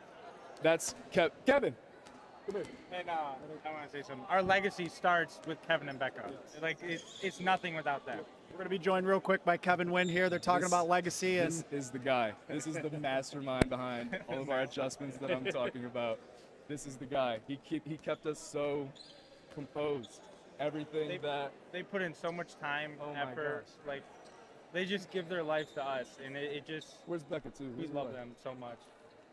That's great. Last question. You guys can each answer individually, but what's next for you guys? Seniors, graduating. We got grad school. We sticking around? What's going on? Just give me a little run through. Barry, you can go first. Me personally, I'm taking a gap year. Anybody out there, if you work in like a physical therapy kind of deal, I'm looking for a job in that realm. And then after that, I'm going to grad school. Undecided yet. GV has the top school in the nation, so maybe. Not the nation, maybe Michigan. Maybe. I don't know. Not sure yet. I don't think so. But I don't know. Trying to be the first person to win national titles at 2 different schools or something, right? Hey, Here, maybe that's been done. A couple years there. DQ. I've got a job out in Massachusetts with Raytheon Missiles and Defense, so I'll be done. That's just it for me. I'll be here to watch you guys, but we'll watch them. But I'm done after this year. Congrats on a great career then. So. Thank you. DQ, you're going to play some NDA East rounds, right? Yeah, we need to start an East Coast division out there so you can get a Boston team going. I'm graduating this semester too, and that's it for me for school-wise, at least for now. I don't have plans yet for that. I'm working at Night Global. They're in Auburn Hills. I'll be living at home. Yeah, and I'm graduating myself. I'm going to work out probably in Detroit for Barton Mallow Construction, and I don't know if my body could do another year of dodgeball, but as you can see, I'm a little bit covered in just about every pad possible, but you never know. But if Becca might just sign me up for classes sometime, so you never know. Degree seeking. Yeah. Now, so, all right. This is our 20th year as a club, too. Yep, 20th year as a club, broke through. Let me just congratulate you guys one more time. Thank you for the interviews. I know I've interviewed you, Josh, as many times as anybody in this league. Michigan State's head captain. I'll get that right this year. But some parting words? Yeah, I just want to say there's a reason you interviewed us for, because I don't know if you can track it all the way to the beginning of dodgeball, but I don't know if there's a better captain group than us. I think the past 2 years, what we've been able to do after a break, losing all of our seniors and juniors from COVID and being able to turn around, get second place last year, turn it around and win this year, it all comes down to us four and Becca and Kevin and all those guys that came back and helped us out. So I don't think there's a better group than us four right here. Be hard to argue that, definitely. So thank you guys again for everything. Great careers, great season. Go celebrate, have some fun now. Thank you. Thank you. Thanks again. Well done, guys. Thank you. Thanks for everything. Yeah.